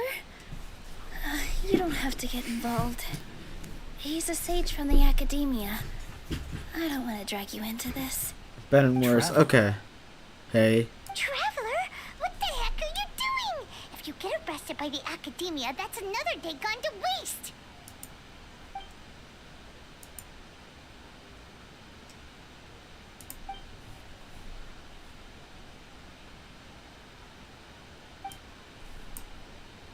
Wait, they're not reacting. Have they been scared stiff? Okay, that makes sense. I had that theory on the back of my mind just now on why they're not messing with things. It's because they're also puppets. Oh, of course! If this is the sage's plan, they wouldn't put themselves through this. Yeah. So they're just substitutes. What is this? What happened to the Grand Sage and his entourage? Hold on a moment.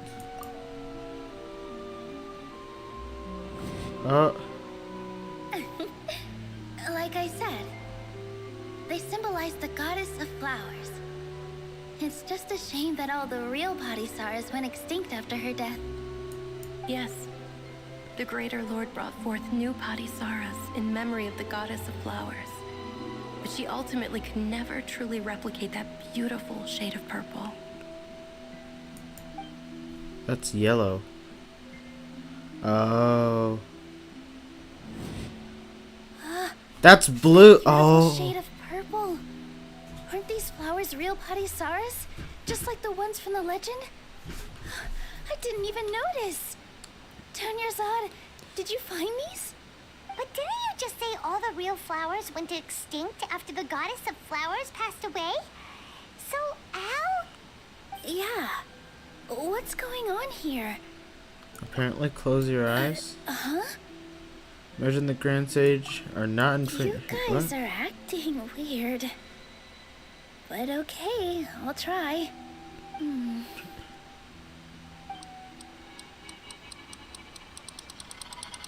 That's new. They disappeared! So Nilu's the host. What a surprise! Purple Padisaras don't exist in the real world anymore. But in Nilu's subconscious, they can appear as decorations on the stage. These are pretty. Just like the example Nahida told These are us. better. People assumed there will be food on a plate, and Nilu assumed there would be real Padisaras in the flower pots. So when you saw the flowers, you instantly knew it was Nilu? Yes. To end the samsara, we need the to become aware that they're dreaming. We're right in front of them. How should we make Nilu realize that? Am I dreaming? That was easy. Huh? How'd you come to that conclusion? So I'm right. Is this Lesser Lord Kusanali responding to our celebration of the Sub-Zeru's festival? Wrong guess, but you aren't completely wrong either. The point is, what made you think this is a dream? As far as you know, people in Sumeru don't dream, right? She seems kind of short in that angle. But have you heard the tale of the first sage? To prevent a calamity, he went on a journey to find the Dendro Archon. Ooh, sounds familiar. Dunyarzad told us a story like that when we first arrived in Sumeru City. So it was about the first sage, huh? Yep, but in the part you heard, he hadn't become the first sage yet. There's more to the story. His piety and wisdom were acknowledged by the Dendro Archon, and she finally gave her blessing to him. All kinds of spectacular scenes appeared in front of the first sage, as if all the knowledge in the world was being painted onto a canvas right before him. He was captivated. After who knows how long, he mastered all the knowledge he could comprehend. Afterward, he said to the Dendro Archon, "I miss my parents, my wife, and my children. I've been away from home for far too long. They must be worried." The Dendro Archon smiled. The next second, the sage found himself lying in his bed, as if he had just woken up from a dream. His wife, lying next to him, said, "You're off to search for the Dendro Archon today, aren't you? Have a safe journey, my love." In the end, the first sage took care of many disasters in Sumeru City, and founded the Academia. What a happy ending. So, the first sage was dreaming ever since the beginning of the story? He never went on his journey? Yes, but his faith and determination were conveyed to the Dendro Archon, so she blessed him in the form of a dream. Paimon understands where you're coming from now. That's a really interesting connection. But we really gotta wake up soon, like the sage in the story.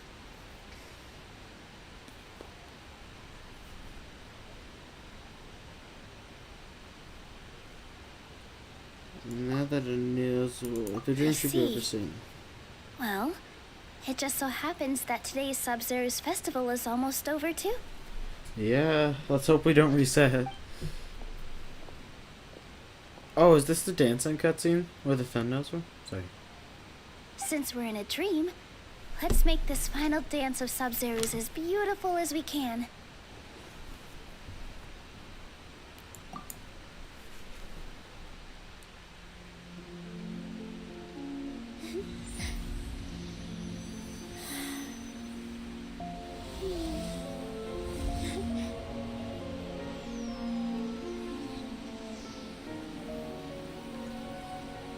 Is over, everyone. I dedicate this to our god, the dance of Sub-Zeru's.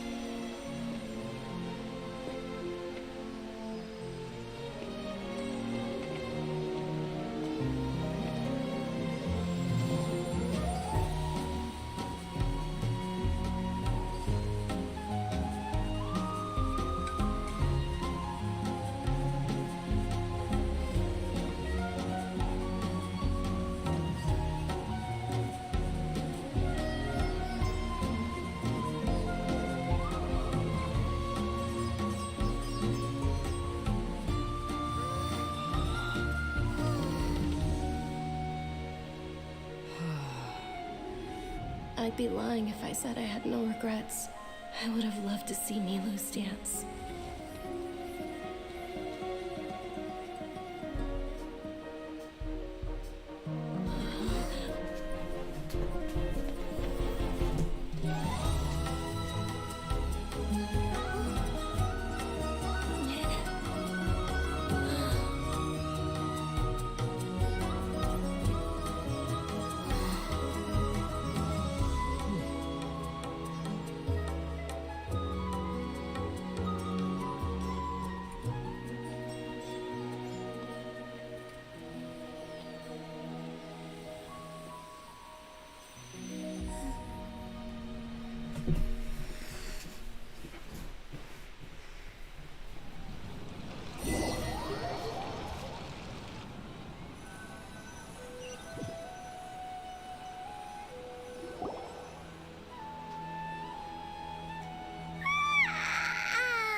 feels like she's been asleep for the longest time. Yeah, good morning. Paimon's head feels super heavy. Did we oversleep? Do you even remember going to sleep last night? Paimon thinks it was after the Sub-Zero's festival. The Sub-Zero's festival! Have we finally escaped from the Sub-Zero samsara? Huh? Quick! Take off your Akasha terminal! Oh.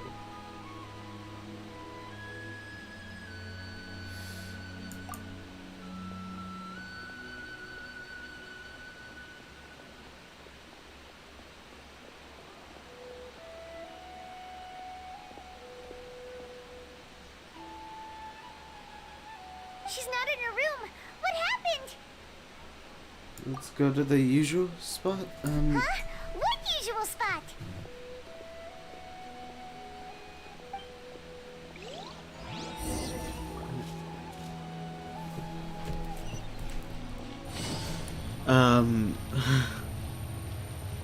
Okay.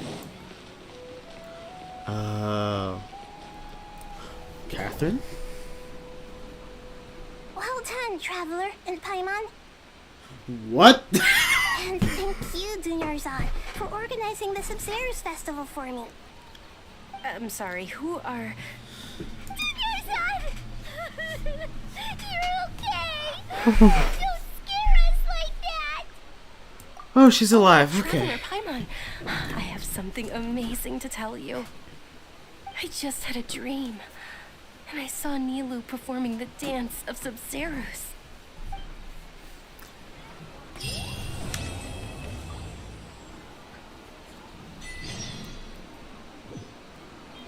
Okay. Oh, hey. A new traveler constellation. Activate. Symbolic creeper. After Razor Glass Blade hits an opponent. Okay, well, actually, I think that is a fantastic place to end off for today. So I'll continue this quest sometime in the future with, you know, Kusanali, Catherine. But, yeah, that was incredible. I have no clue how long I was streaming for. But that was great. I'm glad I was able to do that all in like one sitting. I'm glad I was able to do that all in like one sitting. I'm glad I was able to, cause it made the theorizing part that was so fun, and like seeing it all pay off. The feeling of like identities to choose from. Need me to come up with some for you? Anyway, the feeling of coming up with some wild theory, actually finding evidence, and it proving correct, that's also incredible. Like that was a wonderful story quest. And then that last day, I don't know. I was sad. That was emotional, and I'm leaving it feeling just generally happy that I did it. That was great. I'm glad I did that. And I think this is where I'm gonna end stream because I've been going for a while. Alright, maybe I'll take one more day off. And then until the next time, until whenever the heck I stream next, probably pretty soon. Probably not a story quest, but maybe. Until whenever I stream next,